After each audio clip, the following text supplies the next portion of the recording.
Reincarnated as the Piggy Duke Volume 10 audiobook by GBOI Gaming. Prologue. End of the respite. Pigs were hot on my heels. Oi, oink, gigantic pigs, their skin dark like charcoal, were chasing me. Oink, oink, I was snorting, sure, but they were too. I knew what they were after too, the sizzling hot meat skewers in my hands. They panted heavily in anticipation, maybe because they hadn't had a good meal in a long time. They sprinted as fast as their feet could carry them, so fierce looking that I feared they might gobble me up as a snack alongside the skewers. Oin, oink, oh noink, what could I do but run for my life? The straight tunnel I ran down was dark and damp. Why in the world did past me come to a place like this? Why the heck did you think it was a good idea to eat meat skewers right in front of those starving dudes? Those dozens of pigs have crazed looks in their eyes. Shouldn't it have been obvious that they'd come running after you? As I ran, I turned around and tossed the skewers over my shoulder. Fine, take them, stop chasing me already. See, I already threw them there. The food should have served as a distraction and an opening for me to escape. My plan seemed foolproof, but, wait, slow, a dignified voice boomed. What I didn't see coming was the sight of my father riding on the colossal pig that headed full sprint at the pack. Ack, it's you? I grimaced. As they say, out of sight, out of mind. I couldn't remember the last time I'd envisioned my father's face in my head. My family had been making very frequent appearances in my dreams lately, and I didn't know why. I hurriedly greeted him as I kept sprinting. It's been a long time, father.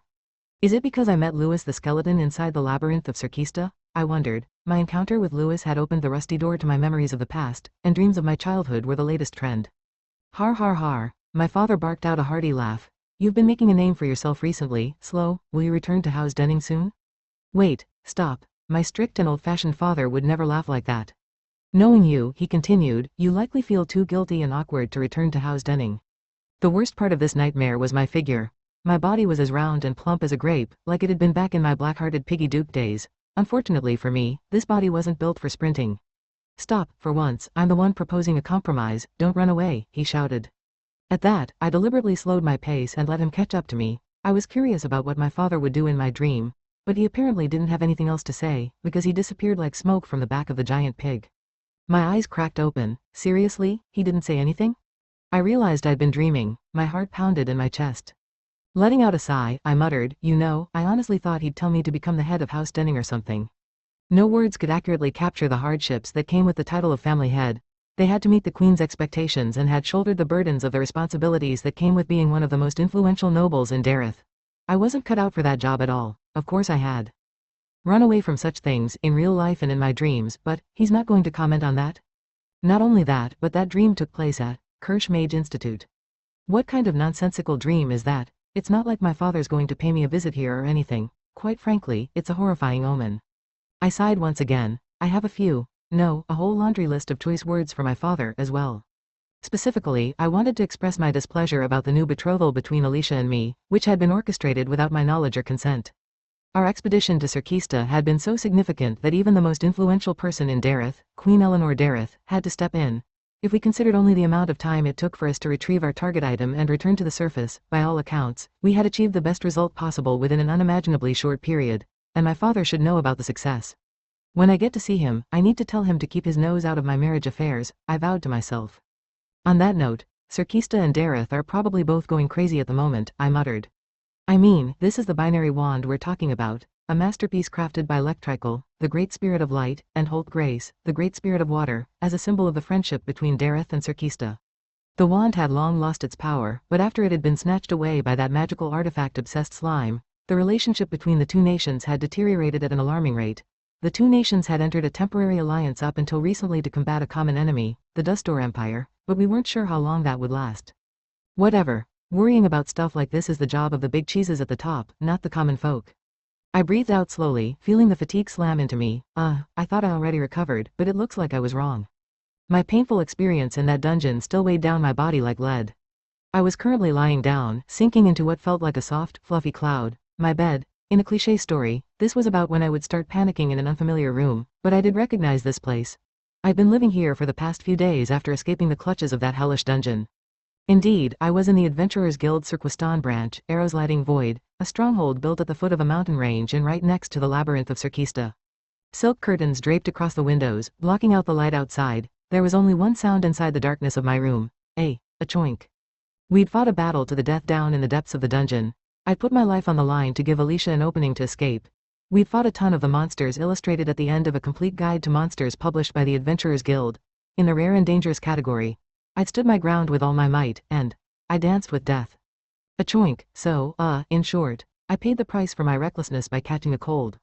The door opened, and a girl with silver hair poked her head out from behind. You're awake. She was the one who had nursed me through my fever from exhaustion and morning, I muttered in a weak voice. She frowned. Master Slow, you're sweating. Are you all right? She was my most precious girl and my retainer, Charlotte. I shook my head hard to dispel the silhouette of my father, which still lingered at the front of my mind. I'm fine, I reassured her. I just had a slight nightmare. Wanting to stay by her side, I had once thrown away the life befitting a Denning descendant.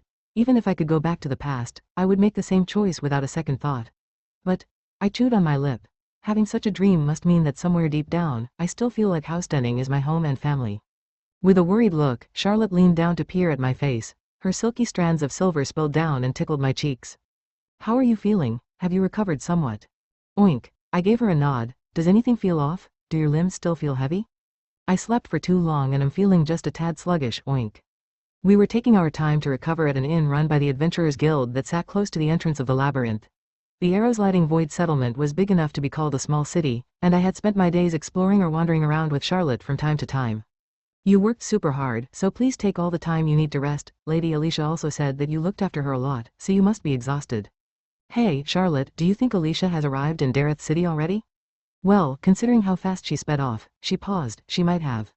Figures. I sighed before switching the topic. I'm craving something sweet, oink. I knew it, that's why I brought some fruit with me. Charlotte beamed as she took out a plate. With a spoon, she scooped up a piece of sweet melon and held it out. Here, open wide. I should have expected nothing less from you, you know me best, oink. Charlotte was such a competent girl, and I'd brook no argument otherwise. I opened my mouth and she gently fed me. As I chewed, I couldn't help but marvel. Yum, this is so good. I'd been utterly spent after my dungeon expedition, but simply having Charlotte by my side soothed my aching body, melting all the pain and exhaustion away like snow in spring. Charlotte took care of every little need I had, doting on me and spoiling me so thoroughly rotten that it left me utterly useless. Come on, Master Slow, have another. Oink, oink, oink, I snorted happily. Retrieving the binary wand was no small accomplishment. It didn't quite save the world, exactly, but to Dareth and Serkista, the shock of its recovery was equivalent to learning that the sky had suddenly collapsed. Alicia was heading to Dareth's capital in my stead. She apparently wanted to report directly to the Queen about our dungeon expedition. Open wide, Charlotte offered yet another piece of fruit to me, oink. You know what, I should just settle down here with Charlotte. I'm sure that here in Serkista, people's expectations of me must be lower than in Dareth. Here, I'm not Slow Denning of House Denning. I can be just your average Slow and lead a peaceful life. But well, troublemakers always showed up unannounced. A cool and sonorous voice lowered the temperature of the room instantly. Brave indeed, to put on such an act before my eyes. Here she comes, the troublemaker who suddenly appeared yesterday. Slow, look at me, she commanded. Accompanied by a towering retainer, a woman with her face schooled into a stern expression walked into my room. It was my older sister, Sansa Denning, a tall woman with raven hair that flowed down her back like a long black cape. Her charms lay in her icy aura and her stunning features. Some people even considered her a step above Charlotte. Her steely eyes focused on me. I know what you're like, Slow. You made a full recovery a long time ago, didn't you? She had taken me by surprise when she'd made her entrance, so I buried my head inside my sheets. It wasn't exactly because I had anything against Sansa in particular, I just didn't have a good impression of any of my family. A dream about my father had been enough to make me sweat buckets, or perhaps even a small waterfall. Compared to my father, my siblings weren't as bad, but I was still intimidated by their presence. No, I am still far from it. I swallowed nervously. I think I need another week of rest. Oh, are you saying that you need even more time? I was self-aware enough to know that my family most definitely still held me in contempt. From what I'd heard, our soldiers seemed to have changed their impression of me after my recent feats, but that didn't apply to those who shared my blood. They had been there to witness my wanton life for many years. Suffice it to say, all of them hated my guts. Lady Sansa, Charlotte cut in, trying to defend me. Master Slow truly is still recovering from his fatigue. Interesting, is that so, my sister muttered in a standoffish tone. Sansa had always been strict, not just on other people, but on herself as well. Back in my black-hearted Piggy Duke days, she'd told me off so many times that I could still hear the echoes of her cool voice in my ears whenever I thought about her. I was probably a little traumatized. Another week of rest, she mused. What nonsense are you spouting? Have you already forgotten how you snuck out last night to buy and snack on sweets? You even used magic to prevent my squad from discovering you. I could hear confusion in Charlotte's voice. Lady Sansa, what are you talking about? Sansa addressed Charlotte. I am aware of your close relationship with Slow, but don't place blind faith in him. He is a pig more devious than you think. This time, she directed her ire at me. Wake up already. You can't fool me. I know full well how you make ridiculously swift recoveries. You've been that way ever since you were a child. Get up, Slow. Oink, I cried in protest. Magic robbed me of the sheets that had offered me sanctuary from the outside world. Sansa was shrewd. She used magic instead of brute force like Charlotte would. She hadn't changed at all. She navigated life skillfully with her intellect and talents, and nothing could stop her once she set her mind on something. Though she acted humble about it, claiming that she was a jack of all trades but a master of none, her abilities across all fields were nothing short of impressive. Gah-ha-ha, the towering man behind Sansa was boisterous in his laughter. Even our young master is docile and obedient in front of Master Sansa. He wore the robes of a monk, and his most defining feature was his stature. His size rivaled one of the smaller giants I'd met inside the labyrinth of Serkista. Kondo was his name, and he was Sansa's bouncer, personal retainer. In other words, he and Sansa had a dynamic similar to Charlotte and me. Lady Sansa. Charlotte wasn't one to back down, though her voice was faltering a little. Master Slow still needs rest, and... Oh, you can do this, Charlotte. In a last, desperate act of resistance, I wound my arms around a pillow on the bed like a shield. Sansa sent a sidelong glance in Charlotte's direction. Charlotte, I want to speak to him in private. Why yes, understood, ma'am, please go ahead. Wow, Charlotte surrendered so quickly, but I couldn't fault her for it. Sansa was straight-laced and always took things seriously. She couldn't tell a joke to save her life. Her dignity demanded that she never make mistakes no matter what situation she was in. She didn't allow herself to. That was the reputation she had earned in Dareth. After Charlotte excused herself, Sansa dropped into a chair and began talking at an unhurried pace. Let me say this first, Slow. Unlike you, I'm busy. I scowled. Where did that come from? Just get to the point. My sister, however, continued on as if she hadn't heard me. This time I left Dareth of my own accord and came to Serkista. That is unforgivable for a person with responsibilities and status. I have better things to do. What does that have to do with me? I didn't beg you to come here. I could hear a hint of displeasure in her tone. You should watch your mouth. The direct descendants of House Denning worked around the clock. On top of that, Sansa had earned herself the rank of general, a distinguished person who had command over the military. I couldn't even begin to imagine the amount of work she had on her hands. Yet, after she'd heard that I'd headed to the labyrinth, she had come over of her own volition. I'll be honest, the Sansa Denning I remember wouldn't ever do that. Who would have expected this from the straight-laced Sansa? But, she continued, Her Majesty the Queen and our father have been benevolent enough to overlook my transgression. The official story is that I provided aid to your party when you retrieved the binary wand. Congrats, sister. You've added yet another achievement to your record. Are you trying to make me angry? Until now, I'd avoided a confrontation with my family like the plague, because it was a whole can of worms I didn't want to open. They'd only nag me until I was deaf if I did. Nothing could change the fact that my black-hearted Piggy Duke days had tarnished the brilliant reputation of House Denning. Sansa's tone turned even more solemn. So, with that in mind, I have news for you. I stared at her in silence, waiting for her next words. She continued, There is a reason you suffered so much hardship recently. A reason? More like countless reasons. Going into the labyrinth of Serkista with such a tiny party is absurd to begin with. Do you know what it is? She prompted. What? I said impatiently. What in the world is she going to tell me? I'm honestly a little scared. She can say the most outlandish things. I have chosen a new retainer for you at my own discretion. I stared at her dumbly, speechless. For a while, dead silence hung heavy between us. She's going to change my retainer. She should know that's impossible. We've already been together for over 10 years. No matter when, no matter what, I was always with Charlotte. Slow, she began, I understand that you place absolute faith in Charlotte, but after your expedition, I'm sure you've come to understand that your retainer's abilities matter just as much. Even if Charlotte has awakened her talents in magic, her skills remain pitiful. She doesn't stand a chance inside a place like the labyrinth of Serkista. Sansa's proposal was out of the question. I wanted to laugh it off as a joke, but she looked completely serious about it. I mean, I have never seen her not be serious before, and I'm her brother. You should take on a new Iitai. I cut her off right away. No, Charlotte is my only retainer and will always be my only retainer. I had to admit, I had seen this coming. I wasn't completely blindsided, and I had done what preparations I could in advance. After I turned over a new leaf, I had made many significant contributions to Dareth, and those were my bargaining chips. Thus, I turned her down firmly. She nodded. I assumed as much. Retiring Charlotte from being my personal retainer, never, and that's final. Oink. What she said next, however, froze my thoughts in their tracks. Thus, I have already arranged for a suitable candidate to travel to Kirsch Mage Institute. I have full confidence that I have arranged the perfect contender. Chapter 1. Retainer candidate. A handsome carriage rattled down the main road, and inside it, I wallowed in despair. And no, I wailed. Master Slow, please calm down. Wah, unlike the carriage we traveled to Cirkista in, this one was luxurious and eye-catching. The Denning crest gleamed from the exterior for everyone to recognize, and whenever we caught up to people and carriages going ahead of us, they respectfully made way for us to pass. Even in Cirkista, the influence of House Denning clearly held significant sway. Well, anyone would scoot out of the way if they saw all the Denning knights escorting this carriage.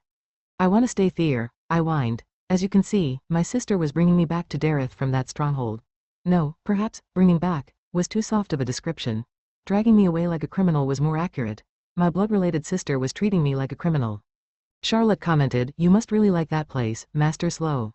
No, that's not it. I'm only complaining because my recuperation period ended way too early. Other than me, 3 people shared the same carriage. My sister Sansa sat across from me, and her retainer, Kondo, sat next to her. Finally, Charlotte sat ramrod straight in the seat next to me. Sansa ranked high in terms of status even within the prestigious House Denning, so Charlotte was a little jittery in her presence. Sansa frowned ever so slightly. "Hey, Kondo, though he is my brother in the flesh, this is unseemly, hold him down." Kondo hesitated. "Are you sure, Master Sansa? Don't go easy on him, use your full strength." "Understood, I shall." Kondo nodded. The burly man sitting diagonally across from me suddenly stood up from his seat. The next moment, he pulled hard on my arm. "Wah, ow," I hissed in pain. Hard wasn't even enough to describe the brutal force he was using. I'd never been on the receiving end of such superhuman strength before, and all my will to resist was quickly snuffed out. He pushed my head against the ground, which was covered with soft and fluffy carpeting. Charlotte let out a small squeak. "That hurts, you know? Stop it already, Kondo," I yelled. "Get off me. I'm only obeying the orders of Master Sansa. Young master, please bear with it." "You've got to be kidding me." Since I wasn't getting through his thick skull, I called out to my sister instead. "Sansa, make him go away. You just tried to escape from the window, Slow. I say this is a rather benevolent punishment considering your actions." "What else did you expect? Huh, I don't deserve this. Why'd I have to go back to Dareth this quickly? I accomplished a feat that will go down in the history books. I earned my rest fair and square. Do you even know how many monsters fell by my hand?" In the face of my indignation, Sansa crossed her legs haughtily and addressed me, sneering down at me on the ground. "If it were any of our other siblings in your shoes, they would see that as retirement rather than recovery." It was clearly way too short considering what I pulled off. I retrieved the binary wand. "For your information," I reminded her. "The symbol of peace crafted by the great spirits of Dareth and Cirkista.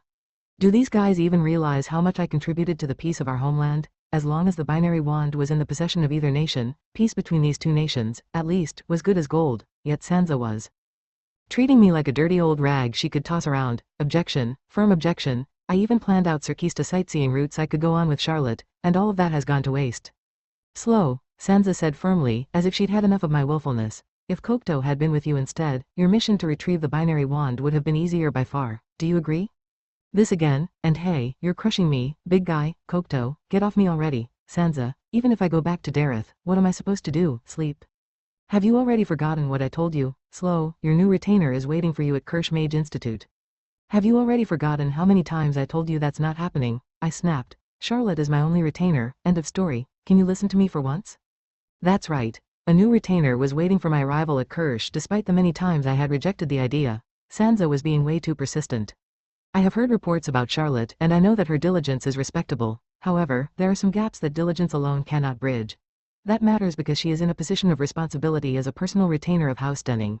Even if a powerful beast is willing to do her bidding, you know our rules. We place emphasis on personal power. I fought the urge to roll my eyes. It's not a powerful beast that's willing to do her bidding, but a spirit with a strength that makes people mistake them for a monster. "Don't make me repeat myself, Slow," my sister said. "Charlotte stepping down from her position doesn't mean you two have to part ways. Charlotte will be, well, your personal maid instead. She can serve you like she always has." "That's not the point," I hissed. "I'm telling you to stop deciding my life for me without my consent, and don't bring that topic up here." "Oh," Charlotte whispered, shriveling up like a dying flower.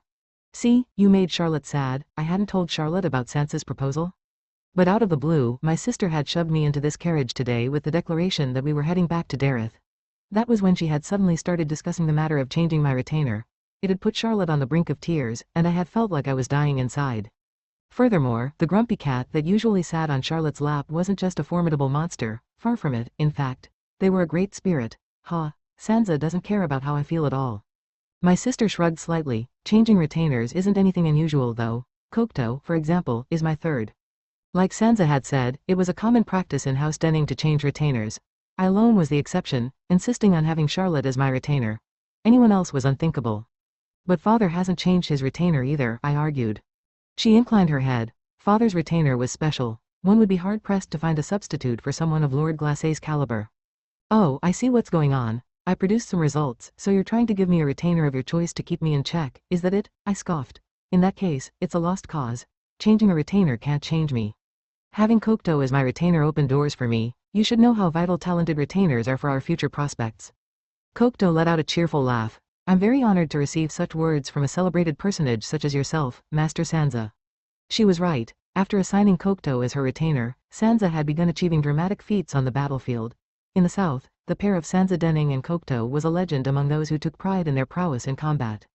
But Master Sansa, Kondo said, the young master is a big name in Dareth at the moment, and the entire nation places high expectations on him. The real Slow Denning is the furthest person from the word, dignified, Sansa sniffed in warning. Don't expect too much from him, he's rotten to the core. You're as strict as always, even to your own family, Kondo commented. The guy was still on top of me. No, in fact, this old chap was even sitting on my back as if it were a chair. The nerve of him, just you wait, I'll make you pay once we get back to Dareth. Kondo was a weirdo who, out of blind faith in Sansa, had gone out of his way to travel south from the northern half of the continent.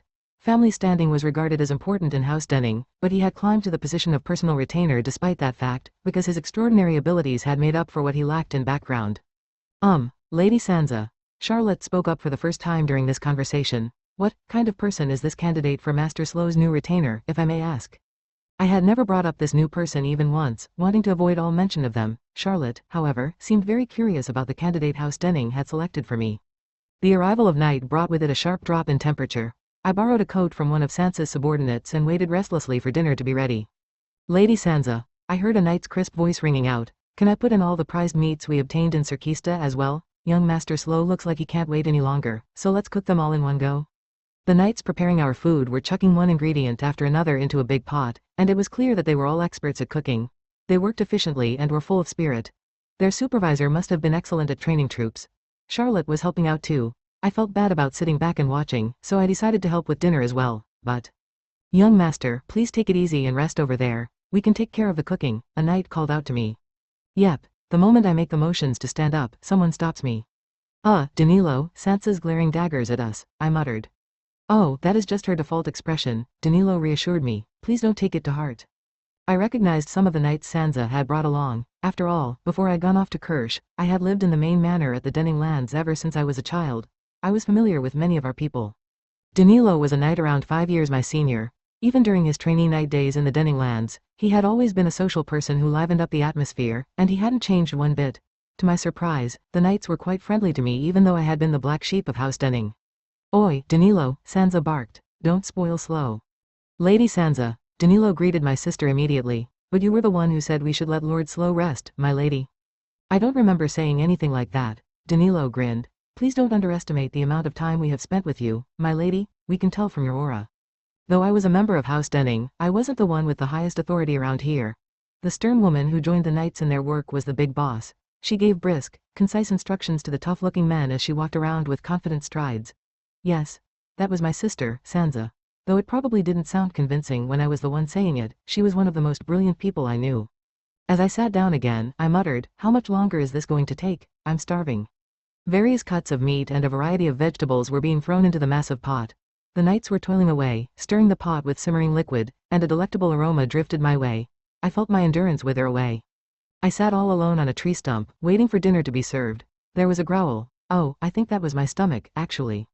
Master Slow, you don't have to be so restless. The food isn't going anywhere, Charlotte chirped. It'll be ready very soon. The pot might grow legs, I muttered. Someone might be hungry and eat a portion. I heard Charlotte's exasperated sigh. It really won't run away. I dealt with Shuya's pressing problems a while back, so there weren't any big obstacles on the horizon. Charlotte had even returned my feelings for her, so my heart was content, allowing my stomach's protests to take over. Master Slow, here is your dinner.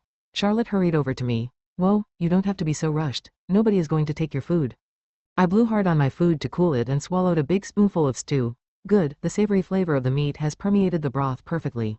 Next, I used a silver fork to pick up some meat on the plate and had a bite. It wasn't just meat either. Leafy vegetables, potatoes, carrots. It had a good balance of everything. With every bite, I could feel the fantastic cocktail of flavors melting on my tongue.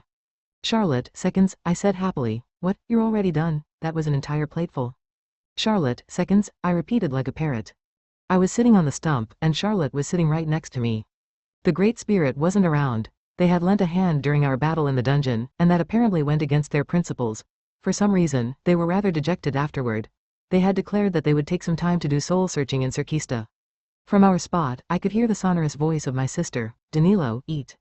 Lady Sansa, why am I the only one who has so many vegetables? Hey, Mr. Kokto, don't just laugh, help me out here, my lady, I saw you piling up young Master Slow's plate with meat. This is discrimination. Think twice before you talk, and stop being such a fussy eater. Harmonious banter echoed over the clearing. On our journey to Cirkista, our carriage had been the target of thugs along the border, but we didn't have to worry about that now. The Denning crest gleamed conspicuously on our carriage, and all our knights wore the signature cape that showed off their status as Denning knights. No one in the world was foolish enough to attack us. Sansa seemed to be having a pleasant time with the knights in her squad. Among the members of House Denning, Sansa was exceptional in her popularity with the soldiers, and honestly, I could see why. How'd I explain this? Sansa's the type who's sharp and focused when she's on duty, but she also knows how to relax when she's off duty. Just between you and me, a lot of the older knights and soldiers see her as their own daughter. I fell into contemplative silence as I watched Sansa chat with her knights. A memory of my past floated to the surface of my mind. Once, I had lived just like her. Though I hadn't had as many knights, my two personal knights had always kept me company. Claude and Silva. In my childhood, I used to always talk the night away with those two and Charlotte in our tight-knit circle of four. Perhaps, in a world where I hadn't diverted from the rails of a proper Denning, I might be living a life like Sansa right about now. Lady Sansa is so popular, Charlotte observed. Hey, Charlotte, be honest with me, who do you think is more popular with the soldiers, Sansa or me? She went silent, seeming to think hard about that question. I let out a wry smile. You don't even have to pause to think, it's Sansa, obviously. It'd be nice if she becomes the next family head as Duchess Denning. She wouldn't have any free time to be concerned about me. But before Charlotte could offer a reply, a familiar voice called out to me, Young Master, I don't want to waste this precious opportunity, so may I challenge you to a duel here? He was a Denning knight who wore our signature crimson cape, Danilo, who got an earful from Sansa about his pickiness whenever mealtime came around. A moment of hesitation was all it took for me to make up my mind. Sure, I'm also curious about the caliber of Sansa's subordinates. I knew I could count on you, young master. Okay, let's move over there, away from Lady Sansa's watchful eyes. Oi, Danilo, don't say that. Sansa's golden ears definitely won't miss. Oh dear, see, here she comes. Slow, she yelled. Did you just agree to a skirmish with Danilo? Don't act so thoughtlessly. I shrugged. I'm not the one who started it, Sansa. The Denning knights began crowding around us. All the ones present answered directly to Sansa, and she brought them along on her journey to the labyrinth of Cirkista. They must all be mighty warriors in their own right. Sansa saw the excitement among her knights and gave up on stopping this little exhibition match. As their superior, it was her duty to provide them some entertainment every so often. Danilo and I distanced ourselves and faced each other. Thus, the battle began. Let's see whether you live up to your reputation, Danilo announced as he brandished his wand.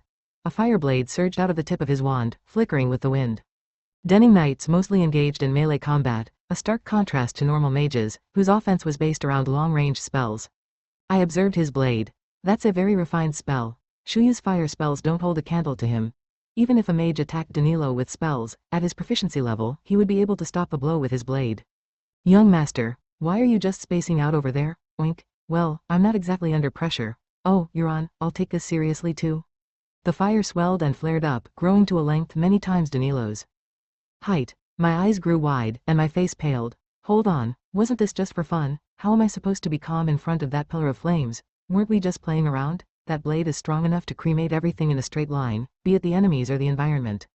Well, an opportunity to face you off in battle is very precious. Not a second later, wind began coiling around his body as well, intertwining with the flames he conjured.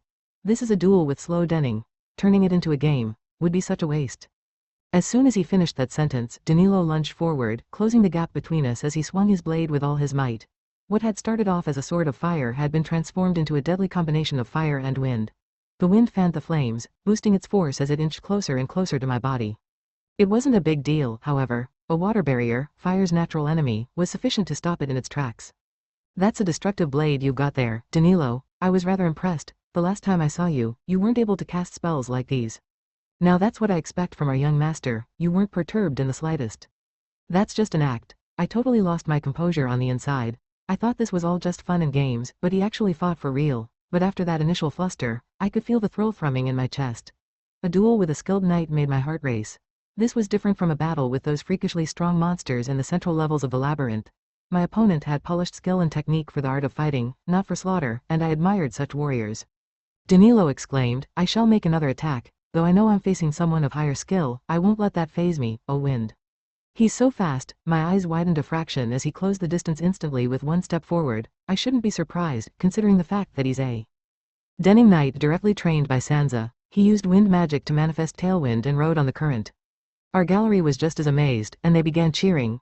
Even the merchants, who were out of their depth when it came to magic, had realized how capable Danilo was as a mage.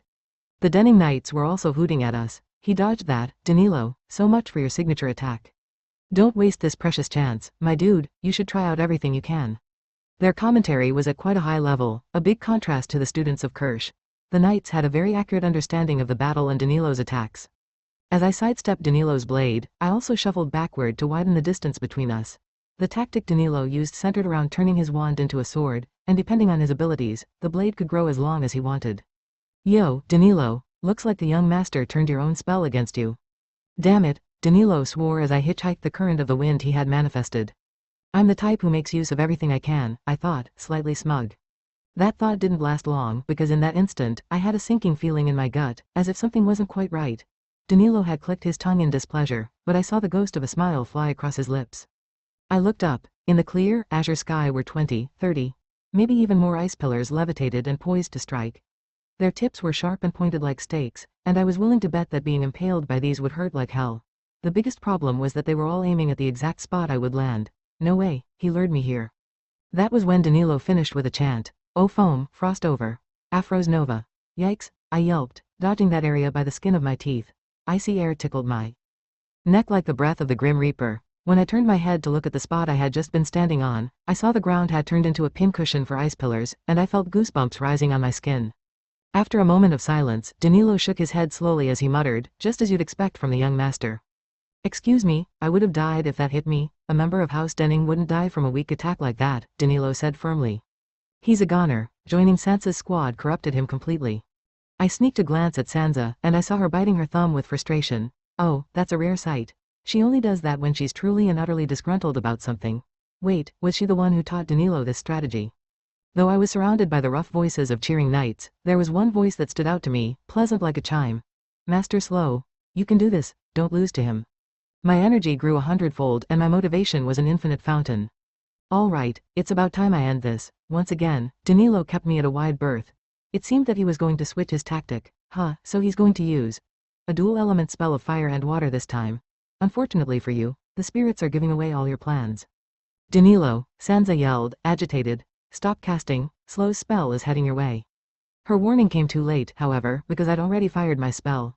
Light magic was renowned as a branch of magic that excelled at enhancing one's body, but when combined with darkness magic, it could produce unimaginable results. Danilo stood there in a daze, his expression vacant. The tension and concentration that had been present moments before had deserted him. With a nonchalant face, I approached him slowly, step by step. Checkmate, I announced. I raised my wand and tapped his body. He blinked his eyes open and woke up. He muttered in a stupor. A dual-element spell of light and darkness, the butterfly dream, Leviflam. I'm sure you've heard of it.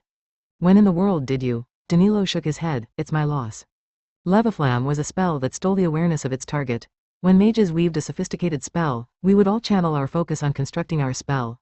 After all, if we messed up, the mana would go berserk, just like how Valjean's had a long time ago when he had lost control of his dual-element spell.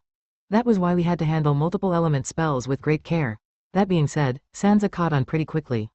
A knight shouted, "You are absolutely amazing, young master. Even Danilo couldn't put up a fight against you. Sheesh, I'm in awe. Your reputation is well earned." For some reason, I got a very large serving during dinner that day. During dinner, I found my mind wandering to the retainer replacement proposal Sansa had made. My sister led a life close to the ideals of House Denning, so the retainer she had selected likely fulfilled all the expectations my family had towards personal retainers. I can respect that, but please don't shove your ideals onto us. I deliberately avoided all mention of the candidate, but today, Charlotte had broached the topic. Lady Sansa has a very high opinion of her, so she must be inspiring, Charlotte muttered. During our journey in the carriage, Sansa had gone on and on about how fitting the girl was as my personal retainer. That being said, my sister had been careful about her selection of words out of consideration for Charlotte, so Charlotte didn't seem too affected. Apparently, this candidate went by the name Mint.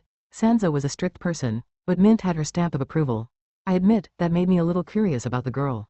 Hey, Danilo yelped. I saw that, Lady Sansa. You secretly picked out all the carrots from yours. You just berated me about my pickiness, but look at you now. You should follow in the young master's example. See, he's eating everything he was served, and wow, that's your 10th refill, young master. You really haven't changed at all. Our return journey to Dareth was much more relaxing than the journey I'd gone on with Shuya and Alicia as my traveling companions. The Denning Knights took care of every little thing for us. Seeing the interactions between Sansa and the Knights was also novel and fun. But when we arrived in Dareth territory, one thing started bothering me. Unlike me, Sansa was in a position of power, and she was very busy. I thought she'd ditch our carriage and disappear the moment we entered Dareth, but she kept sitting across from me. Why is she still around? I must have stared at her for too long, because she said, I'm here to observe whether you will accept Mint as your new retainer. Knowing you, if I don't stick around, you'll probably make up a suitable sounding reason and send Mint right back to the Denning lands. She read me like a book. Sansa was going to follow me to Kirsch. I could sigh 100 times at the mere thought of it, and it wouldn't be enough. A respectable fraction of the male students at Kirsch were going to join the military after graduation, though for some, it would only be a temporary assignment. My sister was a general, mind you, the highest rank in the Dareth military. I can already see everyone losing their minds. Sansa is a celebrity well loved by the people of Dareth, after all. Fine, I get it. Do what you want, I muttered begrudgingly. I knew her too well. Even if I objected, she wouldn't listen to me. That didn't just apply to Sansa. Everyone in my family was stubborn as hell. No Denning would change their mind just because they were told to. Once we crossed the national border, we turned to make our way to Kirsch. When we entered Denning territory, as one would expect, we stuck out like a sore thumb. For example, we stopped by briefly in a rest area along the side of the main road, and people crowded around our group to get a chance to talk to us. Well, more like a specific group of people. Merchants who want to be acquainted with my sister. My word, is that Lady Sansa Denning? One man gasped.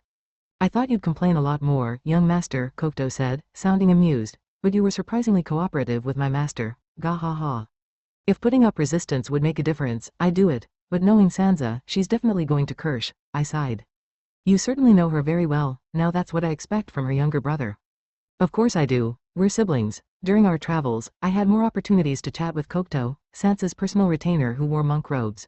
I'd never talked to him one-on-one before, so it was a rather new experience. He barely featured in the combat scenes of Shuya Marionette, but I'd heard from many sources that he was a force to be reckoned with in battle. I shrugged and continued, well, when my family allowed me to go to Kirsch, Sansa mentioned she was jealous, so she's probably just curious about the campus itself. Indeed, though she did not let it show, Master Sansa was secretly very envious of you. She never experienced the joys of youth herself, you see. That's the supposed duty of those born into House Denning. I'm sure you know that. Sansa Denning was a household name, and not just in Dareth. Just to give more detail about my sister.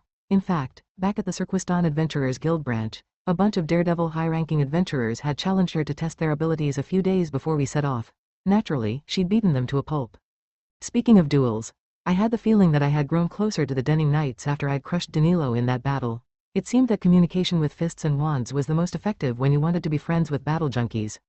I had faced off against a few other knights after that, but I didn't have a single loss to my name. After the first few, some knights actually whipped out wild and sly spells, which reeked of Sansa's doing, but I somehow managed to evade every single hit. Seeing Sansa's chagrin whenever that happened made for some good stress relief. Sansa leaned forward with half of her body outside the window as she exclaimed, "Hey, slow, is that Kirsch Mage Institute?" "Master Sansa, that's dangerous," Kondo warned, "and unseemly." Though the scenery was familiar to me, Sansa seemed to find it all very new and exciting.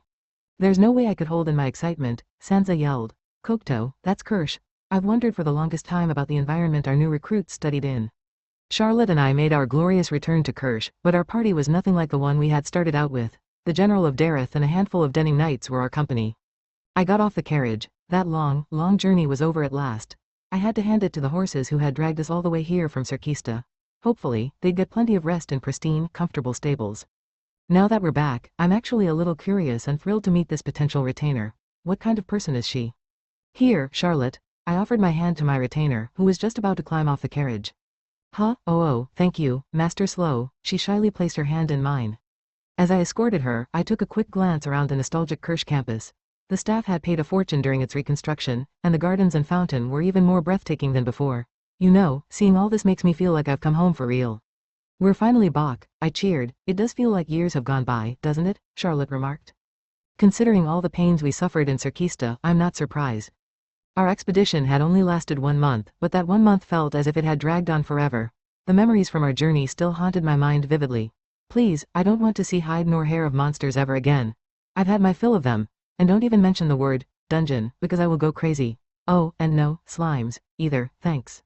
Sansa stepped off the carriage next. In a stern voice, she began, now then, on to serious matters, slow, about that new retainer of yours. She wore an aloof expression, and her long, raven hair fluttered in the wind in a dignified dance. Only moments ago, she was cheering and acting thrilled about Kirsch in the carriage, but she looked like a whole new person now. Woo. I hurriedly interrupted her. Sansa. Where is this new potential retainer, by the way? I placed emphasis on potential, because she wasn't official yet. That word made a world of difference.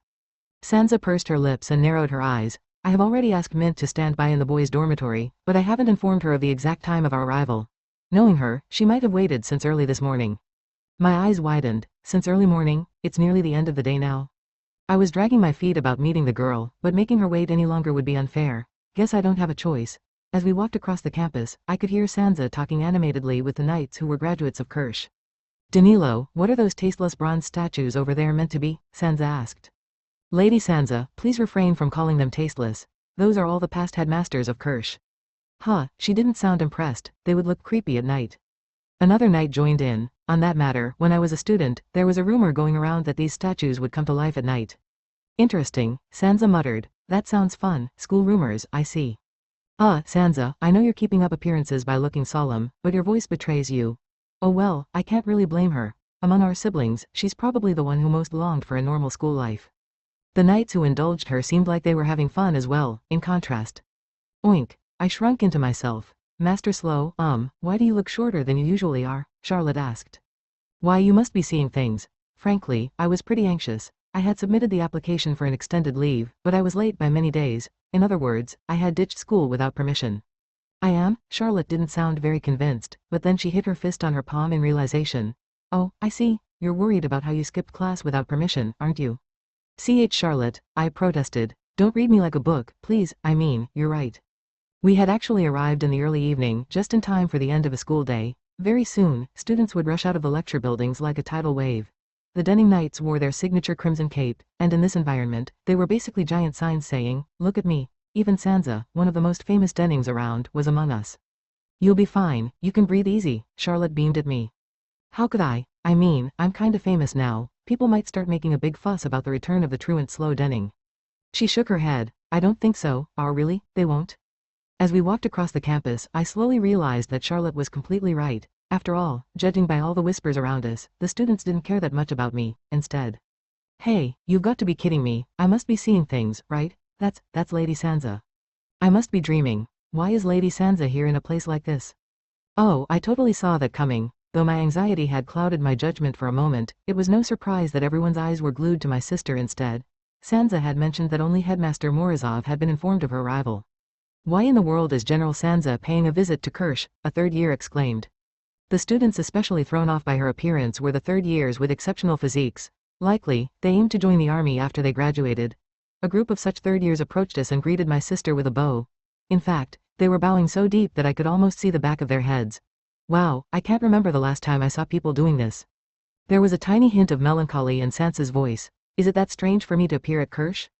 The third years, who had straightened up and were standing at attention, lost their composure at once. And not at all, Lady Sansa. After over a year of living at Kirsch, even if I didn't know their names, I had vague impressions of the attitude of these students. The third years who had rushed over at the sight of Sansa were usually more slackers than disciplined students, but they all wore foreign expressions as they talked to my sister. Whoa, their backs are ridiculously straight. You don't have to be so stiff. Sansa glanced at the student's posture. That must be uncomfortable. I have persisted with my training every day, so this is nothing, Lady Sansa, one kid said in a single breath. For a long time after that, we were stuck there, listening to the crowd of third years prattle about this and that.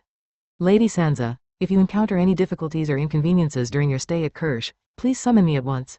My name is Biden Isaac. I am from a noble military family that can be traced back to the former Adel territory, and they just went on and on and on. They must have been desperate to make an impression on Sansa. I got fed up pretty quickly, but Sansa seemed to have endless patience as she listened without so much as a hint of boredom on her features. I almost wanted to applaud her seemingly endless patience.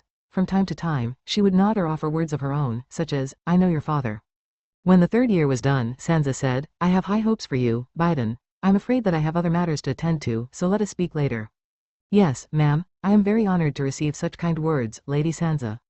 Biden was only one of many. Even after he'd said his piece, Sansa had to deal with the many students that came up to talk to her on our way to the boys' dorms. Though being the center of attention was likely normal to other members of our family, I was actually rather amazed at how Sansa skillfully handled all the third years.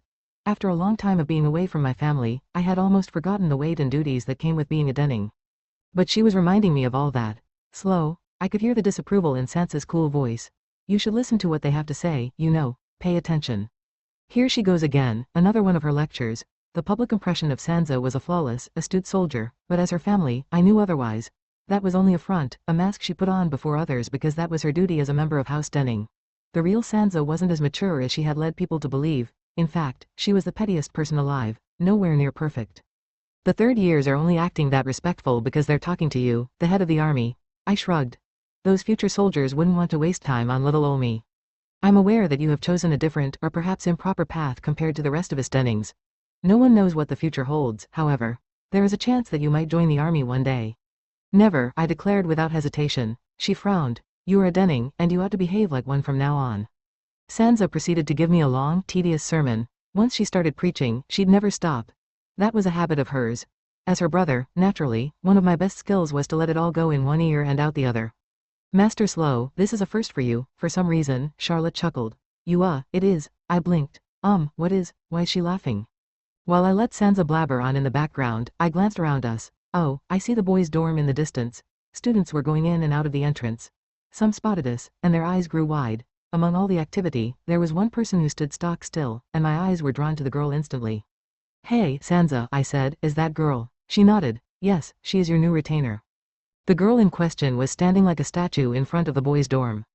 When she spotted us, however, I could see her expression tense up and shift through several shades of anxiety, though she didn't say a word. What should I do? Should I just tell her outright that I have no plans of making her my new retainer? While I was having trouble deciding, Sansa took a step forward and addressed the girl. Mint, this guy you see here is Slow. Greet him. Her pink, shoulder-length hair fluttered in the breeze. She was rather petite, maybe just a little taller than Alicia. She wore shorts that revealed most of her thighs, and her attire was put together to allow maximum mobility. She seemed to be an archer. Up close, the first thing that stood out to me about her clothes was all the frills on them, but they didn't look odd on her at all, possibly due to her soft and docile aura. It's nice to meet you, Master Slow, Mint stammered, and my name is Mint. She's probably, no, definitely a clumsy one. I was very certain of my evaluation. After ditching school for a long time, I had returned to Kirsch with my sister. And not just any sister, but one of the most renowned Dennings alive. Obviously, everyone wanted to sneak a peek. Hey, Slow, many people are gathering around here, Sansa muttered. What else did you expect? We're at a mage school that's a melting pot of nobles and commoners. Are you blind to how famous you are, Sansa? I groaned. We can talk in my room. Let's leave this place and move to somewhere we can speak more comfortably. Staying as a group at the entrance of the dorms would turn us into an exhibit. I hurriedly moved to the 4th floor where my room was located. I was leading the way, and I practically sprinted up the stairs. Oh, so this is the boys' dorm. The design is simpler than I thought. Sansa let out a small sigh. Now this makes me somewhat nervous. What's on this floor? Who lives here? In contrast to my anxiety, Sansa was curious as a cat as she climbed the stairs. From time to time, she'd even poke her head into the corridor to take a good look. I'm begging you, please stop. This isn't a tourist attraction, you know. I scowled. Hurry up and come to my room. Hey, Slow, who lives on the 2nd floor here? Once again, Sansa was staring at the other end of the corridor with intrigue. Her questions were mainly about the specific people living in each room. I wanted to shrivel up and die right on the spot. Behind Sansa was a line of muscular men with crimson capes. If the noble students on the 2nd floor saw our group, there would be an unprecedented commotion. Oh, who cares? I hissed. I'll answer all your questions later, so please hurry up and climb up the stairs. You stand out way too much. Hold on. These are important questions. You were born to a powerful noble family, and you ought to make connections and have a social life, she nagged. Ah, I remember now. From the 2nd floor up are the noble dwellings, right? I suppose I could go around and greet them. You must have caused them an awful lot of trouble, after all. Just listen to me and follow me. I was on the brink of a mental breakdown. I grabbed Sansa's hand and dragged her up. This is why I was downright horrified when I heard Sansa was coming with me. She's always poking her nose into her family's business like an over-involved parent. Sansa sighed. You're so forceful, brother of mine. Lady Sansa, I rarely ever get to see this side of Master Slow, Charlotte said cheerfully. I couldn't believe what I was hearing. Why do you sound like you're having fun? I mean, it's been so long since I last saw you dragging Lady Sansa around. Charlotte sounded giddy. It's a super rare sight. Charlotte is right. It has been a long time, hasn't it? Sansa mused. You've grown a lot, slow. Whatever. Could you stop talking for a moment? Sansa, you have feet. You can walk by yourself, I grumbled. I had no idea why Charlotte seemed so amused when she watched the two of us. Either way, the last thing I wanted was for the students to see this interaction. My reputation as a handsome, reliable, and cool kid would crumble away into dust. We soon arrived at the 4th floor, where only the most powerful nobles could take up residence. There was only one floor above mine, and that was reserved for royalty. Unfortunately, there weren't any male royalty attending Kirsch at the moment, so the 5th floor was unoccupied. Sansa muttered as she scrutinized her surroundings. So this is where you live. She then turned to the Denning Knights and instructed, I'm going to have a private conversation with his family. All of you, wait here. Yes, ma'am. The knights stood at attention in a row down the corridor. Guys, could you please be less imposing? With a handful of Denning Knights around, the luxurious 4th floor corridor suddenly felt more like a battlefield. They're almost like knights protecting influential people having a solemn conference inside the room. Suddenly, Charlotte also refrained from joining us. Master Slow, in that case, I shall wait here as well. Why, you're obviously meant to be a part of this conversation, I exclaimed. But, weren't you going to have a private conversation with your family? To me, you are my family, I argued, and the topic of our discussion is going to be Mint over there. Mint, please come in as well. The members of this meeting were me, Charlotte, Sansa, Kondo, and Mint. Until now, I'd avoided asking Sansa about my new potential retainer whenever possible. However, the girl had actually appeared in the flesh, so it would be rude to disregard her. Then, when I entered the room, I let out a blood-curdling scream. Master Slow, what's wrong? Is there a monster inside? Charlotte exclaimed. Didn't I tell you to avoid that M-word for a while? Oh, I'm so sorry, she hesitated. So, what happened? Did an orc sneak into your room? I would like the answer to that question. Why the heck is my room an absolute mess? My room, to put it simply, looked devastating, as if a hurricane had torn it apart. My stuff was all jumbled up in a chaotic display. I mean, to prepare for my expedition to the labyrinth, I did leave everything lying around after I packed, but I swear it wasn't this messy back then. Did a bandit rifle through my room during my absence? I gritted my teeth. Charlotte, go contact the dorm matron at once. They sure have some nerve, sneaking into my room of all places. Right away, Master Slow. Charlotte was about to rush out of the room when a loud, shrill voice stopped her in her tracks. I am so sorry, I was trying to tidy this place, but it somehow ended up like this. Ended up, like this? How? Wait, more importantly, that voice was. I turned around slowly. There, I saw a girl cowering behind Sansa, who was still in the corridor. Mint, the retainer candidate my sister had selected. Oh, my sister grimaced a little. Slow, I'll put this out there first before you lose all faith in her. Mint sometimes slips up, but she has strengths that more than make up for her shortcomings. Sis, that doesn't help at all. I'm so sorry, Mint apologized profusely. When I entered the young master's room, I saw a lot of clothing scattered around, so I tried to put it all away, but it got out of control. Give me a moment. I took a deep breath. First question, how did you get into my room? Mint raised her hand nervously as she answered, I borrowed a key from the front desk. She almost seemed like a freshman shrinking into herself as a professor told her off. My first impression of her was a klutz, and my second impression of her was an earnest girl. Also, why'd I feel like I'm a bad guy bullying a timid girl? Feeling a pang of guilt, I shifted my target to Sansa, the person who had recommended Mint. Oi, Sansa. Is my room a free-for-all or something? Mint apparently slipped up from time to time, but she had no ill intentions. I could trust Sansa, so I was willing to accept that. However, I didn't want her to come into my room at her will. Mint was only. Sansa seemed to struggle for words. She was only trying to welcome you with the sight of a pristine, tidy room, I believe. Are you for real? Look at this disaster and say that again. I dare you. I gestured at the chaos. This is why I can't stand all the muscle brains of House Denning. Young master. Mint's voice trembled. Have I already lost the right to be your retainer? You're disqualified. I didn't give you permission to enter my room to begin with.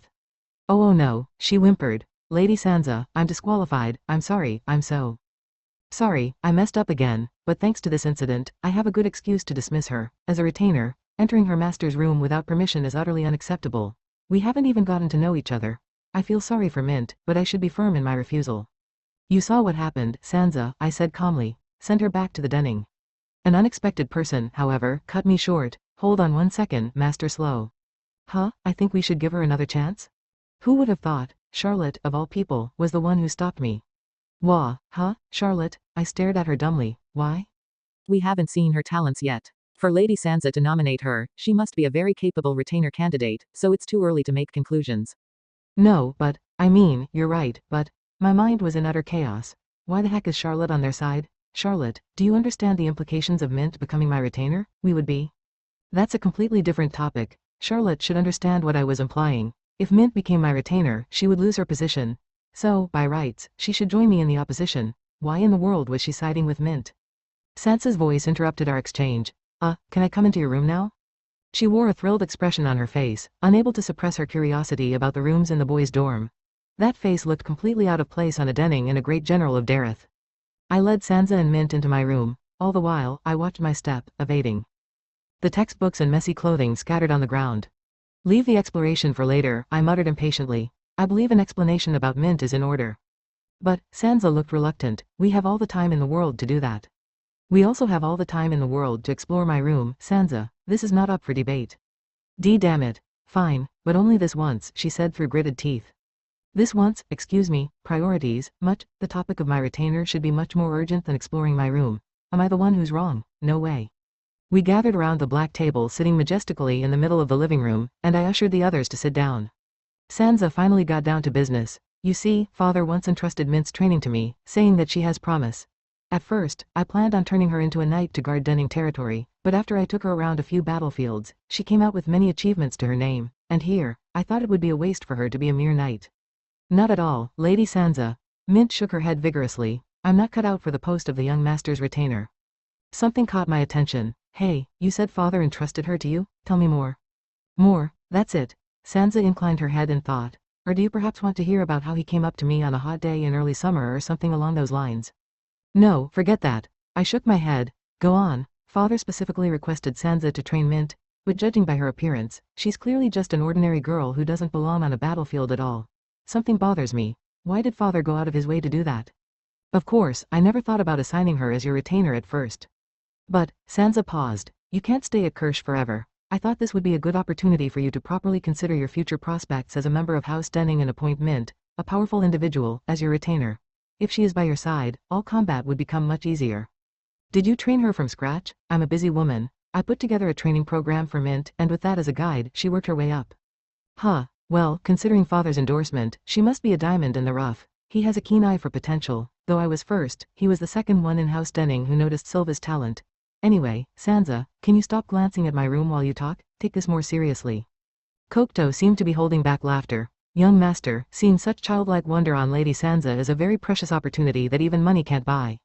I mean, I know that. She's way too disciplined and takes everything seriously. She has always been stubborn to a fault, but at the same time, there is a streak of humanity in her that's a stark contrast to how mechanical she seems at times. For example, her longing for a normal school life. Among my siblings, she's actually one of the more empathetic ones in that sense. Hey, how strong is Mint, exactly? I asked. Is she around the level of a royal knight? In my mind, royal knights were a good measure for power levels. As a group, they were a force to behold, but as individuals, they weren't that remarkable. Oh, sorry about that comment, Professor Loco Moco. You were a former royal knight too. She's stronger than the average royal knight. I heard about that dragonborn you had trouble with in that dungeon. Mint is likely strong enough to defeat that monster in a one-on-one duel. I was speechless for a moment. You must be joking, right? Do you need me to inform you about the strength of dragonborns? This girl can win against that sort of monster. No way, right? I glanced at the girl, who was smiling ear to ear as she looked at me. When our eyes met, her grin grew even wider, and I could see the twinkle in her eyes as well. Yikes, she's sweet. Mint, I prompted, how much of that is true? But she only kept smiling at me serenely. Sansa explained, right now, I'm considering letting your two retainers compete a little. We have to prepare for father's upcoming visit, and he was the one who suggested changing your retainer to begin with. Sansa, what did you just say? I stammered. Did I hear that right? No way. I said, we have to prepare for father's upcoming visit. Father is coming here, to Kirsch? I let out a strained laugh. That's impossible. I knew it. I'm dreaming. Father is said to be the busiest person in Dareth as the current family head. Yeah, he's not coming to Kirsch. I shall leave the final decision in father's hands. He will decide whether Charlotte is fitting as your retainer or not. My duty is to provide him with the necessary material to make the final call. Chapter 2. A new retainer. This must be a dream. Please, tell me I'm dreaming. To wake myself up from this nightmare, I pinched my cheeks hard. Unfortunately, it did feel painful, and my eyes teared up in reaction. Damn it all. I'd interrogated my sister many times, but she'd only worn a stern expression as she replied that father would come to Kirsch soon. She refused to dish any more details than that. That busy old grump's gonna come here. He's going to stay at Kirsch for the sole purpose of deciding my retainer? Excuse me? This isn't funny, by the way. It'll only happen when pigs fly. A familiar young man addressed me. Lord Slow, you look rather pale. Did something happen? Did you accidentally eat stale bread? I had a terrible nightmare, I said at length. A nightmare? Ah, I didn't know you could dream as well. I scowled. Valjean, I'm half tempted to cut open your head and see exactly what I look like between those ears of yours. Come on, don't ramble. Move your hands and work your mind. Even if it's a self-study session, you shouldn't slack off. Our lecture had turned into a self-study session out of the blue. We had been assigned a pile of homework to spend that time on, and most of the students present were squeezing their brains dry to finish it all. Well, I happened to have finished them all very quickly, I thought smugly.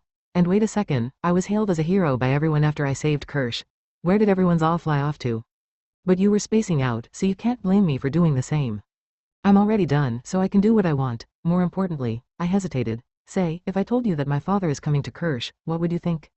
Like everyone else around us, next to me, Valjean was muttering to himself while solving numerical questions. He was decent at practical magic, but arithmetic and calculations weren't his cup of tea. You mean Duke Denning? It's more likely for the sky to come crashing down first. He waved his hand flippantly, as if he had never considered it in the first place. I mean, unless he wants to turn Kirsch into a war zone, but that's just as unlikely. Right, my father was more devoted to the people of Dareth than anyone else. As Duke Denning, he was dedicating his very life to his people. Valjean frowned. Lord Slow, your complexion is concerning. Maybe you should pay a visit to the infirmary. Oh, come on. I'm not feeling that sick. Just do your homework already. You're the one who started talking to me. The head of House Denning had many enemies out for his neck. In fact, everyone knew of the superstition that wheresoever Balderoy Denning went, a rain of blood followed in his wake. Some of the commoners studying and working at Kirsch would likely pack their bags and hit the dirt immediately after hearing rumors of his visit. Sansa didn't seem to have plans to make the information public yet, however. Hey, can I run, actually? Valjean's voice snapped me out of my thoughts. Why are you staring outside the window in a daze? We should head to our next lecture soon. Oh, shut up, I grumbled. Fine, I'll go. I honestly dunno how to deal with my father. We just don't mesh well. Oh, I guess it's not just me. All my siblings respect him, but everyone has qualms about interacting with him. Even Sansa isn't an exception. By the way, I often see a girl with pink hair going around with you recently. Who is she? Valjean asked. Oh, you mean Mint. She's potentially going to be my new retainer. What? New retainer? But you already have Miss Charlotte. Certain somebodies seem to have doubts about Charlotte being inadequate. Retainer for me, in terms of strength, that is. But that pink-haired girl is a commoner, is she not? That must mean. No way, she looks cute, but is she actually hiding a monstrous strength beneath that exterior? Or so I hear, I muttered, and the color drained from Valjean's face. After all, Sansa nominated the girl, so something about the candidate must have given my sister confidence that I would deem Mint worthy in the end. Now, as for the test my sister planned on holding, according to Sansa, the most vital ability for Denning retainers was their sensitivity to danger. Members of House Denning were constantly targeted, and our retainers needed to be competent enough to protect their masters no matter what they had to face. I get that, I suppose. Master Slow, I'll do my best, Charlotte stammered. Young master, Mint exclaimed, sounding just as nervous, please take care of me today. Mint's unease was probably enhanced by her guilt after practically tearing my room apart, and her movements were stilted and stiff. Okay, it's my job to help them loosen up a bit. Guys, don't be so tense. Sansa and the Kondo aren't going to attack me for real. Some small talk would likely help. By the way, where are you from, Mint? Oh, For a few long hours of the day outside my classes, Charlotte and Mint would stick as close as they could and guard me from the unannounced attacks of Sansa and her underlings. They weren't actually going to attack us for real, they were going to stop right before the hits landed. Because of that, I thought the two girls didn't have to be too hard on themselves. Hey, Mint. Sansa's forcing you into all this, isn't she? You know, being my retainer isn't a good thing. I'd cause you many needless hardships, and you get nearly nothing in return. Oh, I could never ask for any rewards. Mint shook her head profusely. I'm already honored to have a place by the side of the noble people who dedicate their lives to this nati. My eyebrows furrowed slightly. I'm not really looking for a textbook answer. If possible, I want to know what you really think. There was one thing that I was wondering. What was Mint's opinion about becoming my retainer? I had seen her around the campus several times today. Everyone had already known that she was an associate of House Denning, so all the students had watched her warily from afar. She seemed to have trouble fitting in, and my heart had ached at the sight. She went silent. I couldn't read anything from it, but there's a chance that she actually doesn't want to be my retainer, but was coerced by my sister. I mean, being a personal retainer of Denning comes with terrible working conditions, to put it mildly. First and foremost, the job description basically spells out an early grave. I've already lost count of my father's total retainers. But very soon, such thoughts were sent flying out of my mind. I had underestimated Mint, despite knowing that Sansa's nominated candidate should be the furthest person from ordinary. I was wandering aimlessly around the campus after school when Mint, on my left, grabbed my arm. Please pardon my rudeness, young master. Her eyes narrowed. Here they come. She had an iron grip in spite of her delicate, petite frame. My eyes widened as I let out a dumb, huh? During my lapse of attention, with a turn and a kick, Mint swept my legs. My feet lifted off the ground, and the sky filled my vision. In the area where my head had been only a moment ago was a beefy fist. The owner of that fist must have punched with all their might, because the resulting winds whipped my face, and I couldn't stop my eyes from shutting. Wah! I yelped as my buttocks slammed into the ground with a heavy thump. From there, I looked up at the man standing there. Young master, the large man in monk robes began, if Mint hadn't saved you, you would be dead. You were about to kill me for real, weren't you? I said slowly. It was Kondo, the man people feared as the ogre warrior of the north. He had lunged down from the rooftop of the lecture building, and I had been caught completely unaware. The Kirsch student base was currently obsessed with my sister Sansa. Everyone vied for her acknowledgement. Boys loitered around places she would likely stop by and pretend it was a coincidence as they talked to her. Girls praised Sansa to the heavens, for she was a woman who had climbed up the ladder of the military in spite of her gender. Everyone paid minute attention to her every little movement. But the thing is, nobody knows that she's tormenting me. OWWW. I whimpered. Right now, I was in my room, and Charlotte was tending to my wounds. Healing them with magic was possible of course, but this was a precious moment I could spend with Charlotte. You were beaten black and blue because I'm not suitable as your retainer. I'm so sorry, I couldn't help you at all. It's not your fault. I mean, I didn't expect Kondo to strike me for real. My assailant had been Kondo, and Charlotte was, though I feel guilty for thinking this, not capable of protecting me from him. Even among the battle junkies of House Denning, Kondo was a cut above the rest. Combat wasn't Charlotte's forte, and expecting her to deal with him was unreasonable. The rules of the competition had stated that I couldn't fight back, only letting my retainers do the work, so my body was pretty battered at the end. Ouch, I hissed in pain. Oh, sorry, that must have stung. I am fine, oink. As for the question of whether Charlotte was adequate as my retainer. Digging that up after all this time is quite absurd, don't you think? After all, I personally named her my retainer. But some busybodies in House Denning don't seem to agree. Sansa can't be the only one involved. My father must have shared her opinion as well. I suppressed a wry smile. Oh, the irony. When I was the black-hearted Piggy Duke, nobody placed any expectations on me, and they didn't find fault with my choice either. But once I gained a little fame to my name, some people started nagging me right away. I must say, I never knew Lord Kondo was so strong, Charlotte muttered. He's pretty extraordinary. People say that he deserves credit for at least half of Sansa's achievements on the battlefield, and they're not wrong. Still, why did he have to take this so seriously? I grumbled. If not for Mint, I'd probably be stuck in bed for over a month. Yeah, Mint was awe-inspiring. Mint's performance had been, simply put, stunning. Though it was only the first day of the test, I had already lost count of the number of attacks she had saved me from. Without her, I would have been stuck in the infirmary for a while. Does she have precognition or something? She was so good at anticipating Kondo's attacks that I had even started raising such ridiculous questions. I had wanted to give her proper thanks, but at the moment, she was waiting outside my room. She had volunteered to give me and Charlotte some privacy. Who in the world is she? I wondered, and where in the world did my father find such a gifted person? Speaking of family, that sister of mine popped up on the surface of my mind. I sighed. I'm not a happy camper. How did Sansa become so popular in no time? That wasn't the worst of it. A bunch of student volunteers had assembled and arranged a welcome party for Sansa today. Of course, I wasn't invited. Ha. Right about now, Sansa should be partying away with a few dozen students. I gritted my teeth in frustration. Oh, I bet Sansa's asking away about school life here since she's so interested in that topic. She might even be fishing out details about my school life. For a moment, I felt heat gather in my cheeks. My family learning about my school activities firsthand felt embarrassing. Ah, Master Slow, careful, you just spilled your food. Hey, yikes, I didn't mean to do that. I looked around frantically. Miss Maid, yes, you over there, please give me a towel. I was currently sharing a private moment with Charlotte in the quiet dining hall at night. How many years has it been since I last spilled my food? I thought as I wiped the table quickly with Charlotte. Then, I was savoring the honey-dipped desserts she had secretly asked the chefs to prepare as we chatted. That was when she suddenly changed the topic of our conversation. How is it going with Mint? A few days had passed since the first day of the test, but Mint's performance hadn't fallen at all. I can't say for sure. It's clear that she hasn't told me what's actually going on in her mind. What about you? You seem to have accompanied her the entire day. I'd spotted the two girls side by side several times today, during lectures, during intervals, and during lunch break. Oh, Mint asked me to give her a tour around school, so I took her to a bunch of places, and then, she paused dramatically. Please brace yourself.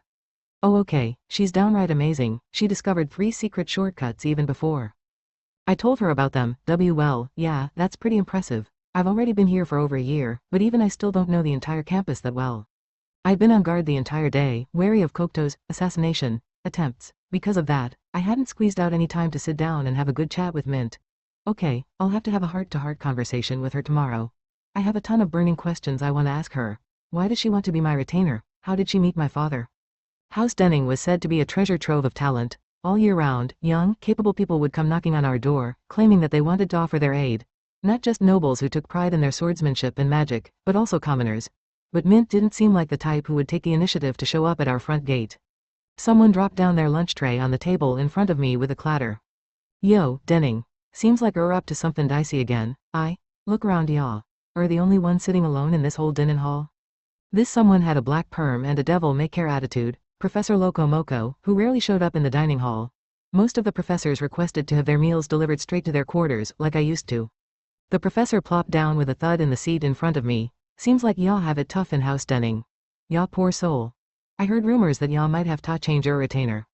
I pursed my lips and leveled him a sharp look. He continued, y'all know, fightin' really isn't Charlotte's thing. I noticed that a long time ago. If y'all ask me, I kinda agree with Sansa Denning. You really don't have to point it out for me. I am aware, Charlotte isn't a warrior. When y'all were a freshman, y'all completely ignored anything House Denning commanded y'all to do. I actually used to think that y'all wanted nothing to do with her family and just wanted out. Y'all seem a bit different now. Why the change of heart, He's right. In the past, I would have abandoned House Denning in a heartbeat if it hadn't meant separating from Charlotte. But I'm just a tiny bit different now. Get to the point please, Professor, I muttered impatiently. Professor Loco Moco cocked an eyebrow. Looks like y'all haven't heard the news. What news? He leaned forward and whispered secretively into my ears. Our dad was attacked by some unsavory people during his expedition. I hear he barely made it out alive. I was so shocked that I dropped my fork. It clattered to my plate with a metallic clink. Professor Loco Moco wouldn't joke around about something like this. He was a person who didn't act unless he had reliable information. Even in the anime, he had gathered important intel through his own connections. Well, he probably learned most of it from the headmaster, but still, the professor is astounding in this department. One of his roles at Kirsch was right-hand man to Headmaster Morozov, after all. But I never expected him to be the one to tell me news about the head of House Denning, and about such a sensational event at that. Professor Loco Moco, I stood up without thinking. Did you just say? Denning, it's basic manners to finish your food before y'all stand up. Look, he gestured to our surroundings. Everyone's staring at y'all. Y'all don't want other people to hear about this, do y'all? I took a deep breath to steady myself. You're the one who dumped such crazy news on me without warning, Professor, I accused. House Denning was a special name in the Dareth. The influence of our clan, our territory, as well as our contributions to the nation were unparalleled. Among the nobles, we were one of the most powerful families in the nation, and we owned a private army that made all the military might of numerous minor nations combined seem insignificant in comparison, and in House Denning, the most authoritative member was my father. Well, everyone in the country knows that the Duke might meet a sticky end one day, so we gotta be careful. They won't laugh it off as a joke, the professor shrugged. House Denning had many people out for our heads, not just foreign powers, there were also plenty of Dareth nobles who resented us. We were the guardians of this nation, and our work spanned many fields, including dirty jobs that were and shall ever be shrouded in darkness. The professor was kind enough to lay out the situation for me. First, we gotta talk about our sister. A workaholic Denning like her is staying at Kirsch, and we dunno when she's gonna leave. That's already a sign that something ain't right. Or her brother, so y'all might be selectively blind to stuff like this, but as a former royal knight, I'm well informed about the situation outside of the campus. I repeat, this ain't normal. I know that the Dennings are concerned about our retainer's capabilities and all, but do y'all really think that Sansa Denning, of all people, would take precious time out to attend to y'all personally? It ain't worth it, in my opinion. Didn't y'all think it was weird too? Our sister is a general, mind y'all. We're still not out of the woods yet when it comes to our relationship with the Empire, but a general is staying at a school without a care in the world. I had to admit, he had me convinced. As Sansa's brother, I was biased and only saw her as the sister I knew from my childhood. But long gone were the days when she was only my sister. Now she was a soldier and leader of this nation, and she had many subordinates who were willing to die for her sake. The professor continued, not only that, Denning, the attack on our father wasn't recent. The problem is, Balderoy Denning hasn't sent any return gifts to his assailant. Wait, really? I frowned. That's odd. From what I knew of my father, he would counterattack immediately. His retaliations were always so spectacular and ruthless that even other nations would hear of his wrath. I'll be honest, I have a feeling that the Dennings are gonna do something crazy here at Kirsch, and it's making me pretty uneasy. Charlotte, where are you? I ditched my afternoon classes and immediately looked for my retainer, searching high and low for any trace of her. After hearing Professor Loco Moco's analysis, I had found myself agreeing with his assessment. Something wasn't right. My father had been attacked, and yet my sister was dallying around at Kirsch for an undetermined duration. My father hadn't even exacted revenge, for crying out loud. On top of all that, I had a piece of information that the professor hadn't known, that my father was going to visit Kirsch soon, which was further evidence that supported his theory. I finally found Charlotte with the maids, teaching Mint how to do the laundry. Master Slow, Charlotte exclaimed, shouldn't you be in class? If Lady Sansa finds out you've ditched, you'll be in big trouble. I asked why they were doing the laundry, and Charlotte replied that Mint would be in hot water if she didn't know how to do the washing in the event she became my retainer. In other words, Charlotte had done it out of kindness. If Mint became my retainer, her role would be different from Charlotte. Her duty was to fight with me, not to take care of me. However, Mint hadn't made any complaints, instead dutifully listening to Charlotte. These two get along surprisingly well. Once the small talk was done, I led Charlotte away from the group, and Mint must have sensed something from my mood, because she trailed after us. Well, she's a part of House Denning as well, and even a potential retainer at that, which means she's very close to being a core member. She can join us. I cut straight to the heart of the matter. Charlotte, it's an emergency, father has. Charlotte blinked. Did something happen to the Duke? I told her about the assassination attempt on my father, but strangely, Mint reacted faster. Young master, where did you learn of that?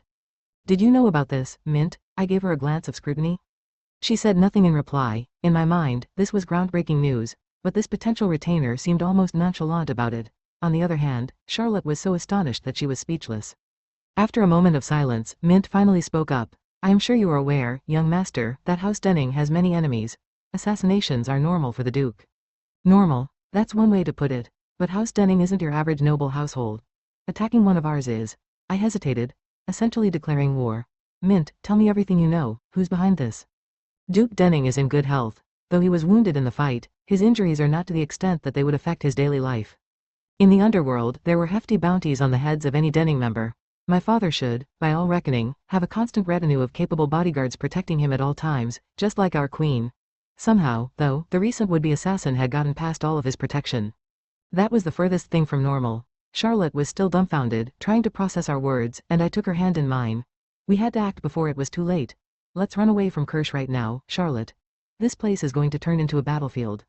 My intuition was roaring at me that my father was considering using Kirsch as the stage for his revenge.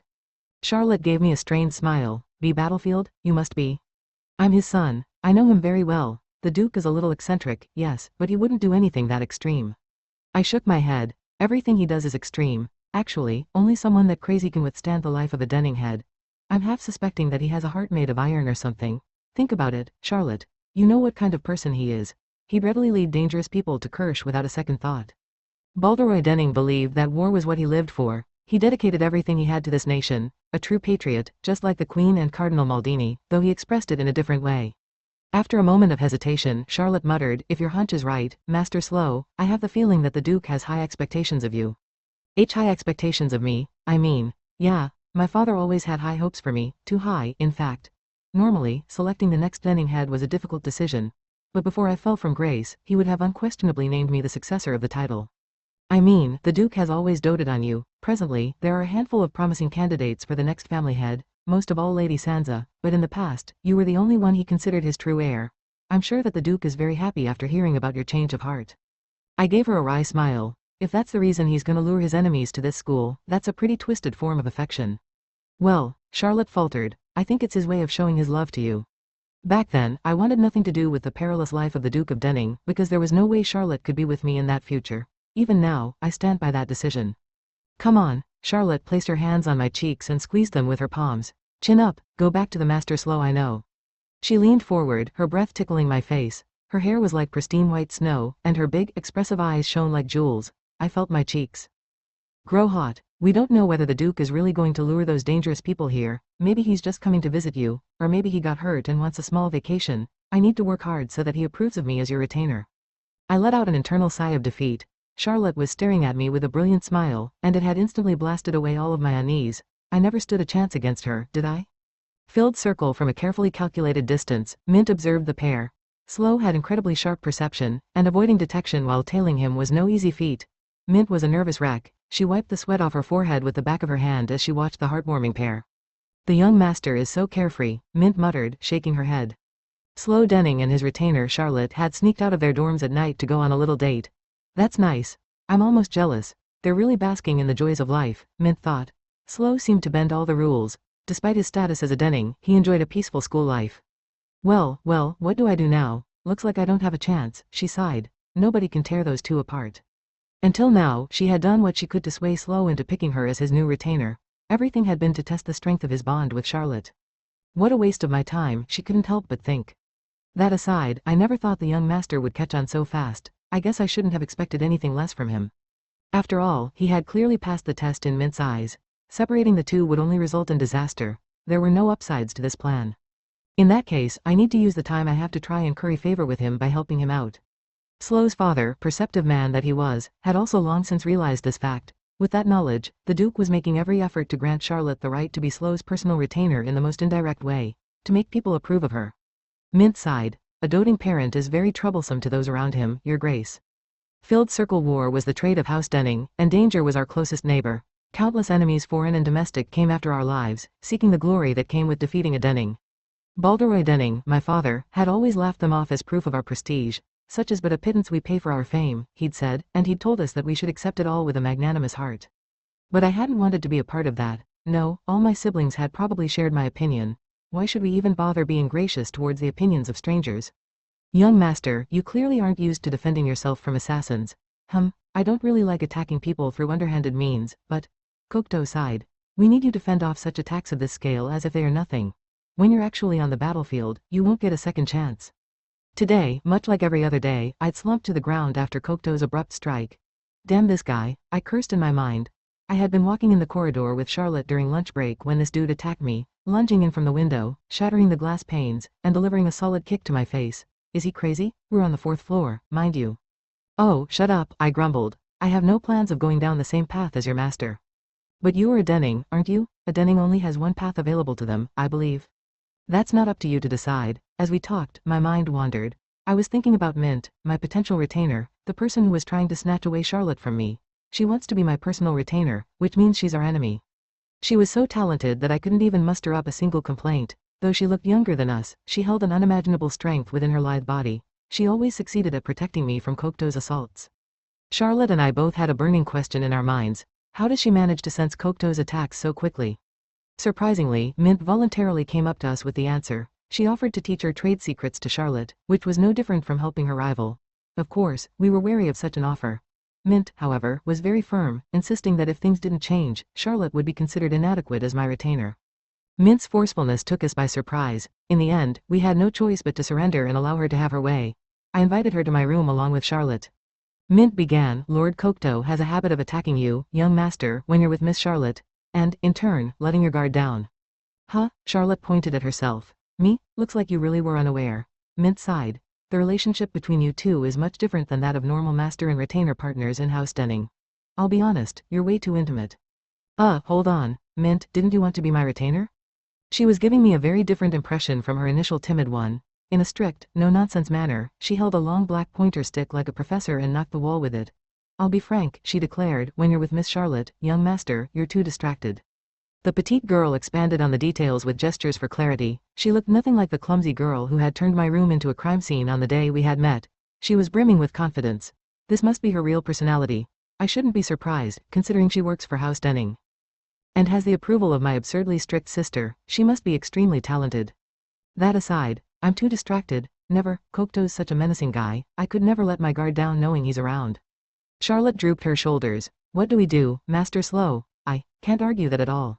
You don't have to argue with her, I said gently to reassure her. Mint seems to be on our side, after all.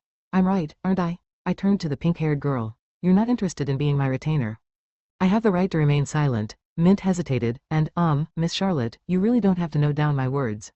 Charlotte had taken out her notepad and was diligently writing down everything Mint said. Before I knew it, Charlotte started treating Mint like her teacher. Mint, on the other hand, stared incredulously at her new pupil. Well, what she says makes sense to me, but we're pretty helpless when it comes to Kondo either way. His abilities are too extraordinary. I let out an internal sigh. Before my sister met him, she was only slightly more powerful than your average Denning descendant, but his existence pushed her so far that she's now the leading candidate for the next family head. It's no use. This game was rigged from the beginning. Mint continued her lecture. That isn't all. Lord Kondo knows the human eye like the back of his hand. He always attacks the young master from outside his peripheral vision. That man likely has experience as an assassin. I almost wanted to throw up my hands in frustration. What are we supposed to do, then? Very few people can rival Lord Kokuto's knowledge of human anatomy, so in all honesty, you don't have to feel so bad about not knowing that much. As for a defense strategy, well, there are many ways you can go about it. You excel in wind magic, young master, so please shroud your body with wind at all times when such an enemy is out for your life. I'm sure that's all the explanation you need. You make it sound simple, I muttered. Cloaking myself in wind for a prolonged period of time takes a lot of skill and energy. The ability to focus for a long time in and of itself was already a rare talent. But you could handle something like that, couldn't you? I suppose. I shrugged. That aside, Mint, how in the world did you detect him? My father was, well, a sniper on the side, and he trained me professionally in the trade. My field of vision is a little wider in all directions compared to the average person. Ah, though I know you're a person of many talents, young master, I don't think you can pull that off. After that conversation, Mint kept on giving tips and pointers to Charlotte. Ever the diligent student, Charlotte jotted everything down. Watching her bored me near to dozing off. I sprawled out on the sofa in the corner of the living room and brought up a question on my mind. Hey, Mint. Why are you suddenly helping me and Charlotte? Didn't Sansa summon you personally to be my new retainer? And the most pressing question is, who in the world is this girl? I have a feeling that answer is really important. Mint was acting against Sansa's will, and that didn't make any sense. Who cares what my motivation and identity are? I believe that doesn't matter to you. After all, I'm rooting for you too, isn't that enough? No, it does matter. It's highly important, in fact. Sansa hadn't noticed, but Mint probably had no intention to take over the position of my retainer. I don't like playing mind games. Father's coming to Kirsch soon, so let's get this done and over with quickly. You're father's spy, aren't you? I knew my father quite well. One of his favorite methods was planting his secret agents near his family members, to put it simply.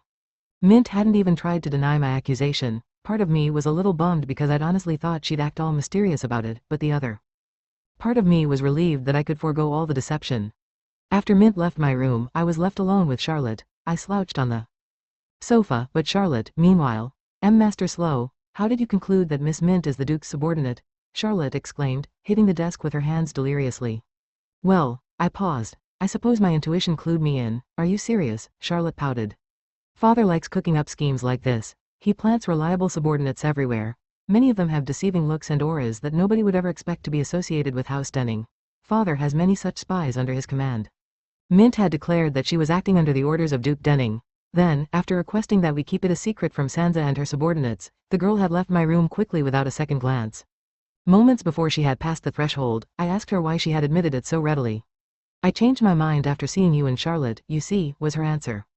She hadn't explained any further, but she was apparently going to put on the whole potential retainer mask again the next day. So we told her that she didn't have to be too considerate of us too as well. She seemed like she wanted to avoid Sansa finding out until the time was right. But, why is she doing all this, Master Slow? People who answer directly to the Duke are super famous in specific circles for their extraordinary abilities. Who knows, she's both powerful enough and reckless enough to earn Father's approval. I can't read her mind.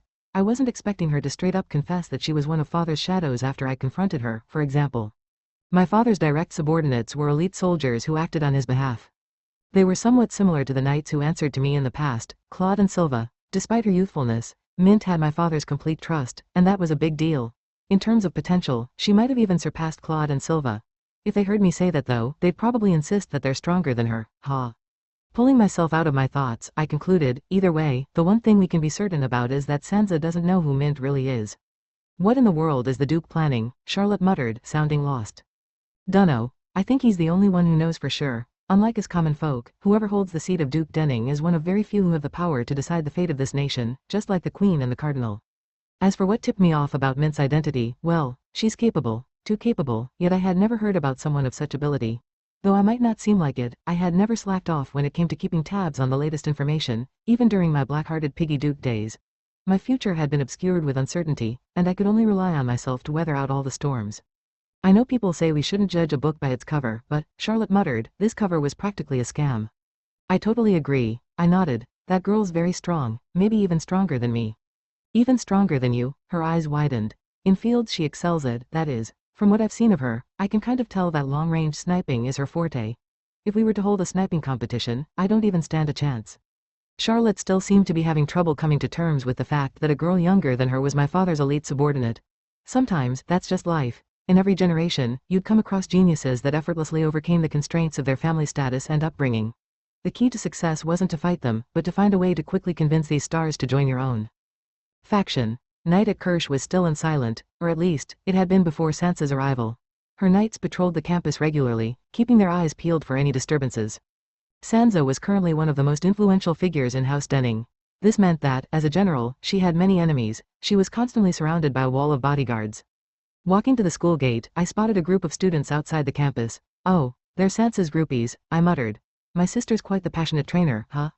I'd heard rumors that Sansa was assembling hopeful would-be soldiers and running drills for them in the forest. The group that had just returned to Kirsch were all holding burning torches. They had probably gone monster hunting in the forest with my sister. I could see the burly figure of Kondo standing next to my sister. In contrast to the exhausted students, Kondo was going around cheerfully and smacking the students' backs encouragingly. Apparently, there was a grand total of 100 or so Kirsch graduates every year who went on to join the army. The cream of the crop among that group would be assigned to the squads under the direct command of Denning descendants.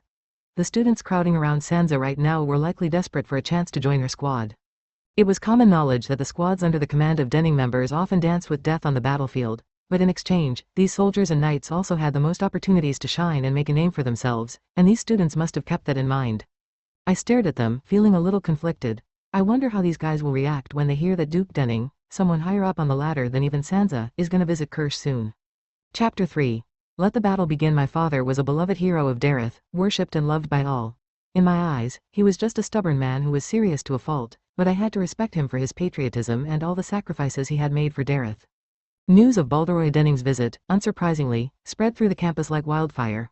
Hushed whispers were exchanged, often with a hint of fear. I saw the Duke at the main gates. He was with his order of knights. The headmaster welcomed him personally. From what I could hear, they're going to sit down and have a discussion. Did you see those knights? Their gazes were as sharp as knives. They seem way more terrifying than the royal knights. I could understand their trepidation. Though hearing my father's epic stories was thrilling, he was still a man whose closest companion was death. It was only natural that everyone wanted to keep their distance. My father had the awe of the Dareth citizens, but this awe consisted of more fear than pure respect. As if that hadn't been enough, something else had fanned the anxiety in everyone's hearts. The headmaster told us to evacuate as soon as possible. Word on the street is, Kirsch is going to be a bloodbath soon. What's going to happen here? The headmaster had issued an official evacuation notice to all students and staff at Kirsch. Everyone on site had to take refuge in the nearby town of Yoram. Due to that, the innkeepers at Yoram were crying out in joy over the booming business. Why did the headmaster even let the Duke come to begin with? We finally finished rebuilding the school, but it's gonna turn into ruins again. It's common sense to stay the heck away from the head of House Denning if you don't want to dig yourself into an early grave. Charlotte was walking next to me, and when such rumors reached her, displeasure marred her face. I mean, they're not exactly slandering my father, because they're kinda right. Bloodshed follows closely in father's wake no matter where he goes. Or, to be more accurate, my father predicts where there will be conflict and heads there in advance. After seeing the roster of knights that my father brought.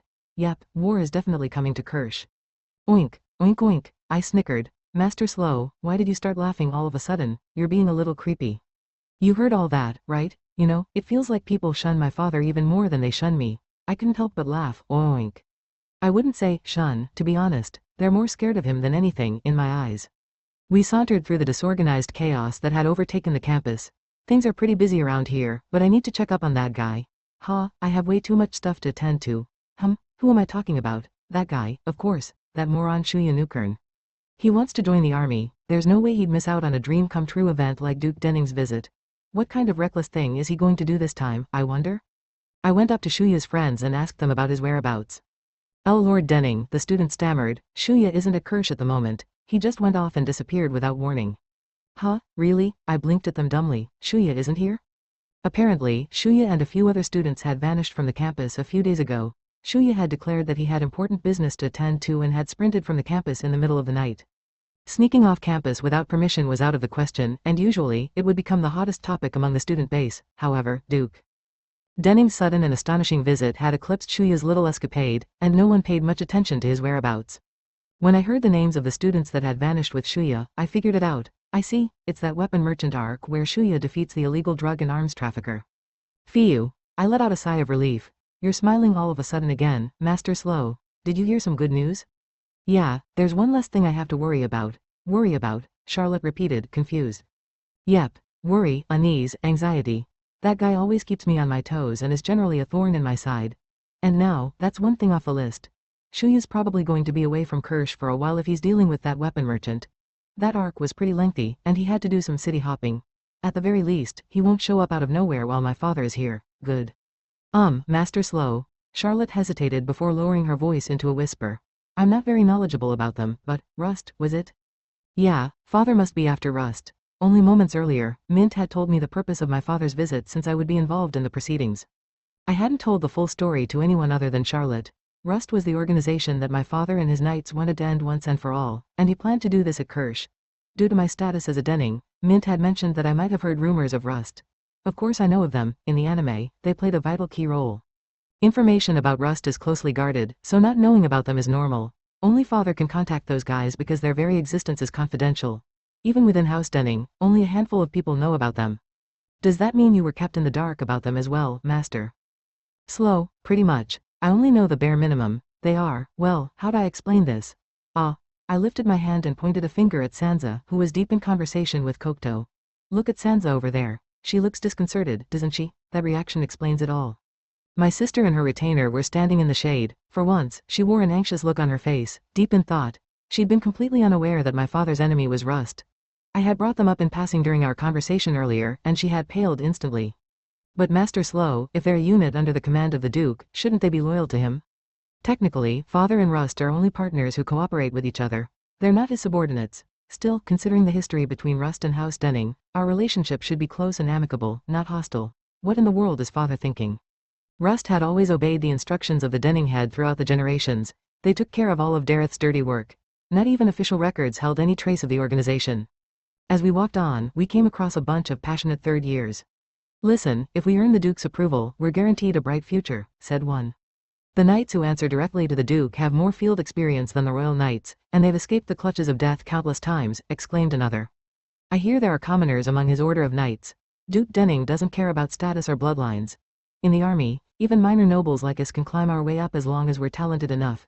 If we produce results that can catch his attention even for a second, anything will do, It seemed that some of the senior students were going to stay behind and help my father. Do they even know who they're up against? This is Rust we're talking about, my dudes.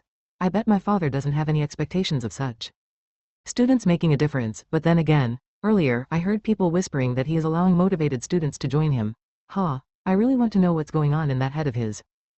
Charlotte hesitated. If that group and the Duke go way back, is it possible for them to solve everything through a peaceful discussion? I felt a wry smile pull up the corners of my lips. That'd be the ideal solution, yeah.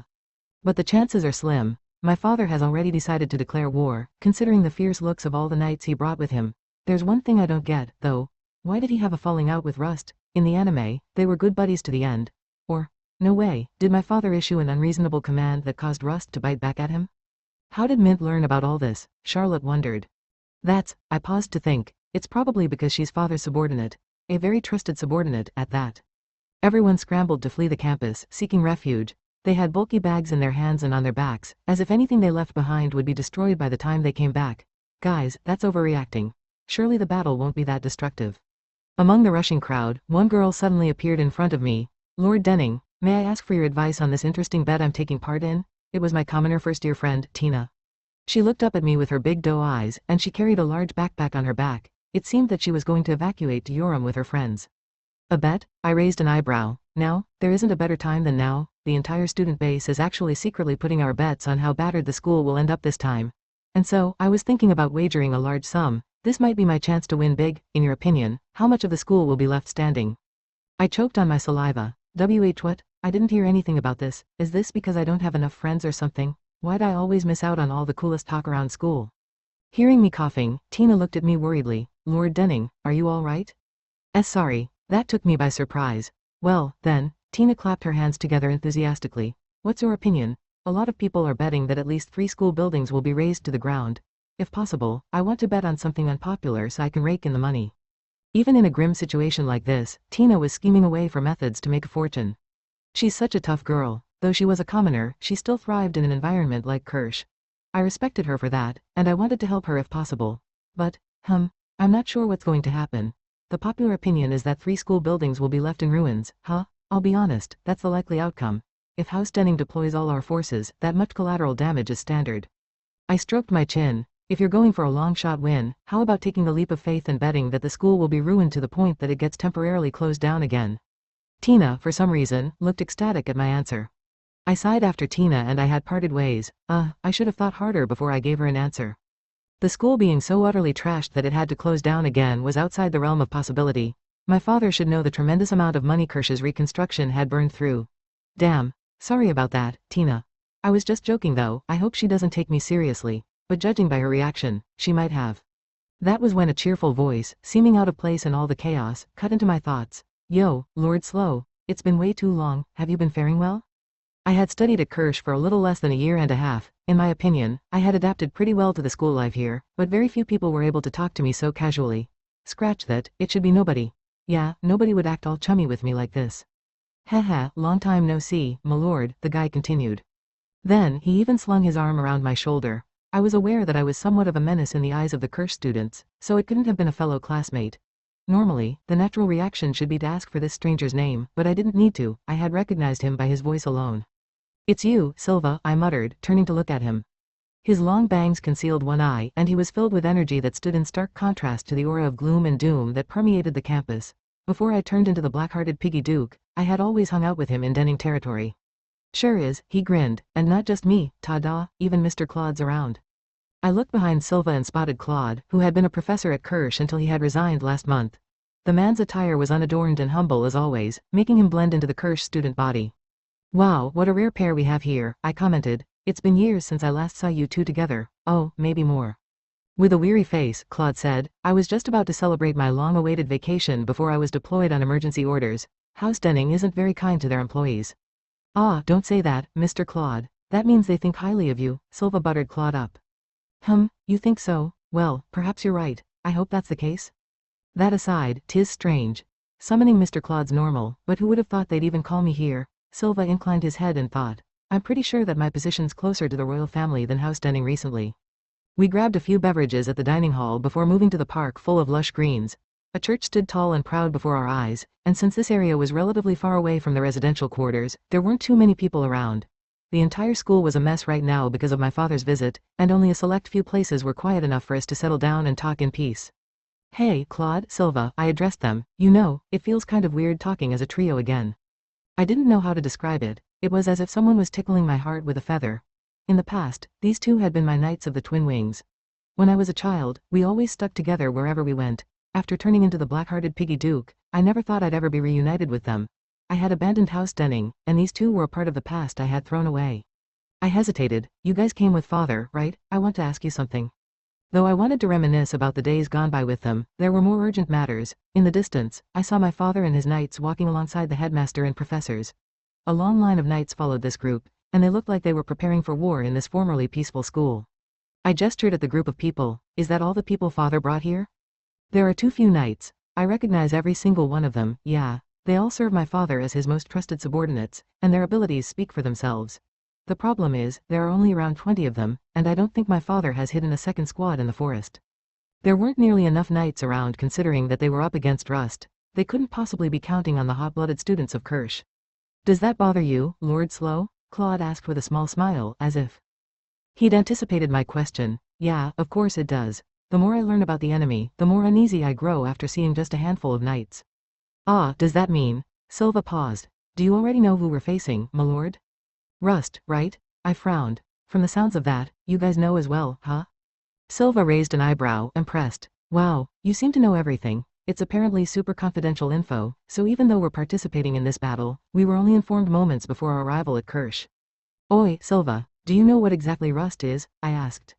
Yep, I heard they're a dangerous bunch that has come in handy for the Duke in the past. I turned to the other man present. Was that the case for you as well, Claude? With a grim look, Claude nodded. Everyone present, other than Silva and I, are personal knights of the Duke.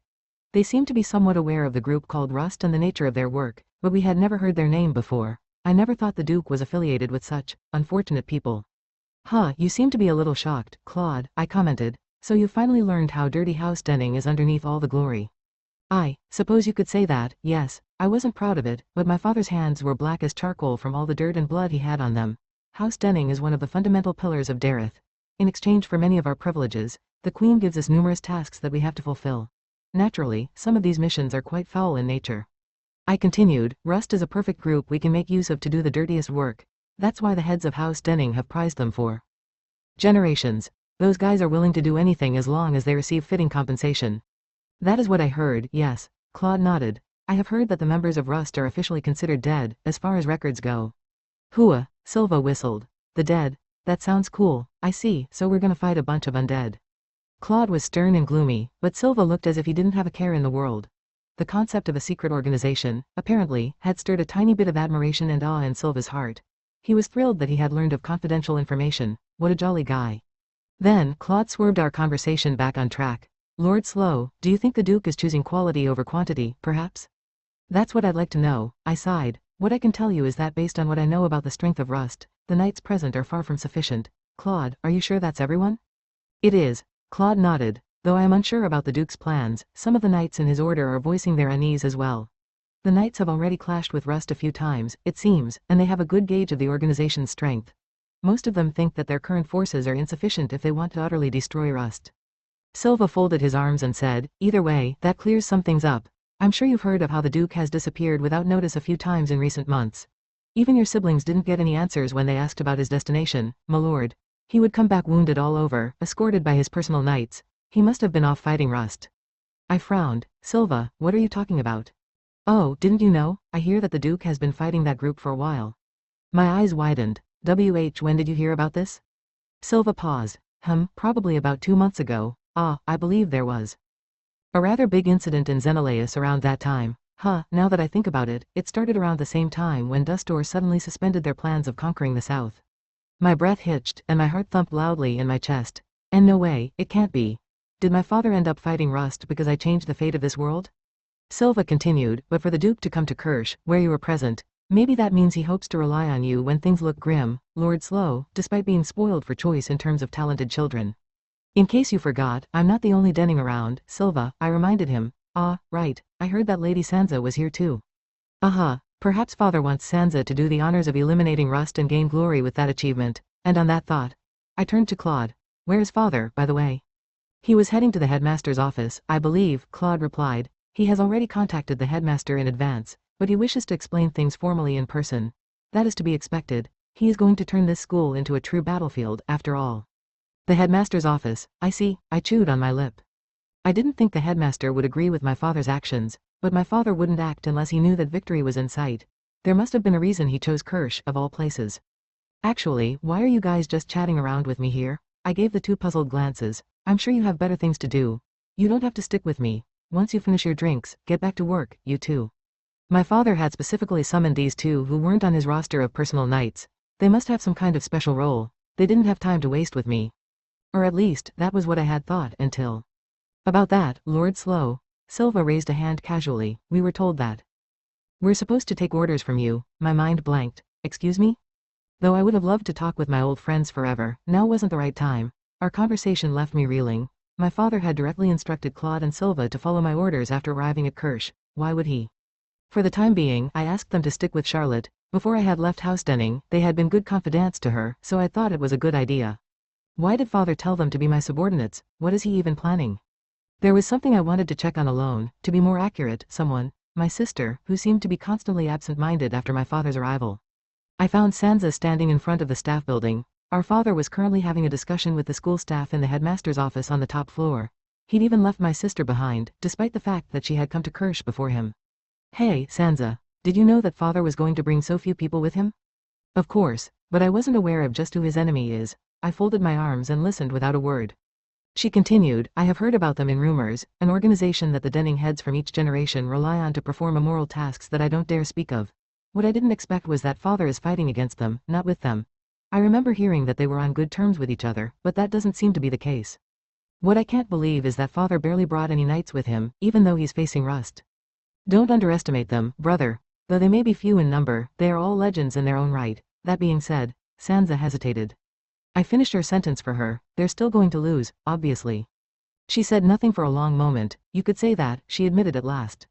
We seem to be in agreement on this front. Why is father fighting against Rust, though? Did averting war with Dustor cause a butterfly effect?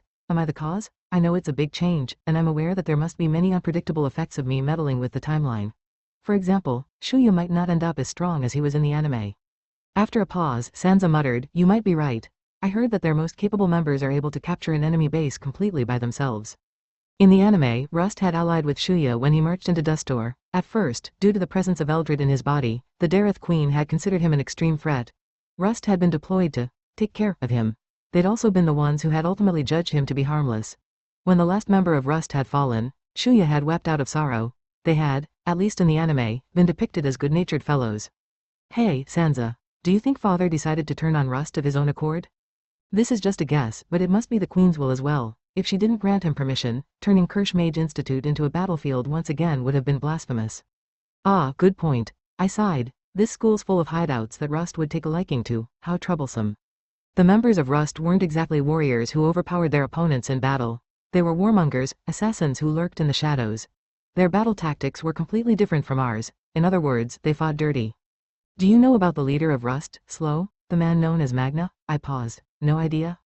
That was a lie. I knew that the members of Rust only obeyed the words of Magna, an old man whose identity was otherwise shrouded in mystery. Between Magna and my father, they held total authority over Rust's goals and actions. I didn't know what he looked like, though, because he had never revealed his appearance in the anime. I'd only seen his silhouette as he had talked to my father in some dark place. Apparently, Magna had always been a bit problematic, and he had been a headache to dinning heads in the past as well. Sansa's voice tore me away from my thoughts. I don't know how much you know, but in the past, Dareth only had two options. One was to submit to Dustor obediently. The other was to fight to the bitter end. I know that much. Father was one of the loudest voices in the resistance faction. That applies to Magna as well. Could you please get to the point? Perhaps Magna still wishes to wage war with Dustor. Of course, this is just me speculating. I need to ask father first. Sansa paused. Though from the looks of things, I doubt he will shed much light on the matter.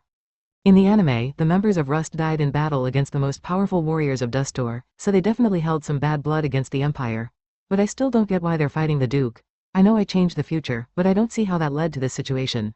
Congrats, sister. This is your big break. If you perform well, you're going to take one giant leap forward towards becoming Duchess Denning.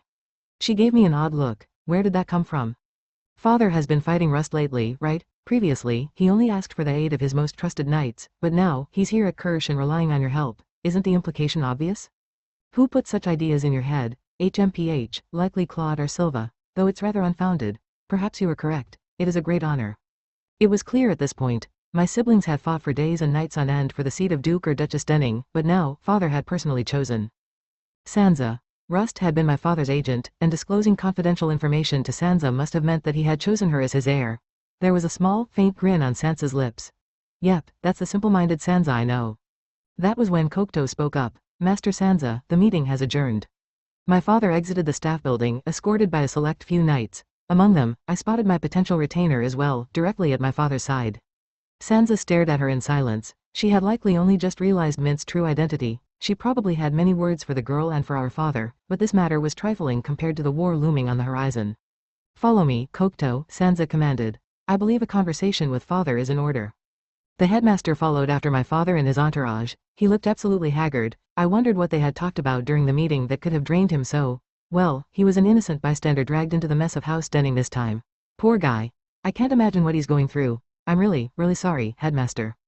Shortly after the meeting concluded, I followed the headmaster and Professor Loco Moco to the professor's private quarters, which were filled with messy stacks of documents. The professor practically exploded once we got in. Denning, father's Raven mad. The rumors were right. He's awful, just awful, I tell ya. Professor Loco Moco had been present in the meeting as well. With a bitter scowl on his face, the professor slammed his hands down on his desk. He was threatening us, no negotiation, no nothing. He didn't even pretend to listen to what we had to say. With a pale face, the headmaster inclined his head in agreement. Slow, I know a lot about your father, but I did not expect him to be serious when he first contacted me. Kirsch is a school, a place where students strive for a better future. The wounds in the hearts of our students are still raw after the previous incidents. I cannot believe that your father wishes to transform this place into a battlefield once again. Did you agree to his demands, headmaster? I asked. Professor Loco Moco spat. The Duke came prepared. Yeah, no, we came up with dozens and dozens of excuses to refuse him, but he received the Queen's permission before he came here. How are we supposed to say no? It's out our hands.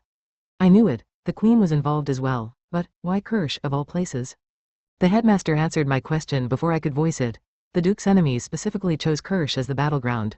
My eyes widened, and father accepted such a condition? The Queen is determined to deal with them once and for all, it seems, and she expressed her support, the headmaster explained.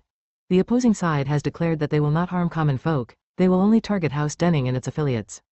So it's Rust that picked Kirsch. The headmaster's lips pressed into a thin line. You could say that they chose Kirsch Mage Institute as their grave. I hear that. The majority of the opposing faction are Kirsch graduates. I staggered absent-mindedly back to the dorms, kicking up little pebbles as I went. The headmaster's words echoed in my mind like the haunting whisper of a ghost. The Queen has even declared that the destruction of Kirsch is an acceptable sacrifice if it is necessary for victory. I admit, I am horrified and morbidly intrigued about the identities of the Duke's enemies. In the anime, Rust had been a group of patriots that had fought and died for Dareth. Around the middle phase of the anime's overarching plot, Shuya had infiltrated Dustor.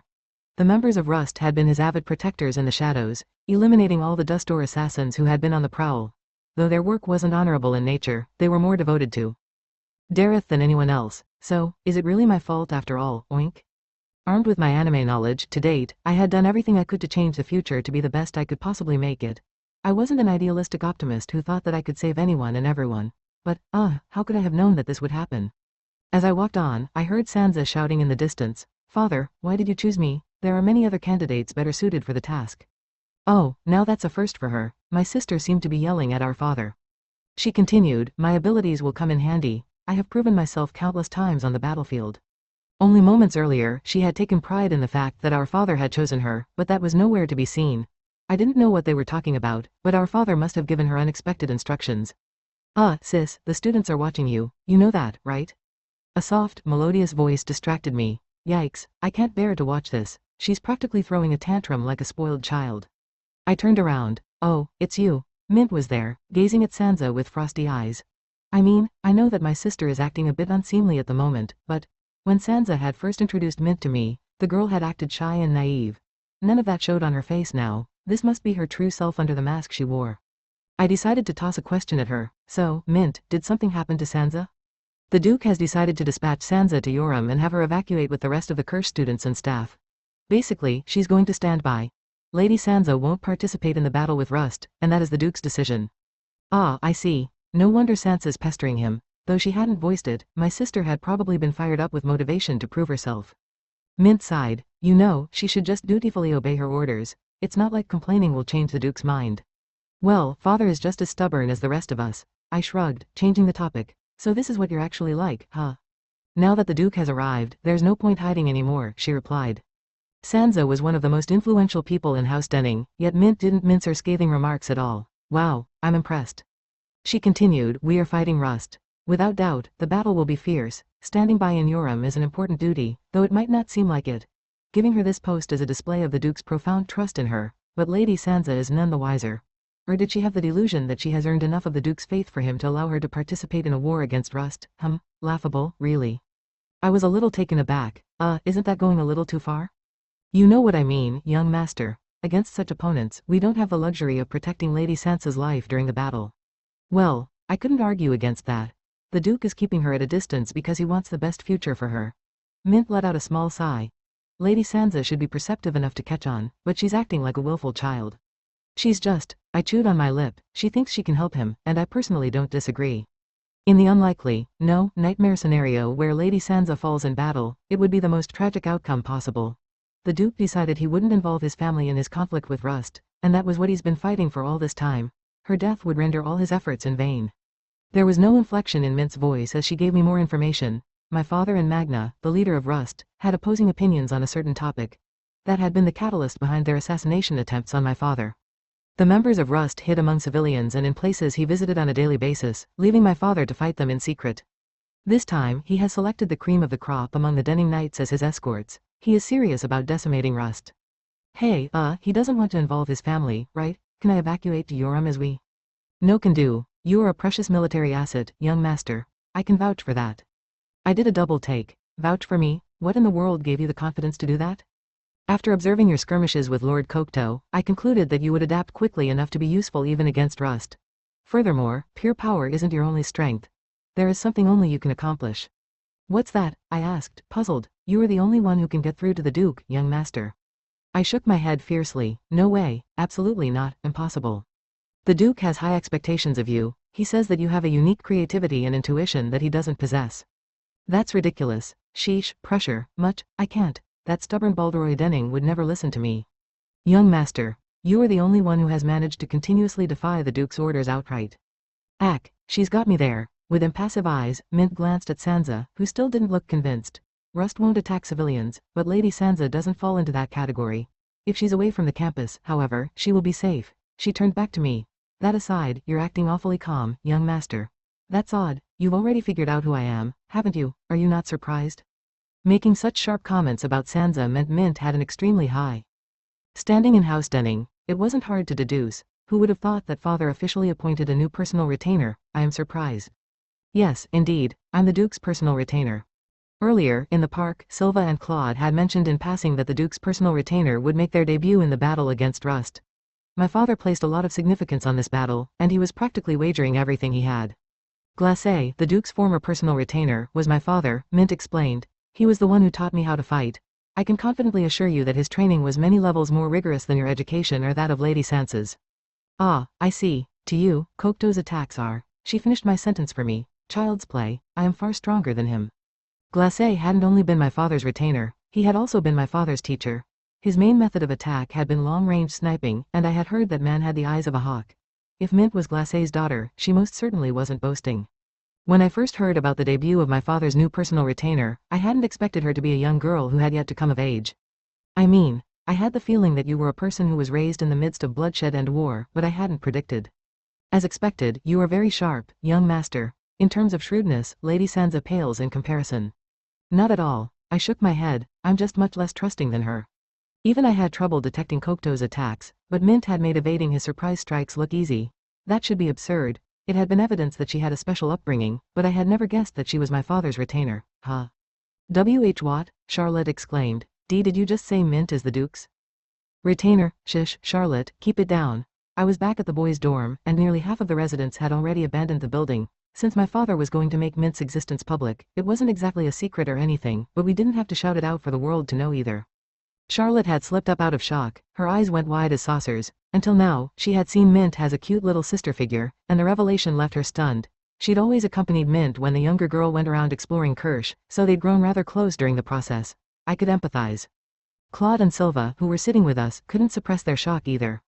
Such a child is the Duke's retainer, Claude muttered in disbelief. If she's just as strong as Lord Glacé, she's one of the best allies one can have, Mr. Claude. Silva pointed out. In the south, Lord Glacé was one of the best snipers around when he was alive and kicking.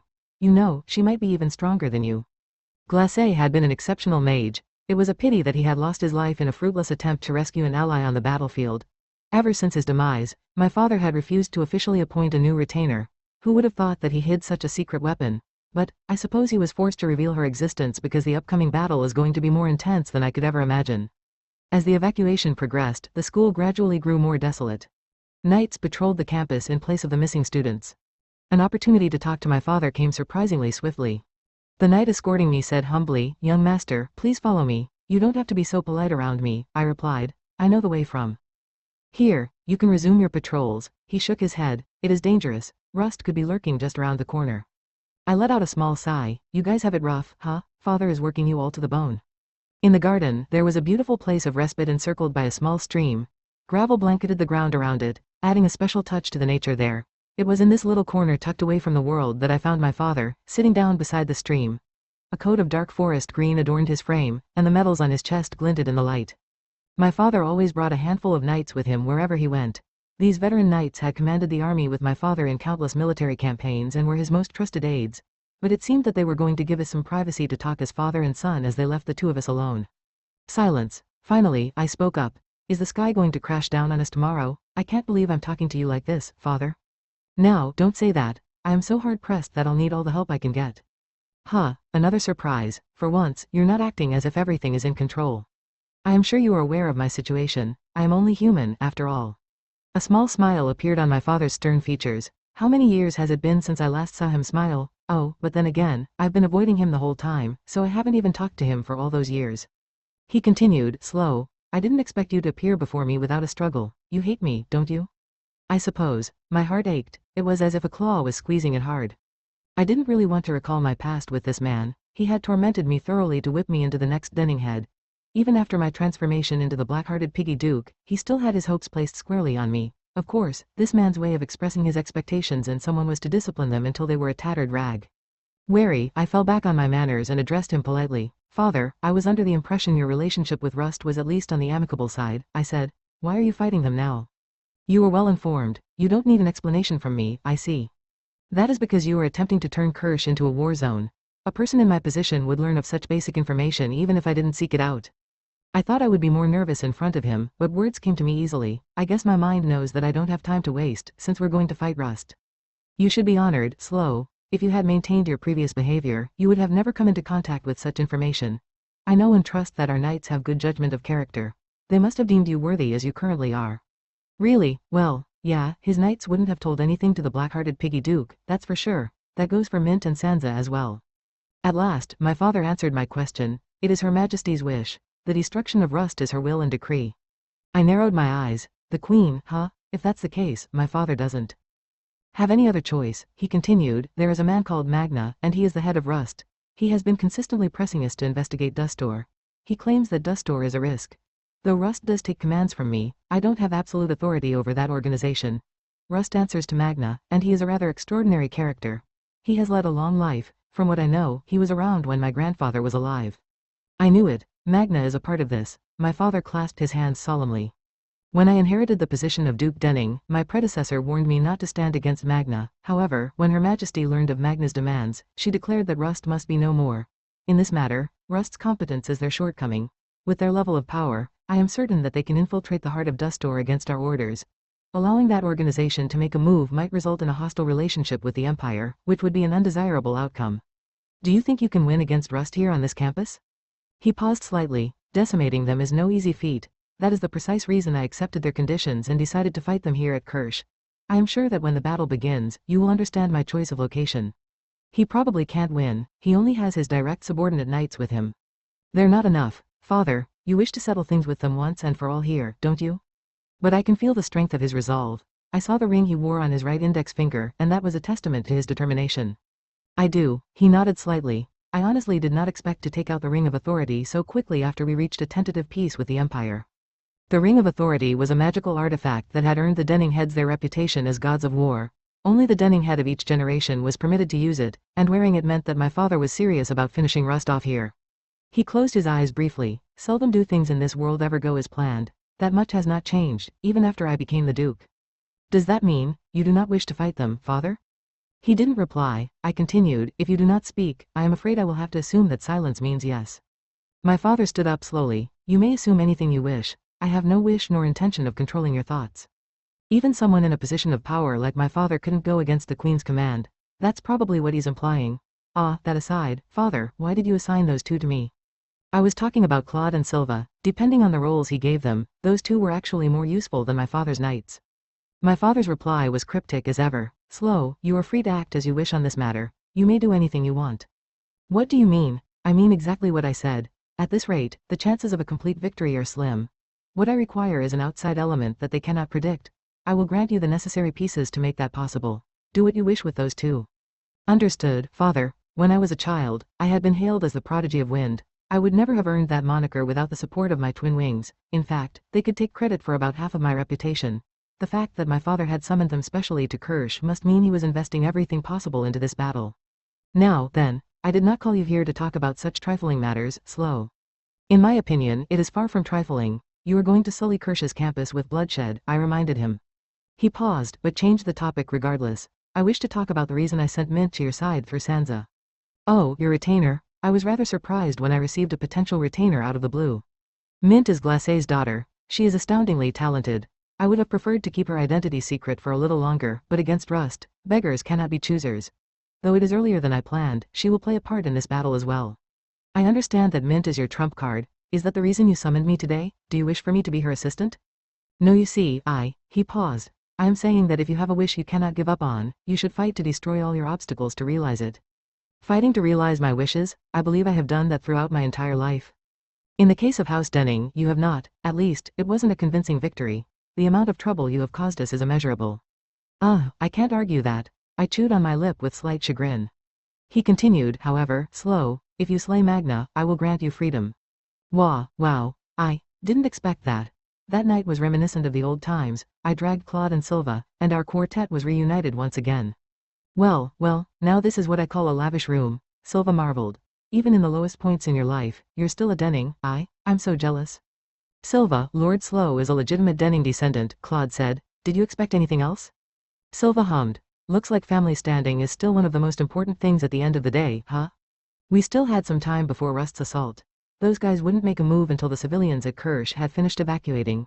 The chefs at Kirsch were also going to flee to safety, so tonight was likely the last night I could enjoy a piping hot meal. I had ordered a whole feast and had arranged for the dining hall to deliver the dishes to my room.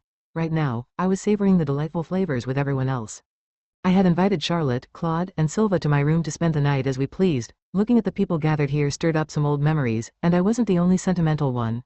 Enveloped in the heartening atmosphere, it was easy to forget that we were going to fight a formidable foe like Rust. Silva, being born as a Denning isn't exactly a blessing, you know, I grumbled. As you know, I'm kind of being dragged into a battle right now. I want to go to Yoram with Sansa.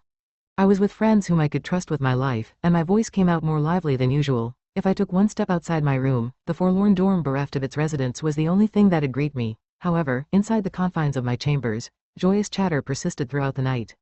No matter where I go, I hear rumors about you, my lord, Silva said. That is nothing strange. Claude shook his head. If Lord Slow unleashes his true powers, that is the natural outcome. We didn't have to hold anything back. I spoke my mind without reservation, and my two former knights shared their tales. Our conversation felt like it could go on forever. To put it mildly, I was having the time of my life. We simply couldn't run out of things to talk about. At one point, I fell silent with a frown. Charlotte was a little worried and she asked, "Is something the matter, Master Slow? You look slightly upset." That reminds me, Silva cut in. I hear that you had a conversation with the Duke, my lord. Poor Sansi was driven away to Yoram, which means that it's finally your time to shine. Oi, Silva, I gave him a disapproving look. Keep your mouth in check, Will. He blinked innocently, but that means the Duke chose you over Sansi, right? Claude shook his head slowly. You're the only one who would dare refer to Lady Sansa with such a nickname. Come on. I know you're looking for juicy gossip too, Mr. Claude. Silva wriggled an eyebrow. You won't meet my eyes. Well, Claude hesitated. Yes, anyone would be intrigued. Tell us already, my lord, Silva urged me. There are no secrets between good pals like us. I caved. My father said, well, he told me he'd grant me freedom if I take down the enemy leader. As expected, both of them were stunned speechless. For a while, no one spoke. Crazy, right? I muttered. It was ridiculous. Absurd. My father had invested so much effort into making me the next Denning head, how could he ever offer me freedom? Silva was the first one who came to his senses. My lord, that's almost too good to be true. You can't waste this chance, right, Mr. Claude? Agreed, Claude admitted at length. I share the same opinion. Lord Slow, this is a once-in-a-lifetime opportunity. Silva and Claude knew me very well, and they were telling me to use the battle with Rust to my advantage. I, however, felt that there was a catch. Was this really the Balderoy Denning I knew? You guys know too little about father, that man is, I sighed. Silva suggested, but perhaps the Duke changed his mind after seeing your transformation, my lord. Either way, it's not like you to fret and be indecisive like this. Good point. During our reprieve before the showdown began, I wandered around the campus. There were no students in sight, and the tension in the air was so thick you could cut it with a knife. With the decoration of morning mist, the campus almost looked like an abandoned ruin site in some remote area. Alone, I walked without a word as I brooded. Though I had been driven out of House Denning, I'd ended up at Kirsch just as I wanted. I left everything behind. But over the course of the last few days, I felt as if I had returned to the past, in a good way. Every night, all four of us would gather and talk well into the evening. Back when I was a kid, whenever night came around, I had small tea parties with my knights. These had also served as good reflection sessions, and through these nightly meetings, we had accomplished many things. By the time 3 months had passed since our night tea parties had begun, I had started gradually making a name for myself in the Denning territory. If I remembered correctly, by the 1-year mark, I had earned national fame. Claude and Silva would report back about rumors they had heard from some unknown source, and I would execute plans to deal with the problems that I had heard about. Occasionally, I had even sneaked out of the Denning lands under the cover of night. But when I had realized that the path my family had prepared for me, a one-track road to inheriting Denning Head, would bring me nothing but despair, I had abandoned everything. As a result of that, I moved to Kirsch, where I had begun my new life with only Charlotte by my side. A stern voice snapped me out of my thoughts. Prepare the magic circles. We will finish this before the evacuation is complete. Yes, sir. A group was making preparations for the upcoming strife, mostly consisting of my father's knights. 3rd years and 2nd years who wanted to join the army were helping in whatever way they could. I sat down with a thud on a bench and spaced out. I fought the urge to sigh. What am I supposed to do with those guys? Do my fellow students think this is their chance to shine or something? Wake up, everyone. You're gonna fight Rust, an organization that used to be at the Denning Head's beck and call. Why did my father allow them to join, anyway? He should know Rust's strength better than anyone else. He was the one who sent them on all their missions. My fellow students are digging themselves an early grave. I'm serious, I'm so relieved that I told Claude to escort Charlotte to Yoram beforehand. Master Slow, are you all right? Is something bothering you? Charlotte sounded worried as she talked to me. I just think there's a catch somewhere, I muttered. Something is bothering me. My mind is a mess. How am I supposed to be calm when the thing I crave most is dangling in front of me like a carrot on a stick? Oink, wait, I wasn't paying attention, but that was Charlotte, right? I did a double take. Most of the people at school are evacuating. Why is Charlotte still here? I hunted around for Claude, whom I had designated as Charlotte's bodyguard. I'm going to hound that guy for answers when I find him. I held full authority over Claude and Silva at the moment. The mission I had given to Claude was to head over to Yoram with Charlotte and to stand by over there. Sansa was probably having a rough time, and having as many helpers as possible was ideal. When I finally found the man, he was with other students and assisting in the construction of magic circles. Hey, Claude, I stomped up to him. Why isn't Charlotte at Yoram? Have you already forgotten my orders? Well, he stammered. Lady Sansa, said that it is improper for your retainer to be separated from you. She also said that you don't have to worry about Yoram. My frown slowly grew into a scowl. He continued, Charlotte is also determined to prove herself to the Duke, so he ended up staying here. Determined? I looked at him incredulously. Against those guys? Even I was going to have a hard time against Rust. Charlotte didn't stand a chance. Lord Slow, I believe the best course of action is to assign some kind of task to Charlotte as well, Claude said carefully. I took a deep breath to steady myself. As I closed my eyes and cleared out all thoughts from my mind, my other senses sharpened. I could hear the fluttering of wings as little birds stopped to perch on branches, and the rustling of leaves in the winter breeze. In that case, I'll ask Charlotte to draw out all the information she can from that girl, I muttered. Mint had been cooperative the entire time, and she seemed to get along with Charlotte. My retainer would be the perfect person for this job. Filled circle in one corner of Yoram stood a house that was in mid-construction. The voices of two men echoed inside this building site. Be careful with these. These are first-class goods. One of these can fetch you enough money to buy a house with a plot of land in the best district of the capital. Hee, another man cackled. Look at who you're talking to. You think I'll mess up? The first man continued, I never thought House Denning would accept our terms. Kirsch is, after all, where we spent 3 entire years of our youth. I heard that it got a huge makeover recently and looks gorgeous right now. Curiously, there were no windows. The walls blocked out all prying eyes. The two men dressed like construction workers, and they repeatedly walked in and out of the building with bulky lumber on their shoulders. This place was a secret hideout that served as their main base. These two men were only 2 of many, and more voices joined them. Weren't we meant to be House Denning's buddies, but they just went ahead and disbanded us without a good reason? We aren't disbanded yet. Gramps and the Duke don't see eye to eye on something, that's all. Hee, where did your brain go? It's clear from their movements that they're out for our heads, ha. Gramps said that anyone who wants to live on can flee. As if anyone's gonna do that. Gramps was the one who saved my life, all of our lives. I'll follow him even into the depths of hell. Are we really going to do the Duke in, Gramps? Among all the activity, there was only one corner of stillness on the far side of the room. One man sat on a chair, unmoving like a statue. Though everyone called him Gramps, he didn't look particularly old compared to the rest of the men walking about. But everyone knew that his looks were deceiving, hiding an ancient soul within. The man, Gramps, was polishing a crystal ball that someone had handed over to him, and he was mulling over something. This was the moment the man decided to address his peers. A piece of advice for everyone. Avoid clustering up at Kirsch. Our enemy is House Denning, and they might even have access to rare tools that can track our movements. Only a select few citizens of Dareth knew of their existence. They had served the Denning heads from generation to generation and had dealt with the more unethical jobs given to House Denning. Having such hounds on their leash was what made House Denning so feared. This organization was what helped the household maintain its peerless influence within Dareth from generation to generation. The man continued, I shall deal with the Duke myself. All of you should concentrate on collecting blood. Don't be negligent. Especially you, Do you remember your role? Hee, facing Slow Denning, right. A nod. You are the only one capable of this job. One cackled. Him aside, let's talk about the Duke. Do you think he brought the ring of authority with him? I suspect he did. Hee, I can't wait. The man inclined his head. You are powerful indeed, my dear one, but you won't be able to put up a fight against the Duke if he uses that ring. That being said, he is not the only one with an ace up his sleeve, of course. One let out another cackle. I want a taste of supreme power. On top of that, the best thing about all this is that we don't have to act at night. Another man said jokingly, oh, you're so silly, Night is our best friend. I want to fight under the sun, hee. One thing connected the people present, their love for this nation. They understood that Dareth needed people like them. People who were willing to get their hands dirty. Each of them were graduates of Kirsch, and they all wanted a bright future for the country of knights. Hey, Gramps. Just as planned, the students have started evacuating one after another. But there's one problem.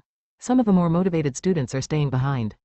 Give them a big surprise, will you? The sitting man replied. Killing, however, is strictly prohibited. This is a battle between us and House Denning. Let's keep it that way. Students were the treasures of a nation. Snuffing out such stars was out of the question for patriots like them. Filled circle. The siege began without warning. The enemy had appeared in the blink of an eye, almost like a gust of lethal wind. But we hadn't faced the members of Rust, exactly.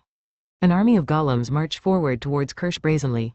Some climbed over the walls, while others came in boldly from the main gates. Golems swarmed the campus like a hive of bees, trampling the magic circles the knights had set up. Many of the students suffered injuries, but there were no casualties. However, the morale of the students present plummeted heavily. I shouldn't have joined. What was I even thinking? Why did we choose to meddle with House Denning's battle? It's a miracle that we even survived. A despondent atmosphere hung in the air. After the first clash, the students were reduced to shivering wrecks. The Denning Knights went around and offered them some words of comfort, saying that this was the norm in conflict. My lord, they are one up on us. Silva sounded grave. Silva and I were at the front lines, and we were more concerned about something else. Yeah, those guys gained a foothold while we were distracted by the golems. During the siege of the golems, Rust had taken advantage of our opening and had occupied an area of the campus. It would probably help if I quickly explained the structure of Kirsch. There was a main street that stretched from the main gates to the heart of the campus. If one looked down the main street from the main gates, they would see the education facilities clustered on the right side. Among them were facilities such as the library, the experiment buildings, the forge, as well as several chapels. Each corresponded to a different sect. Of course, there was also a row of extensive multi-purpose school buildings. Most of the buildings were connected to each other by a network of corridors, and though I had lived on the campus for over a year, I still found places with which I was unfamiliar. Actually, there were a few school buildings that were complete mysteries to me. There was even a rumor that only the headmaster knew the full structure of the entire campus. My lord, look at the golem standing guard over there. Silva frowned. Its quality is. I nodded. It's on a whole other level compared to the ones that attacked us earlier. Over at the enemy camp, masked men were walking around while golems patrolled their territory in a defensive formation. There was even a golem with a golden suit of armor, though it was probably just for show. The third years, who had started out with lion hearts, had completely lost their courage. You saw that golem, didn't you? It's frustrating to admit, but we'll only get in the way if we stick around. The golems guarding their camp are even stronger than the previous ones. Our magic is useless against them. Their reaction was understandable. The golems created by Rust were of unprecedented strength in their eyes. My fellow students had probably never come across golems that would explode when they were on the brink of destruction. To the left of the main street was the residential area, and Rust had forced our faction to retreat there without a direct confrontation. So, the right of the main gates is their territory, while the left is ours, I muttered. Makes things pretty simple, don't you think? Silva sighed. Unfortunately, there's a limit to the amount of territory we can defend. Right. The main street was almost like a line partitioning the two factions. We have more things to protect on our side. The buildings on the right are much easier to rebuild. Does that mean the Duke deliberately allowed them to settle on the right? I don't know whether he planned that far, but perhaps. Either way, at least there's a silver lining. My fellow students, who were honestly dragging us down, are probably going to evacuate to Yoram after this first round. The army of golems also helped us in the end. We wanted to end the conflict as soon as possible, but Rust could take all the time in the world. We couldn't count on reinforcements because this was House Denning's problem. The Queen and my father didn't have any motivation to involve more people.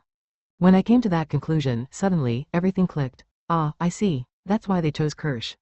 Silva tilted his head quizzically. It's nothing, just talking to myself. Kirsch was surrounded by a dense forest, and therefore, it was possible to isolate this place from the rest of the world. What happened here would stay here.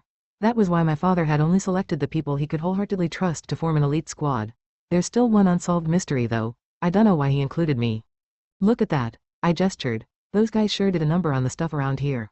The wave of golems hadn't been anything significant to me. It had only been a warm-up match, so to speak. Rust had only sent in the golems to force the students away, to destroy the magic circles the knights had prepared, and to secure a foothold at Kirsch. Their goal had been obvious. That was why we had made students group up and had assigned one Denning knight to each student party. House Denning did what we could to protect the lives of the students, to make sure they could return to their families safe and sound. Thanks to our efforts on the lukewarm attacks, there had been 0 casualties. All in all, it was a wonderful achievement considering the ridiculous number of golems that had marched in. I gritted my teeth and spat. You think I buy that? What the hell was with that fight? It's as if both factions agreed on such a move in advance. As if my father and Rust had planned this from the beginning. Only one girl knew my father's whereabouts, and it was his personal retainer, Mint. Locating her had been a tough job. At long last, I spotted her on the top floor of the clock tower, the tallest building in our territory. She was sitting on the windowsill and gazing down, a position fitting for a sniper. It seemed that she had looked for a place with an overlooking view of the entire campus. May I help you, young master? I want to talk to father. Where is he? The Duke is resting, I am afraid. I'm his son. The walls have ears. I'm going to keep his location a secret. I resisted the urge to sigh. You're as stubborn as a mule. Anyway, I finally figured out why you came to Kirsch as my potential retainer. He wanted you to scout out the terrain of Kirsch before the battle, correct? I knew you would realize eventually. Yes, that's right. Understanding the geography of the battlefield is one of the most important things in warfare, after all. That's why she came to Kirsch earlier and wandered around so much. She asked Charlotte about the structure of the campus and confirmed it with her own eyes. She was investigating the areas that would give her, a sniper, the most advantages. If you insist on not answering me, I could force it out of you, you know. Oh, do you want to fight me, young master? Are you looking down on me? Mint was a tough nut to crack. She wasn't swayed at all. In that case, can you tell me this, at least, what has father said about the current situation? According to him, that attack was nothing but a small test. They only wanted to drive the students away. Sounds about right. And that's why I'm suspecting he planned this out with the opposing faction. Mint's reply was a noncommittal silence. It felt as if we were dancing to Rust's tune. I couldn't read anything from Mint's expression. She was indeed capable as my father's retainer. Like him, a man of many secrets, she was a good con artist. No wonder she had fooled Sansa for so long. I continued, we aren't going to get anywhere with this conversation. I'll go ask him directly. I just told you that I won't disclose his whereabouts to you. That's fine. I don't have to ask you anymore. After all, my ears had long picked up the sound of faint footsteps heading in our direction. Mint's eyes widened. Your Grace, why are you here? Mint, allow us some privacy. I have not been in such a good mood for a long time. The man who appeared held a small liquor bottle and a familiar sword in his hands. His eyes shifted to meet mine. In exchange for Prisma, I was considering answering a few of your questions. My father rarely ever indulged in alcohol because of how the drug dulled one's senses. If I remembered correctly, he had strictly prohibited his soldiers from indulging in liquor before battle. But now, even though we were in the midst of war, his face was flushed red from its influence. I almost did a double take at him. I heard you were abstaining from alcohol, father. He didn't respond to my comment, instead muttering, I never thought I would see this sword again in my lifetime. In one hand he held on tightly to Prisma, the magic sword I retrieved from the labyrinth of Serkista. From the looks of it, this sword kept him company while he drank. After my return from the dungeon, I'd immediately arranged for the sword to be delivered to House Denning. That was fast, he already received it. At long last, he finally offered some semblance of an answer. I was having a slightly sentimental moment. It was a parting gift to Lewis when he left House Denning, so I did not make any effort to reclaim it, to think that it would return to its rightful place at a time like this. Lewis was my father's brother. Before he'd left the household, they had apparently been on good terms. If Lewis had stayed behind, I was certain that he would have ended up as the current Denning head instead. They'd also shared a friendly rivalry, spurring each other on to grow. My father was the only competitive one, really. He was the one who constantly nagged and challenged Lewis one-sidedly. Father, I met Lewis in the labyrinth of Serkista. He was as chipper as always, even though he was already dead. I see, you believe me? I know it sounds rich coming from me, but what I said is way too absurd. Even the dead can walk among the living in a place like that, passing strange though it might be elsewhere. I sulked a little inwardly. Boring. I thought he'd be more surprised. He continued, now, as for the question you raised to Mint, this is a battle between House Denning and Rust. I will not allow any outsiders to interfere. Magna shares the same opinion on this matter. You sound more like friends than enemies. He inclined his head slightly. The one who holds animosity towards them is the Queen. She wishes for nothing less than Magna's heart delivered to her as proof of their destruction. Then, what is your stance on all this, father? I am the Duke of House Denning. I cannot let foolish sentiments blind my eyes. Her Majesty's orders are absolute. So it was the Queen pulling the strings behind the scenes then. She thought that Rust might make a blunder in the north and fan the flames of war against Dustor. But as far as I could tell, Rust wasn't a second-rate organization, as long as their leader was around. Their agents would investigate Dustor with endless patience and caution. The problem, in the end, was a lack of trust. My father thought that Magna had perfect control over all the members of Rust, who were all eccentric in one way or another, but the Queen didn't hold such faith in the organization. In the anime, the Queen had only realized the extent of their abilities after the war had begun, so perhaps I shouldn't be too surprised. The members of Rust had proven their abilities by protecting the inexperienced Shuya and making his Dustor infiltration mission successful. I frowned slightly. Why his heart? I have only heard this secondhand from the previous Denning head, but apparently, within Magna's heart burns an eternal flame. An intriguing story, is it not? Well, since we are both here, I suppose I should tell you this much. If you even come across Magna, freeze the man before his henchmen flock over. I have now obtained the weapon that will make that possible.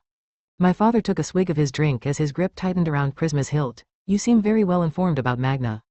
This knowledge is passed down through the generations from one Denning head to the next. Freezing him is the only way to kill the man. Does he know that you are aware of his weakness? Of course. Though it sounds simple, Magna is a cautious man, and it will not be easy to force him out of hiding. The war will probably be a drawn-out contest where we whittle down each other's military power bit by bit, but when the time is right, I will finish him. Did you bring the Ring of Authority for that precise moment? Yes. The Ring of Authority, the dull silver ring on my father's ring finger, granted its wielder a temporary but magnificent boost in power for a steep price, a magnificent double-edged sword. My father paused. Slow, why are you joining this battle? What do you fight for? In your perspective, you are only an unfortunate outsider dragged into something you have no stake in? I would be rather pained if Kirsch is destroyed again. That's all. It already happened once, and I don't want a repeat of that. My father let out a short chuckle, or perhaps it was a scoff. Now that you mention it, you were the guardian who protected this school from disaster, weren't you? Ah, how about this? If you defeat Magna, I suppose I can name you as my heir. Well, do you feel even a bit more motivated? Nope, never. Cross my heart and hope to die, but if you keep that up, I might end up defeating Magna myself.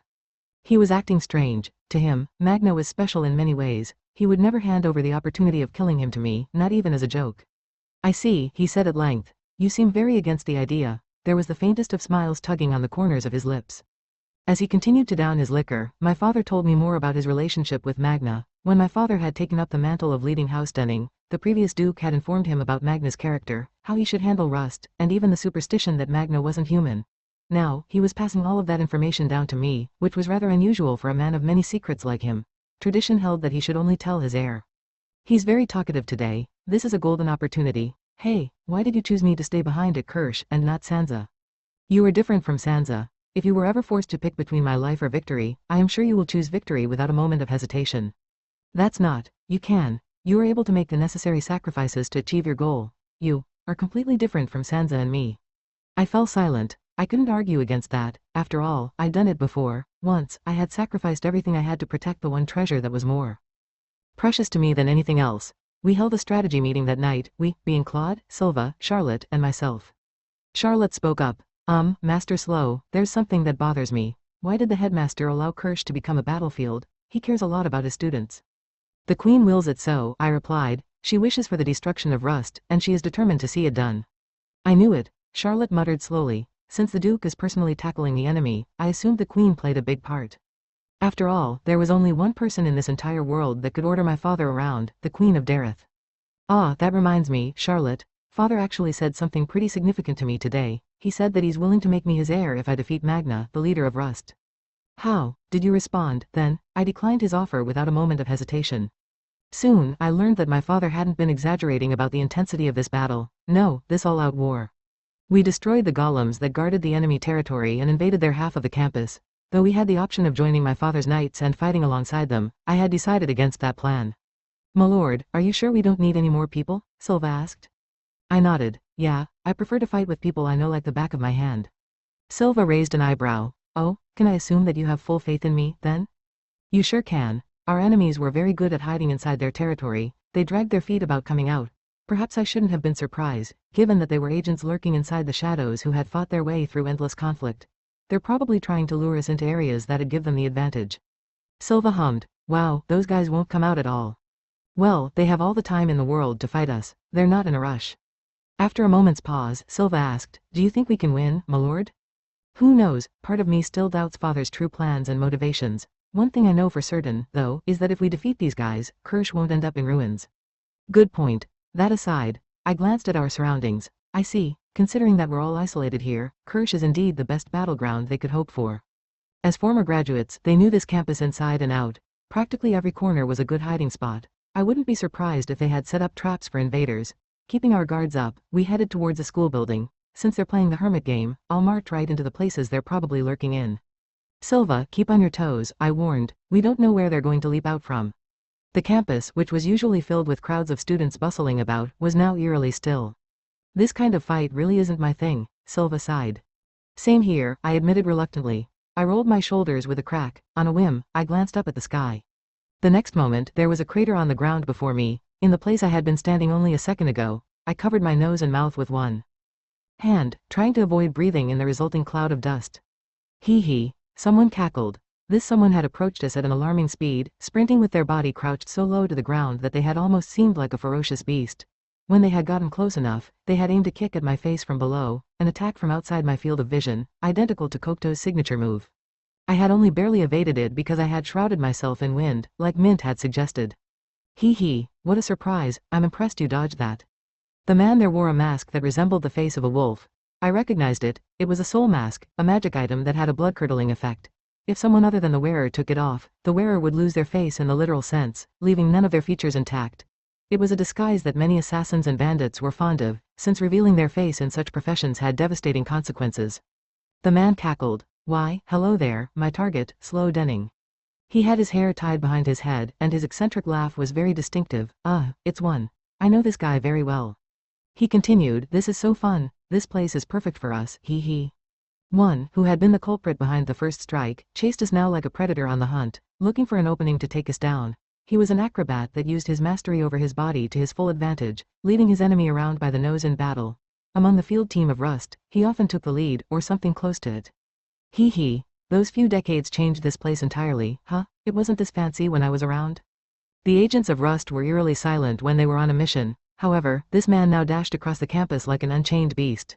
I gritted my teeth. Let's run into that building for now, Silva, we're sitting.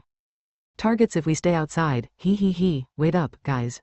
We escaped into one of the school buildings for some cover, but that had been a mistake. Don't bother with them, Silva, we'll get out from there. The men chasing us fired off one spell after another in ridiculous poses, almost as if they were as flexible as felines.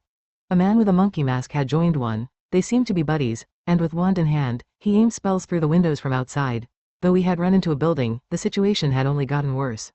How the heck are they moving around like that, my lord? Silva exclaimed, sounding baffled. If this were a game of cat and mouse, we were the mice running for our lives. I could have taken the long route of running down the narrow corridor and dashing down the stairs, but I wasn't a fool. Instead, I smashed through a glass window on the 3rd floor. There was a moment of weightlessness before my feet reached the ground. I had cushioned my fall with magic, and I did the same when Silva jumped out after me. Cheers, my lord. Those guys are going to jump down soon. Ready, Silva? Immediately, I fired off magical projectiles at the falling silhouettes. A hail of spells rained down on them. To my dismay, they skillfully predicted the trajectory of my spells and dodged them perfectly. They're running away, Silva exclaimed. They probably think there's no merit in engaging in a duel of spells with me, a wise move. Our pursuers didn't want to fight us head-on. These men had unparalleled ability and a wealth of experience to draw from. They never hesitated even for a moment, making snap decisions on the spot. In battle, they didn't allow their personal emotions to distract them. Even if their orders went against their own preferences, they would carry them out dutifully. So, this is the organization that shouldered the dark side of Dareth, huh? Those two were crazy, Silva muttered. On top of that, one was sure a quirky guy with a quirky name. The members of Rust didn't have names. After their identities were wiped from the official records, they would be assigned numbers. The smaller the number, the more capable the agent. I turned to face my buddy. Let's look for their headquarters, Silva. They must have set one up somewhere. Rust was a mysterious group that only the Duke could contact. Nobody knew what they did in their day-to-day life. One theory guessed that they mingled with ordinary citizens and led equally ordinary lives when they weren't on a mission, but that was only a theory. Aristocrats who had a hand in crimes met an unfortunate end at the hands of Rust in places away from the public eye, never to see the light of day again, and one of Duke Denning's duties was to make full use of this group. I didn't even have a moment to catch my breath, though I wanted to find their lair. One resumed his attack very soon. My lord, keep them in place with your spells. I'm trying, but I can't even so much as scratch these pesky bastards. They're predicting where my spells will strike. Hee hee, this is so fun, I'll never get to play around in broad daylight. Because you're always hiding in the shadows or something? Who cares? What is with these guys? This is so frustrating. I agreed with Silva, one was pretty crazy. However, my experience from Kokuto's assassination attempts came in handy after all. With an area of wind around me, I could boost my reaction speed. The unfortunate thing about maintaining this spell consistently was that a sphere with a radius of 2 meters around me was my limit. The wind couldn't attack or anything, it could only sense moving objects. But it was effective against Rust. Thanks to this experience, I wasn't defenseless. So, if you become the Duke, you'll need to manage people like these, huh? Silva muttered. I want nothing to do with that, thanks. Anyway, change of plans, we'll head somewhere else. Huh? Where are we going? We're going on a treasure hunt. I went to the west side of the main gates, the territory of House Denning. After I crossed the border, Rust stopped chasing me. Huh, I guess they've caught on to all the enchanted traps waiting for them here.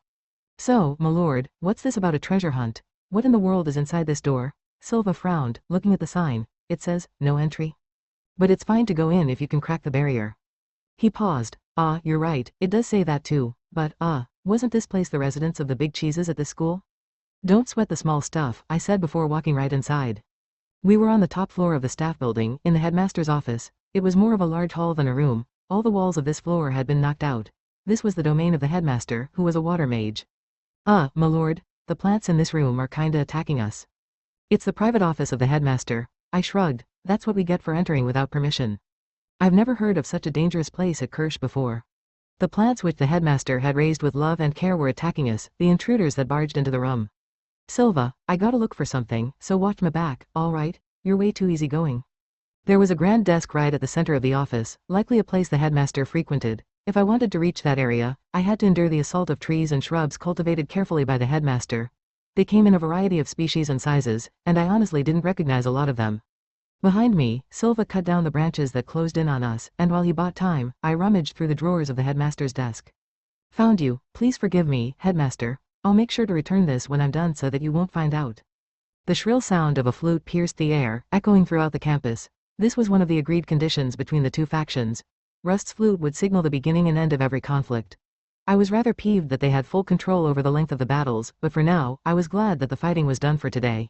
House Denning is going to foot the bill for the repairs, right? Silva muttered.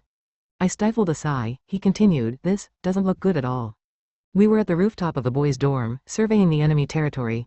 Though the campus had only recently gone under reconstruction, I could now see many holes in the school buildings and numerous trees knocked onto the ground. It was evident that the clash between our knights and Rust had been brutal. I know this isn't my problem, but, I placed one hand on my forehead. I'm getting a headache from looking at all this. If the coming battles were just as intense, most of the students participating in the secret bet were going to lose. It wouldn't end at the destruction of just 3 buildings. When I returned to my room from the rooftop, I found Charlotte and Claude waiting there. They gave me a report of the battle today. Wait, you sure? I blinked. That girl was the star of the battlefield? Charlotte nodded. She's very awe-inspiring, Master Slow. I can see why the Duke selected her as his retainer. Mint, as it turned out, had been the most outstanding warrior today. She had taken down 2 opponents by sniping them from far away. Apparently, her arrows had pierced right through their chests, and the 2 agents had died on the spot. The knights had served as a distraction at the front line while Mint had ended the lives of our enemies one by one with deadly precision. It was a simple but effective strategy. However, I hadn't gotten to the most horrifying part of the story yet. When the nearby knights had removed the masks to see the faces of the fallen foes, what had appeared were 2 blank faces, like those on display mannequins. Charlotte let out a small whimper of fear. I hope I don't have a nightmare tonight. That mask is so nasty. I mean, yeah, they have to hide their identities and all, but do they really have to go that far? After a pause, Claude muttered, in the past, I have heard that mysterious events happen on battlefields where the Duke is present. In perilous situations, arrows would appear out of nowhere and save the life of the soldiers. With a mix of disbelief and wonder on his features, Claude continued, to think that our goddess of war was such a young girl. She's already a goddess of war at her age. That makes me curious about how old she was when she first stepped into the world of bloodshed. Wait, this means she secretly snuck out from Sansa's drills and rushed over to the front lines to support my father, right? In a sense, that sounds even more tiring than taking down enemies in battle. Well, no wonder she's my father's retainer. I don't want to be on the opposite side of her in conflict. Thanks to her support, we didn't have a single casualty on our side today, which is an incredible feat for the first day of war. This was when Silva asked me, that aside, my lord, why did you go to that room? I was looking for this thing. As I spoke, I unraveled a rolled-up piece of sheepskin parchment on the table. This was why I had sneaked into the headmaster's office. A large map was illustrated on the parchment, and when everyone else saw the moving dots depicted, there was a hitch in their breaths.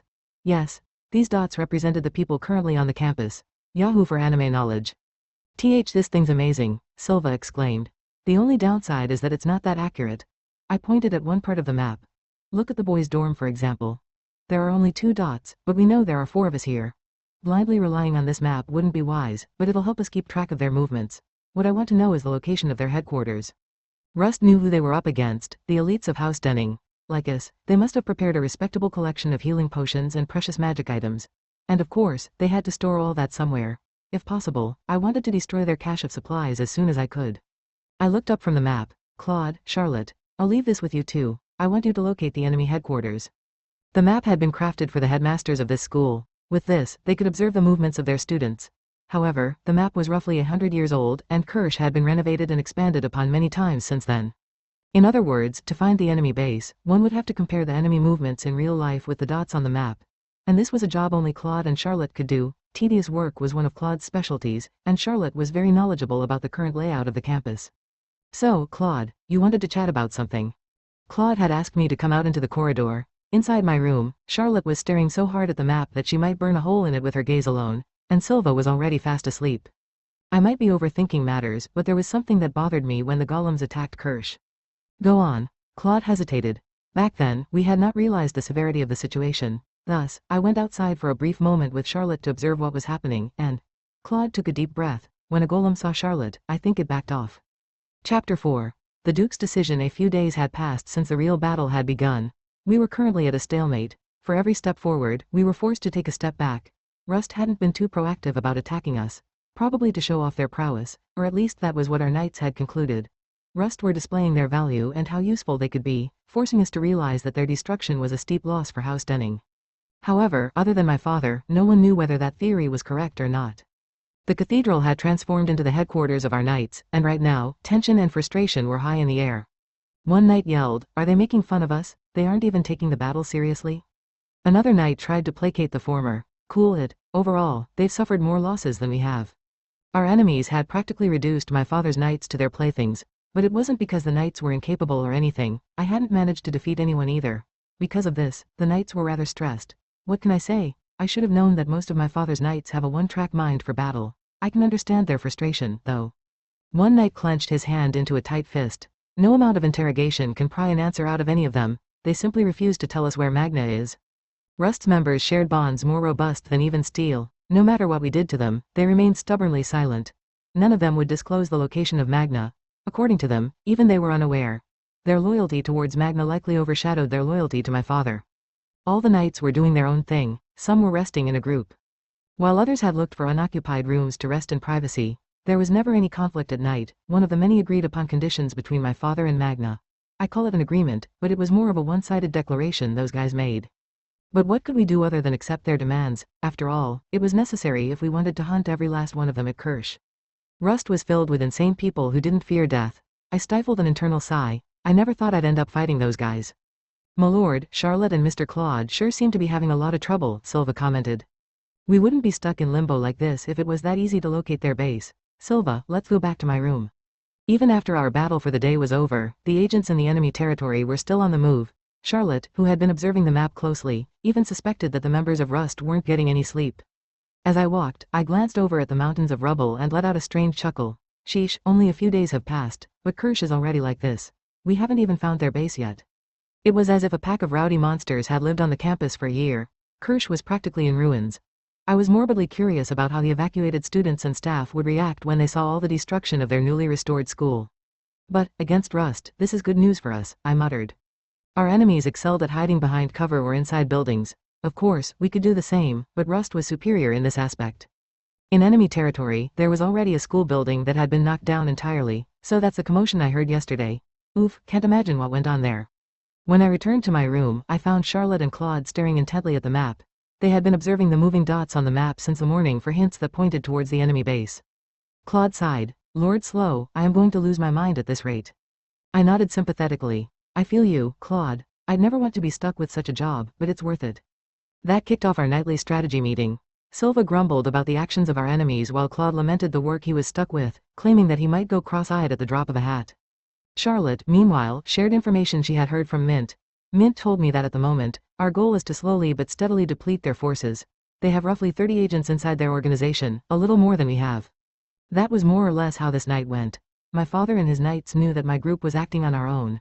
Though a part of me thought that combining our forces would be the better choice, my father had declared that we were better left to our own devices, and his knights had obeyed him without question. Makes sense to me. Well, it's not like we can win against them with a suicide squad or by deploying all our forces at once. I shrugged. Not to mention, our enemy general, that Magna guy, hasn't shown up at all, Silva muttered. My father hadn't joined the front line either, but it was for a very different reason. Claude added, "Lord Slow, Rust's general seems to want a one-on-one duel with the Duke, but the Duke rejected such an unreasonable request." "Yeah, I figured." I nodded. In the unlikely scenario that my father meets an unfortunate end, it'd be a big blow to this nation. I knew that he was currently reserving as much strength as possible for the eventual showdown with Magna, because he wanted to end Magna's life with His own hands. Ah, Charlotte gasped. I promised to go on a walk with Mint soon. See you guys later. Have fun, Charlotte. I smiled. For the past few days, Mint had been accompanying Charlotte during meals. Observing the map wasn't my retainer's only job. I had asked her to fish out information from Mint as well. Ever since the war had begun, Charlotte had mostly been stuck inside this room. Mint, meanwhile, had stationed herself on the highest point in our territory as our sniper, providing support from there. Both of them probably felt like they needed a breath of fresh air. Mint apparently also wanted a friend around her own age, so she had welcomed Charlotte with open arms. Actually, those two hit it off from the beginning. The younger girl's identity had been a secret even from the nights that answered directly to my father. She seemed to be in somewhat of a complicated situation. Silva frowned a little. I've been wondering for a while, but why is the Duke's retainer so eager to share information with us? Don't you think she's a little too cooperative, my lord? I shrugged. Who knows, she's suspicious. Maybe there's a catch. I gave Silva a disapproving look. Hey, she's on our side, you know. Looking back, I realized the girl had been helping me ever since she had arrived at Kirsch. It hadn't even been hard to deduce her identity. Claude, who had placed a hand over his eyes to rest the entire conversation, spoke up. I actually heard about that from Charlotte today. Mint claims that she is trying to curry favor with you, Lord Slow.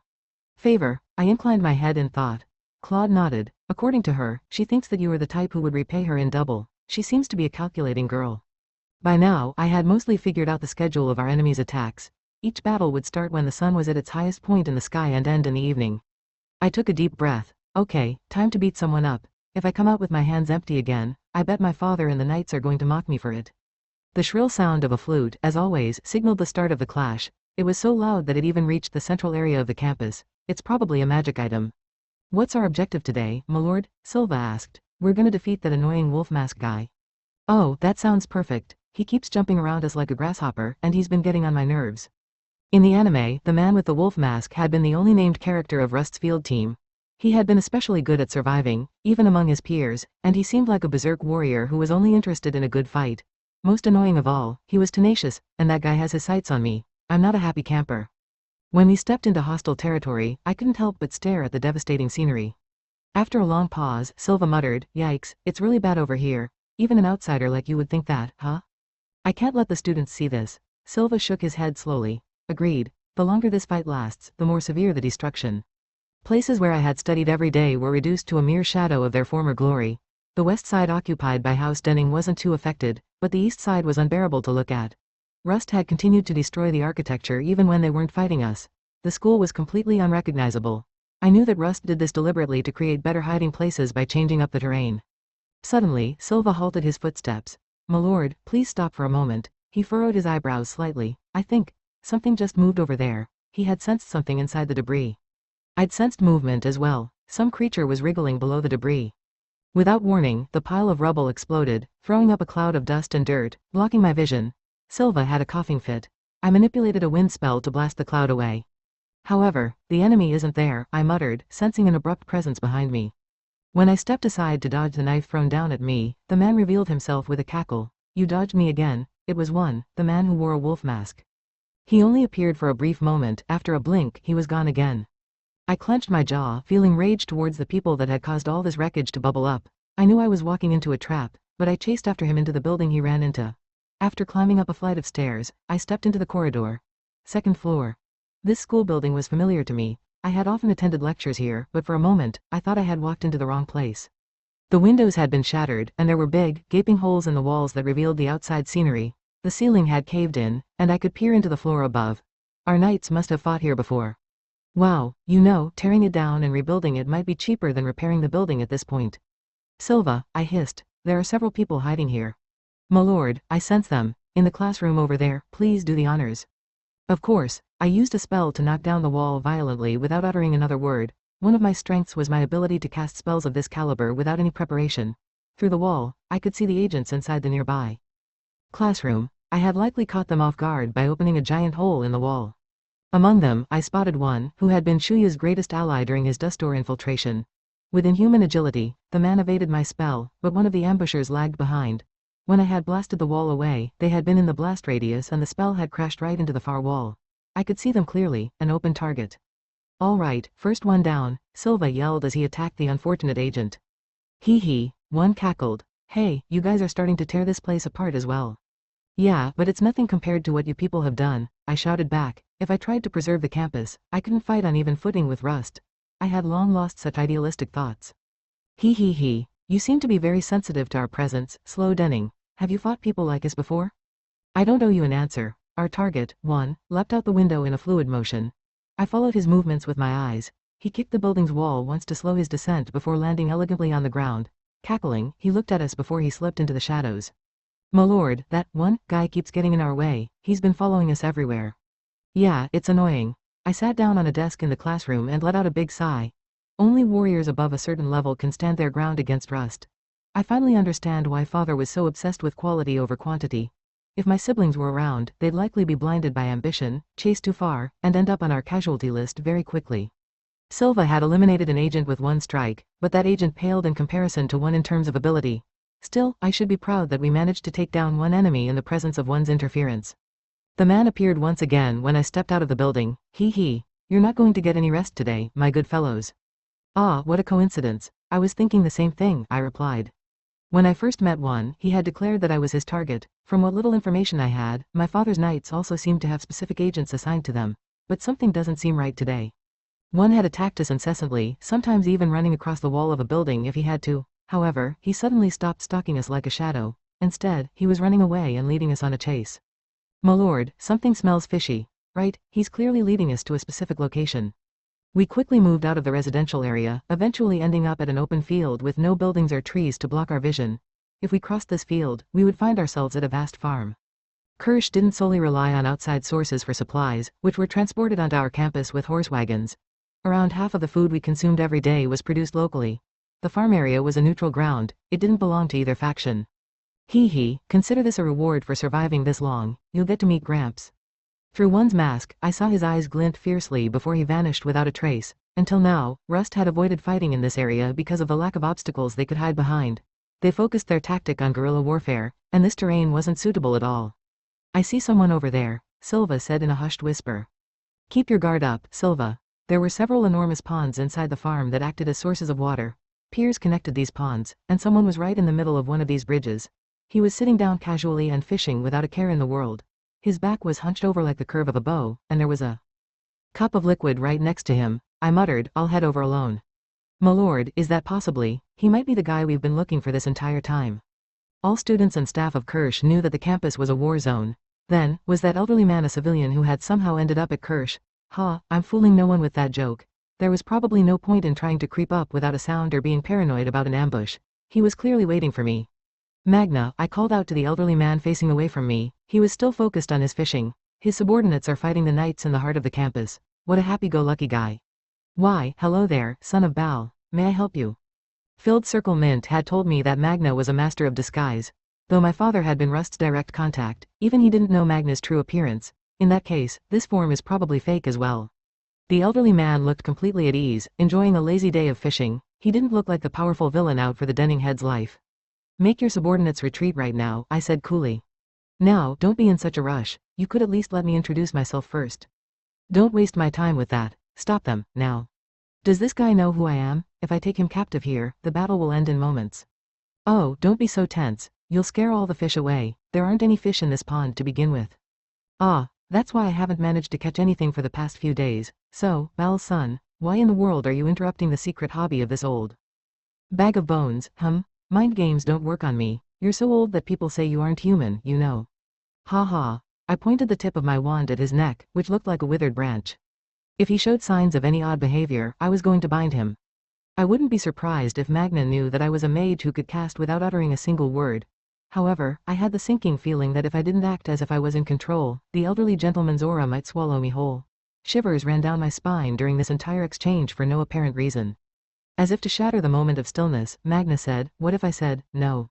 I'll defeat you, right here, right now. You can't defeat me, son of Baal, what a pity.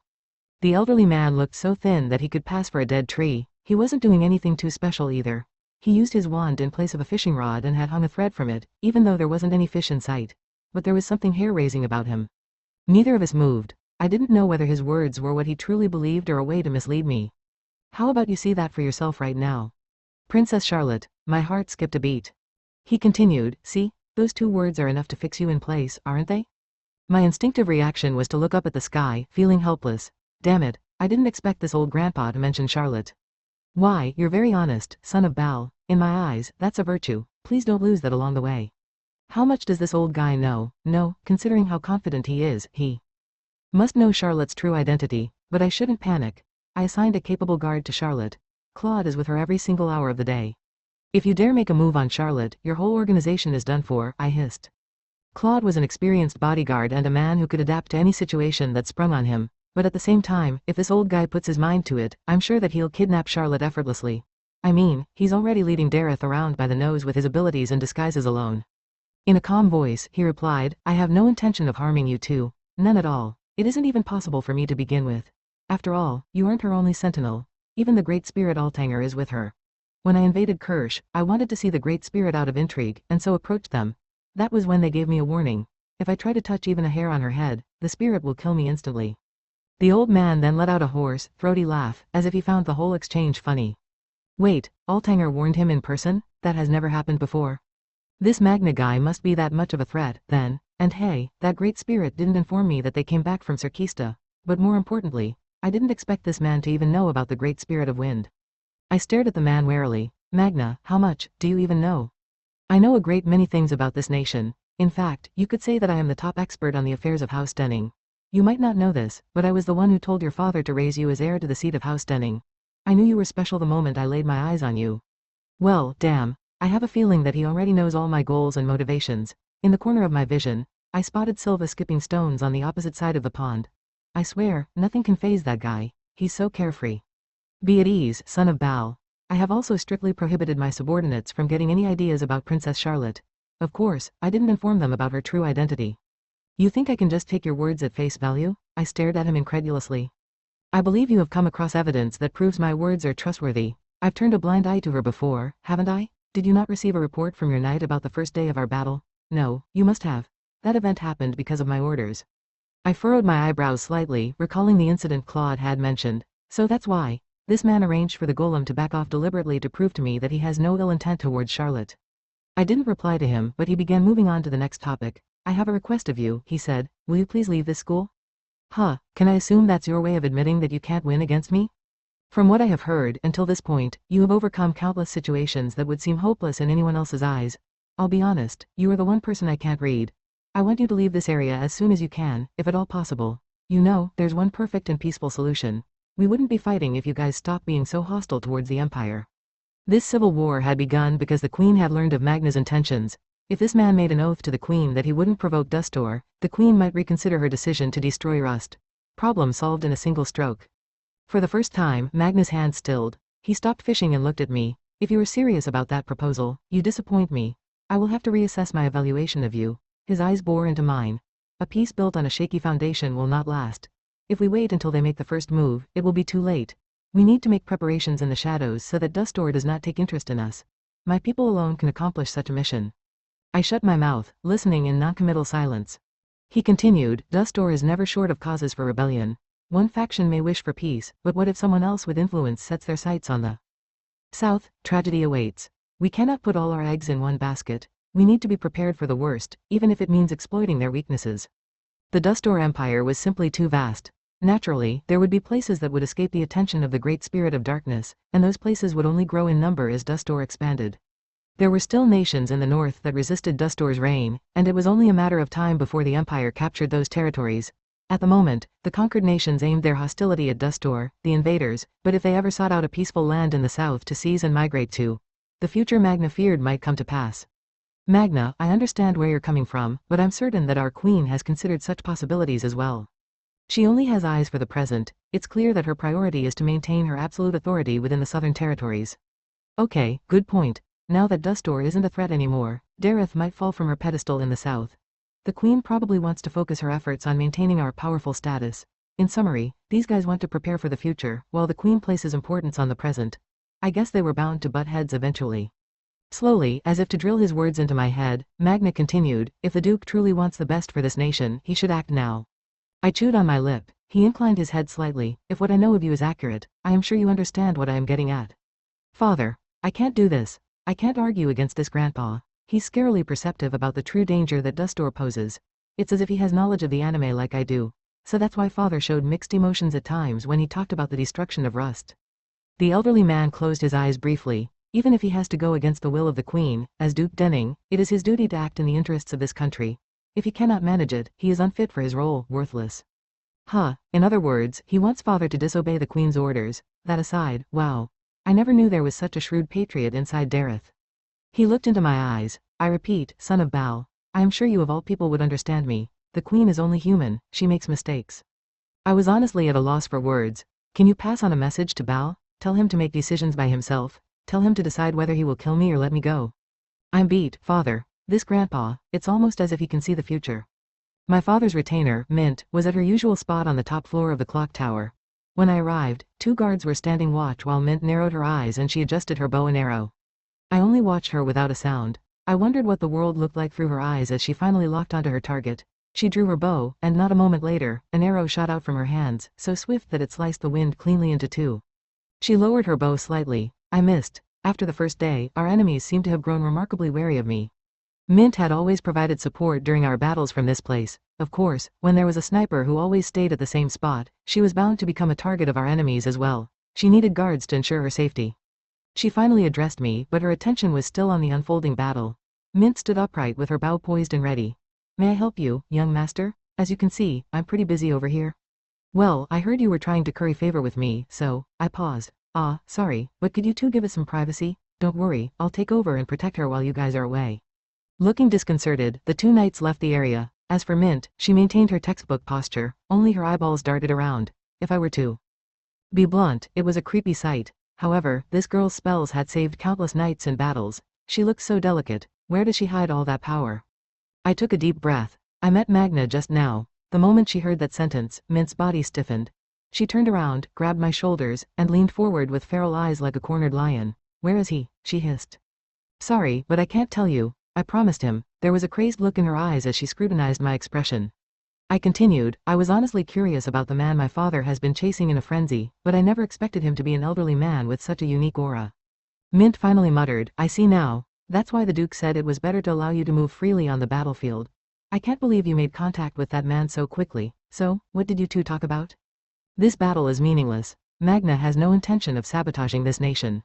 My conversation with Magna had mostly centered around lighthearted small talk. He had practically no killing intent, and I hadn't managed to work up the motivation to attack the man. And I find it hard to believe that an elderly man like him shoulders the darkness of Dareth. I've heard that Magna is a man who is apt at making people lower their guards. People who have met him in the flesh would never associate him with the leader of Rust, a group of assassins. But mark my words, that man is more like a monster than a human. Even the Queen fears that abomination.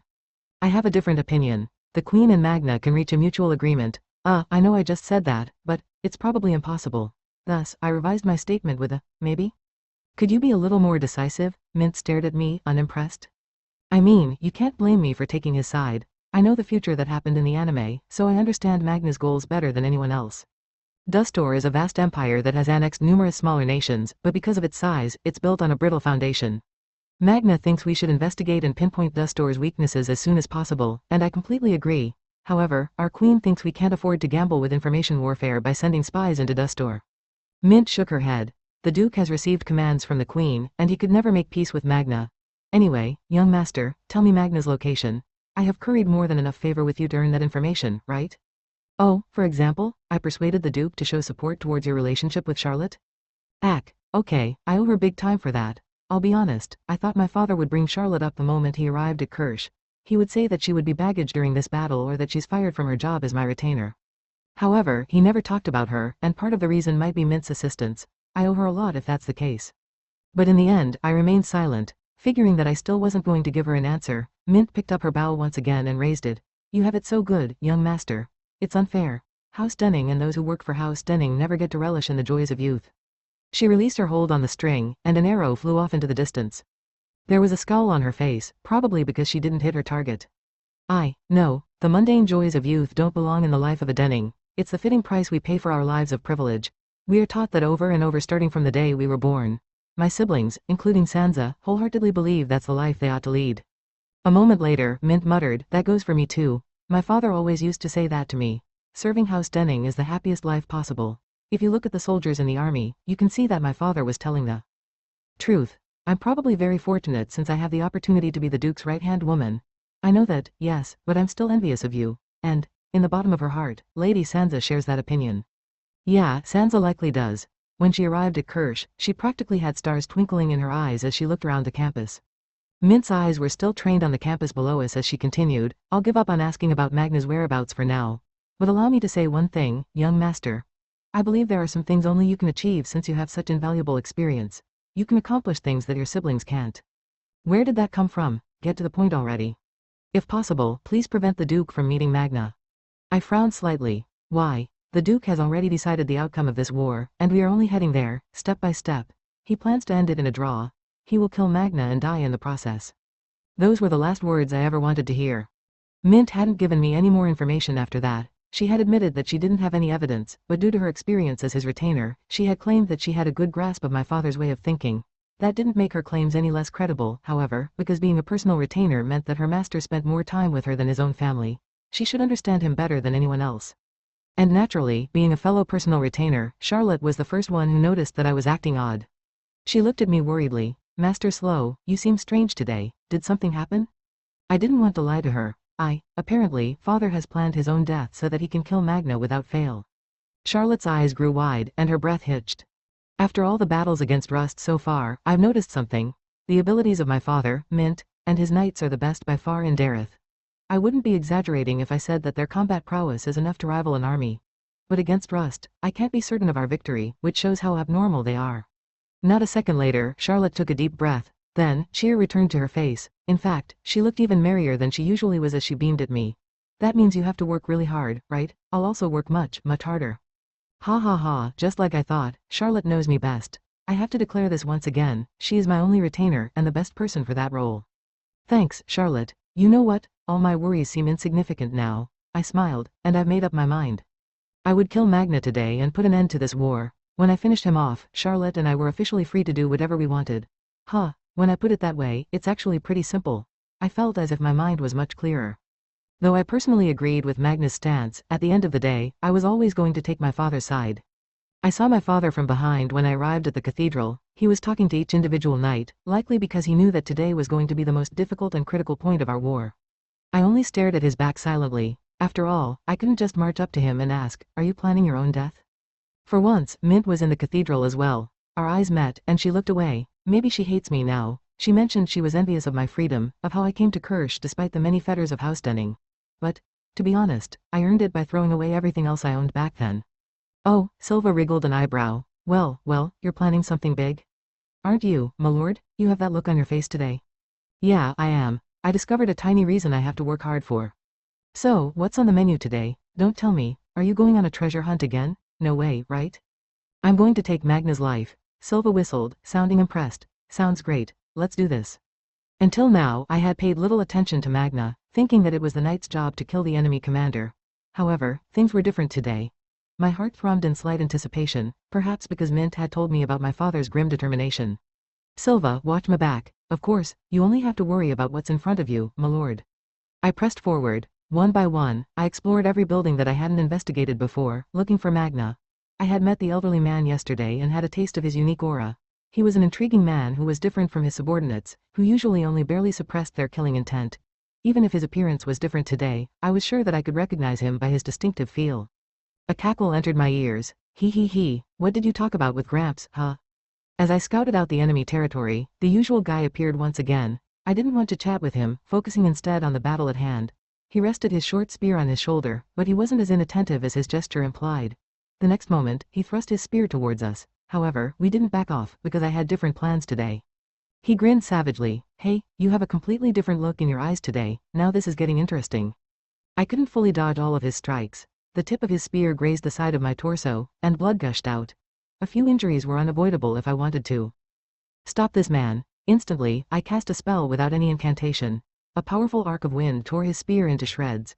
Emotion flickered across his eyes, and I could tell that there was a shift in his attitude. Since I had watched the anime, I knew that this spear was one's favorite combat partner. That was when I heard Silva's slightly alarmed voice. Bad news, my lord. Another fighter with a slender body like one joined the fray, their face shrouded with a cat-like mask. A bunch of other agents have arrived.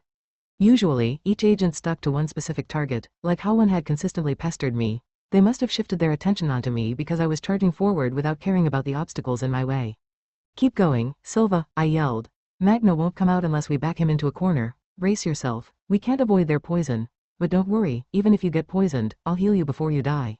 So far, we had been extremely diligent about avoiding their attacks, and for good reason. Their equipment was covered in a layer of special venom that even magic couldn't cure.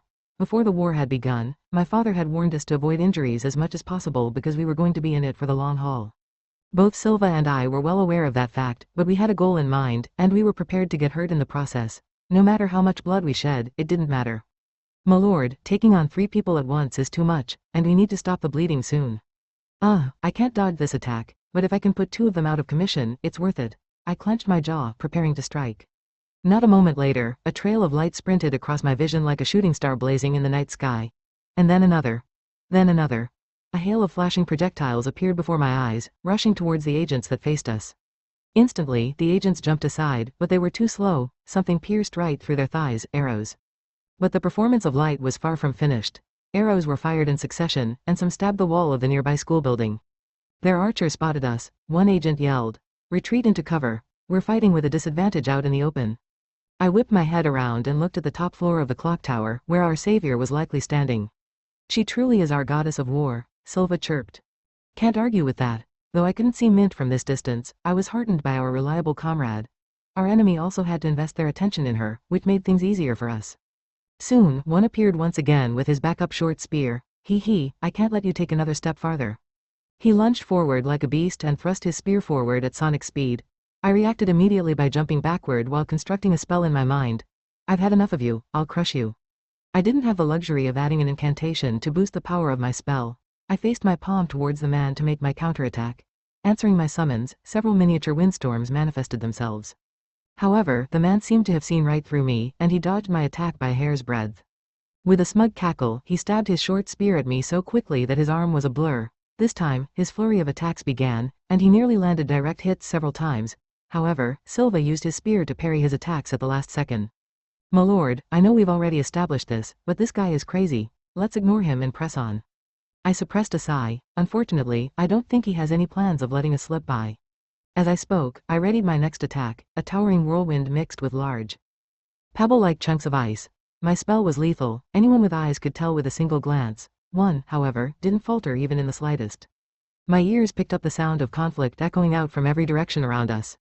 "Don't lag behind the young master," a knight roared. Silva and I weren't the only ones fighting deep in enemy territory. Most of the Denning Knights were facing off against Rust's agents as well. There was something different about their attitude. The knights had seen my unyielding march across the battlefield, and likely because of that, they knew that today was a critical point in the war. Both factions had chipped away at each other's forces until now, but it was about time that grew old. The generals of both sides should make an appearance soon. "My lord, shouldn't we wait for the others to catch up first?" Silva yelled. "No, this is all according to plan. I was aware that Rust was treating me like a particularly undesirable plague. That was likely why one had clung to me whenever I was on the battlefield. And now, your biggest headache is deep inside your territory, Rust. You won't ever get a better chance to finish me off." Of course, I was certain that my target had figured out my plans at this point. I was the bait. Now, I had to play the waiting game. Would my big fish bite the hook? "Silva, stop," I barked when we arrived at a church deep inside enemy territory, the place where I had shared the joy of reunion with Claude and Silva. A man walked out of the church. Yesterday, he had appeared as a gentlemanly old man with arms as thin as shriveled twigs and a neck that could snap if the wind blew on him hard enough, but today, he looked like a completely different person. I fixed my gaze on him. "Magna." Silva's eyes widened. "My lord, you're joking, right? That's Magna." "I know it's hard to believe, Silva, but that's the man we're looking for." The man looked like your average hard-working farmer, a mild-mannered man, much younger than the one we'd spoken to yesterday, leading a peaceful life while working on his fields with a hoe. A man you would see anywhere inside Dareth, for the largest fraction of our population were farmers. If he walked into a town, no one would take special notice of him.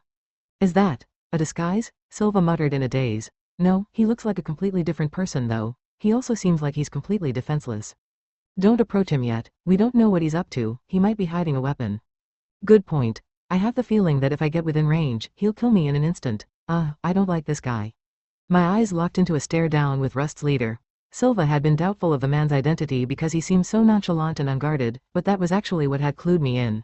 Magna whispered something, and the agents we had fought scattered into other areas. It seemed that Rust's Grand Leader was going to face us personally. Magna, I'll defeat you right here, right now, in my father's stead, I declared. What a shame, son of Baal, he sighed softly. I thought that you, of all people, would understand me. I do, I really do. Knowing Rust's abilities, I'm sure that they can outsmart even Dustor. They're just that capable. But our queen doesn't want to turn on Dustor right now, and that's what matters.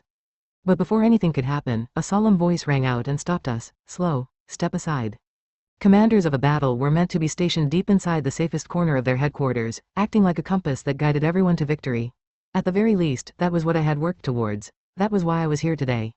But he still ended up coming out. I pressed my lips into a thin line. I thought you would act like a hermit until the end of the battle, father. I heard you suddenly became enthusiastic, thus, I followed you and arrived here. My father wore his usual glasses and stared coolly at Magna through his transparent lenses. He came prepared. He was even holding Prisma in one hand, the sword that I had retrieved from the labyrinth of Serkista. We finally have a chance to see each other, Bal. Magna inclined his head slightly. It's been a while, Magna. Once these two had encountered each other, I couldn't stop them anymore. They had been co-workers and allies for the longest time, and this was their fight. Though my father had been Magna's true target the whole time, Magna spoke as if he were talking about the weather. My father fixed his eyes on his enemy. You and your people are powerful. Too much power will lead to ruin. I can't let you go to Dustor. Eleanor Dareth is a brilliant queen, but even she makes mistakes once in a while. A smile slowly lifted the corners of Magna's lips, looking completely out of place in a tense war zone. He either doesn't realize that he's cornered or doesn't have proper human emotions. Who knows, there might be some other reason. My father shook his head slightly. We can't afford to provoke Dustor. A pity. That aside, Bal, you seem to have an interesting item in your hands. How are you going to use it? Just like this, without another word, my father made the first strike. Damn it. I didn't want this to happen, but it happened anyway. I didn't even have time to stop them. Hey, the Duke's pretty impressive, Silva exclaimed. I had assumed that my father's abilities were past his prime, but as the duel unfolded, I learned that I had been worried for nothing. My father was a diligent man who never slacked on polishing his skills. It was his diligence that had helped him climb to the position of Denning Head.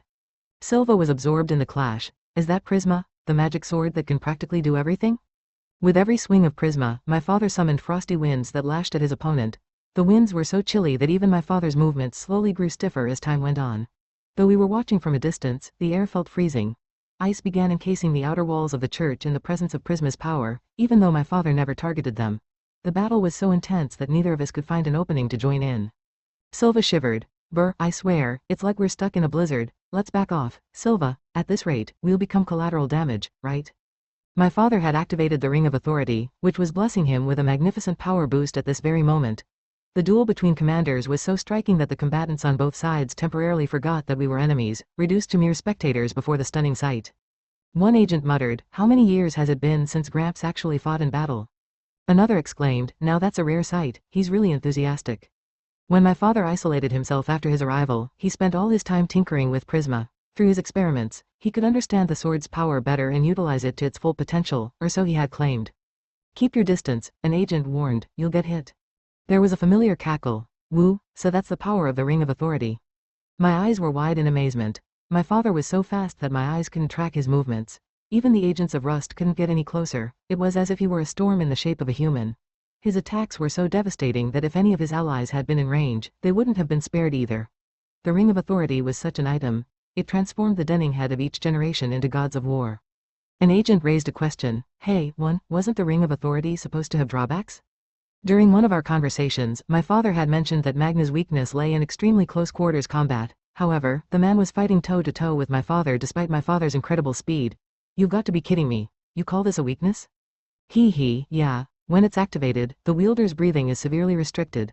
I hear that it feels like a hellish torture, hey. Agony was apparent on my father's face as he continued to fight Magna. The backlash of the Ring of Authority didn't just kick in after using it.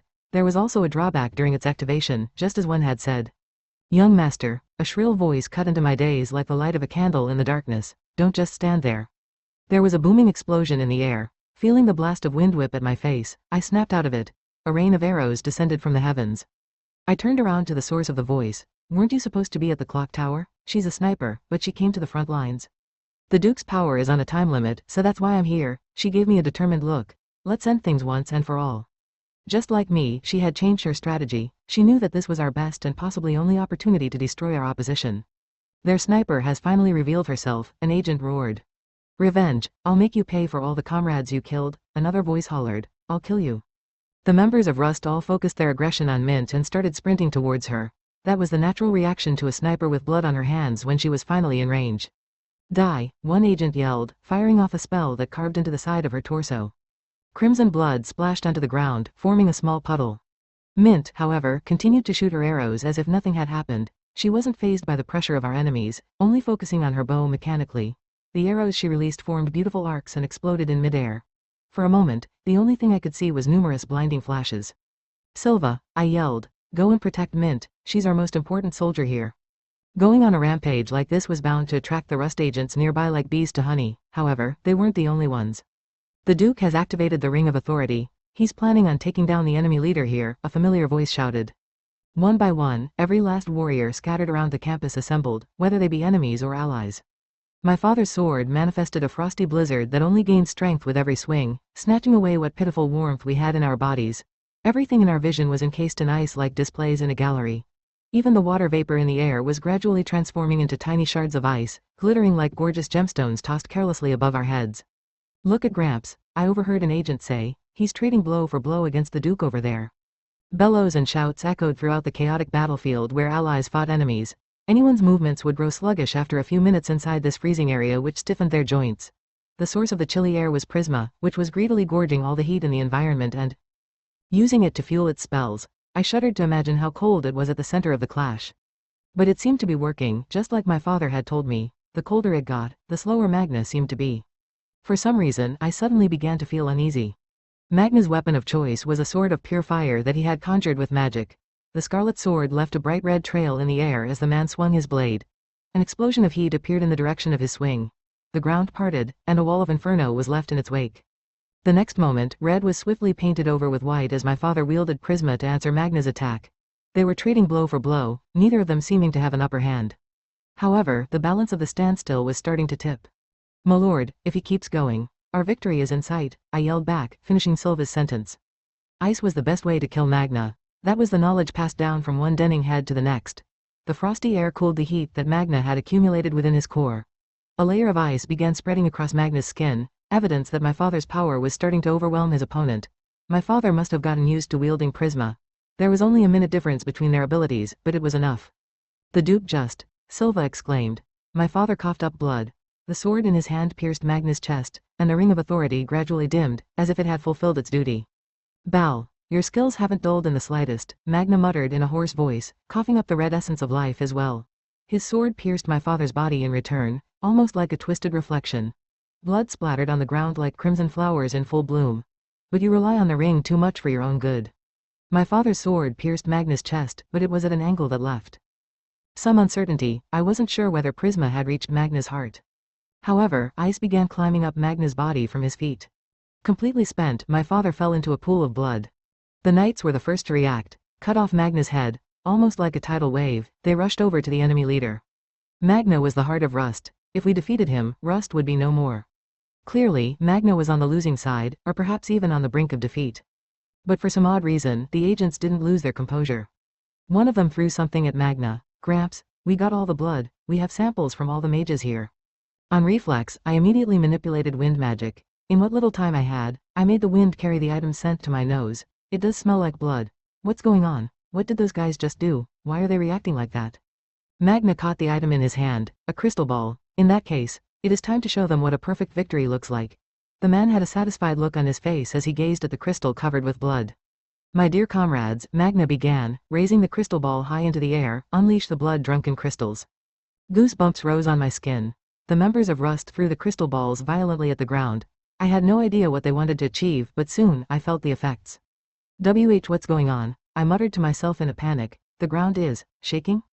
I felt my limbs go limp. My body grew heavier and heavier. No, the ground isn't shaking. It's, on the spur of the moment, I whispered, run. As dread made my heart sink, I raised my voice and yelled at the top of my lungs, run.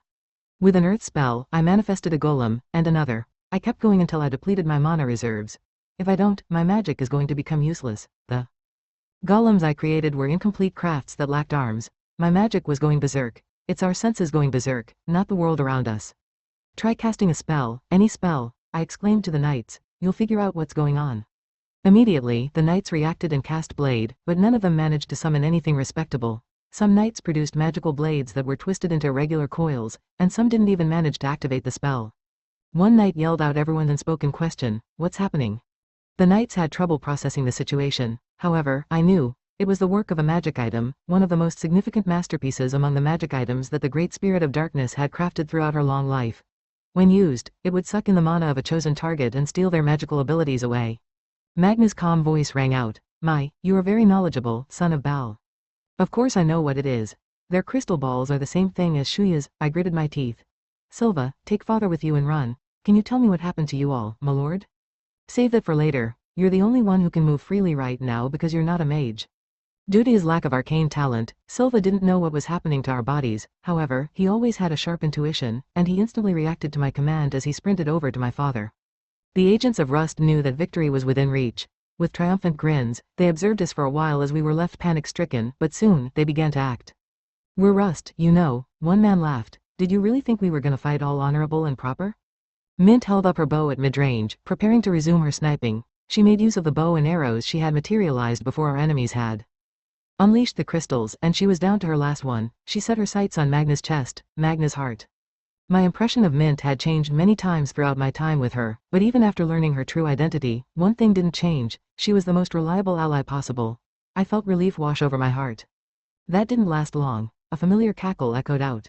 Magna's comrade rushed in at the last moment with a shield in his hands, one who took the blow in his leader's stead. "Hee, you idiot, I kept my eyes on you the whole time, because you're the biggest threat here," one grinned as he looked over at us. With a single move, they defeated us all. I swallowed at the thought. We couldn't pin the blame on anyone in particular. We had all done our best in this battle. However, the grim reality was that we were battered, bruised, and completely spent. Without magic, we were at the mercy of our enemies. That reality, in the end, didn't come to pass, because what happened next took both sides by surprise. Without warning, a mighty spell manifested a sandstorm around us. Sand swirled upward from the ground beneath us, lashing at our faces and obscuring everyone's vision. Oi, no way," one Rust agent yelled. "Gramps, we have some surprise guests." Unexpected reinforcements showed up, allowing us to escape the clutches of Rust. The Denning faction, my faction, was at the center of the storm. Someone watching from a distance probably couldn't tell, but the closer one got to the center, the wetter the sand was, weighing it down. It wasn't a normal sandstorm. Rust attempted to sweep away all the sand with wind magic, but they didn't have any luck. Thanks to the sandstorm, we were able to distance ourselves.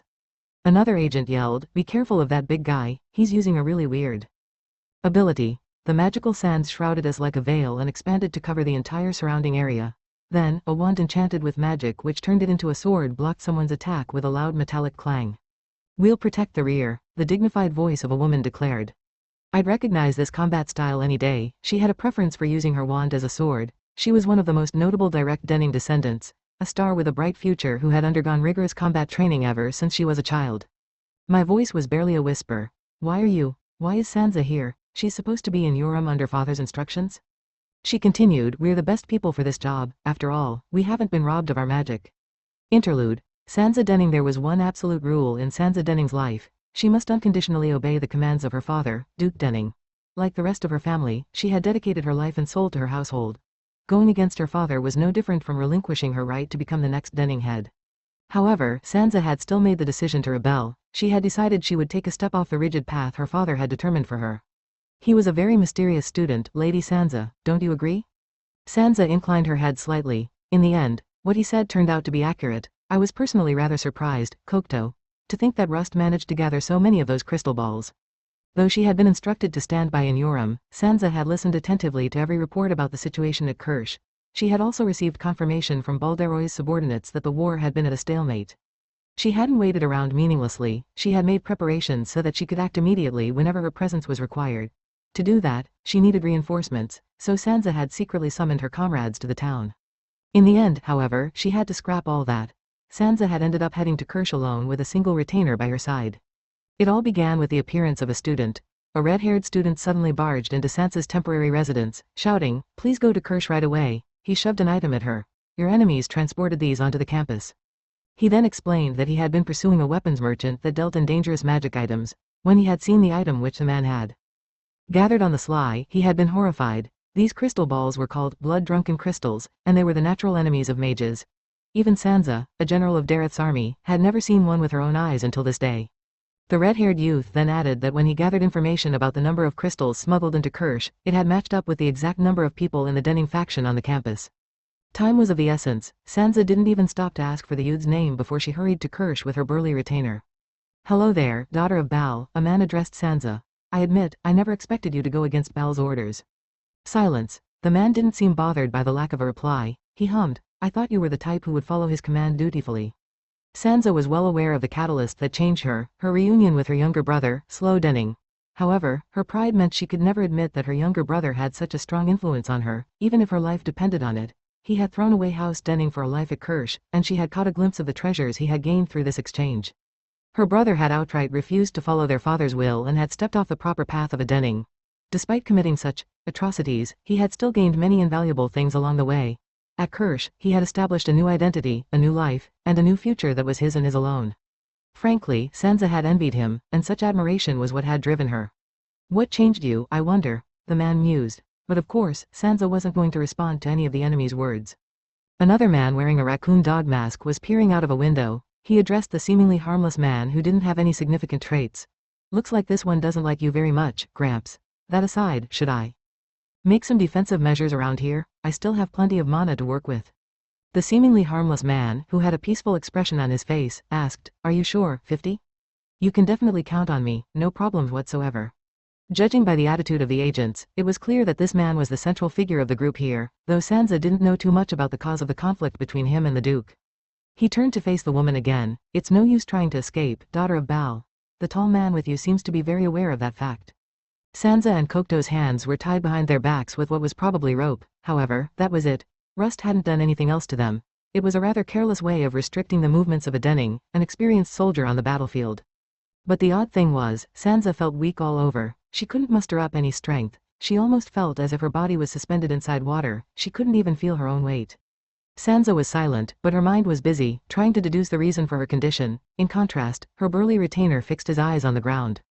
Though it wasn't visible, he knew there was a magic circle drawn there. It was a very delicate spell, and Rust had hidden it expertly. If one were to fire a spell at the ground, he and his master would be freed. Mulling over plans in his head, Kokto glanced over at Sansa. Sansa's eyes were focused on the agents of Rust, who were sharing a jovial moment of nostalgia. "You know, Loco Moco Highland was in my cohort," one man sighed. "I guess family standing's what makes all the difference." "Ha ha, you know that's not true. We made it pretty high up the ladder too, didn't we?" They had taken off their masks, revealing their real faces underneath. They didn't look any different from an ordinary citizen in Dareth, despite being agents of an organization that only the Denning heads could command. If Sansa inherited the position of Duchess one day, they would officially become extensions of her eyes and hands who would secretly nudge Dareth onto the path of an ideal future.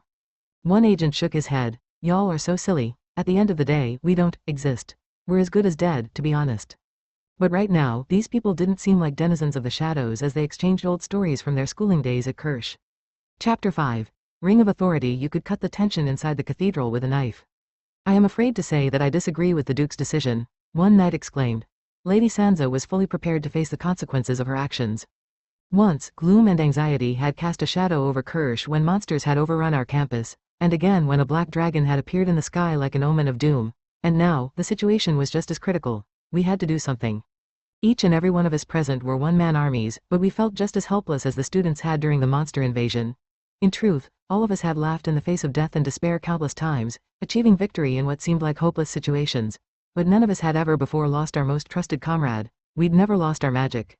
"We must rescue Lady Sansa," a knight insisted. "That is our only hope of turning the tides of this battle. How are we supposed to achieve anything without magic? If Sansa hadn't come to our rescue, we would have been done for. My sister and her retainer protected the rear to ensure my father's safe retreat, in exchange for their own lives. Those fiends are too dangerous, too powerful. Why did the Duke allow them to survive until this day? Because they were necessary. There are jobs that we cannot accomplish that they can." I didn't have it in me to join the heated debate between the knights. I had been utterly useless at the end of that battle. Our enemies had gone above and beyond my expectations. Who would have thought that they had managed to obtain blood-drunken crystals like Shuya's? The Great Spirit of Darkness herself had crafted those artifacts. However, she should have retrieved all the crystals she had made after she recognized that Dustor had no further need for them. Even if the crystals Rust gathered are mere replicas of what the Great Spirit created. I can't believe they managed to get their hands on so many. I could hear speculations being thrown around by the knights. Those fiends. They knew that we would all likely gather in the same place when the Duke unleashed the power of his ring. They likely dragged out the battle for so long to finish collecting our blood samples in order to activate the crystals. But what are they even trying to achieve? Their motivations have been consistent throughout our battles. They want to prove their worth to the Duke. The knight paused. That may be the case, but I cannot believe their audacity. They demanded that we hand over our lord. Those people should know the Duke's condition, but they still insist. Robbed of our magic, we had taken refuge in the cathedral. Earlier, Magna's subordinate one had paid us a visit as a negotiator. My impression of one was that he liked to mess around during battle, but surprisingly, not a single trace of that roguishness lingered on him then. He hadn't wasted any time chatting, getting down to business right away. He had come with a demand from Magna. Perhaps calling him a negotiator was inaccurate. He was more of a messenger, because he hadn't left any room for negotiation. We cannot leave the Duke in their hands in his current condition. The Duke cannot afford to move. The price for using the Ring of Authority is bed rest for 3 days and 3 nights. When one had barged into our base, some of the knights had thought about taking the agent hostage. However, considering the fact that Magna had been willing to send one into hostile territory, the agent probably wasn't going to be an effective hostage against their leader. Furthermore, without magic, I doubted that we could best Rust's most capable agent even with all our strength combined. Collect yourselves, my fellow knights. Keep your voice down. The Duke is sleeping due to the ring's side effects. After my father had heard Magna's message, he had made a decision. In exchange for Sansa's freedom and safety, he would place his life in Rust's hands. What do we even do? The knights hung their heads, looking despondent. They likely knew the bind we were in. The blood-drunken crystals had changed everything. Even if we all came together to make a suicide attack on our enemies, it would be futile. We wouldn't be able to overcome the gap between our abilities. Who in the world is that man? He was able to trade blow for blow with the Duke, even when our lord was empowered by the ring. The denning heads of each generation were feared as gods of war when they were equipped with the Ring of Authority, and for good reason. My father had fought with all his might against Magna, but the man had nimbly evaded my father's attacks without so much as breaking a sweat. He cannot be human. Whoever said that, I totally agree. I struggled to find the exact words to describe the strength of our enemy leader.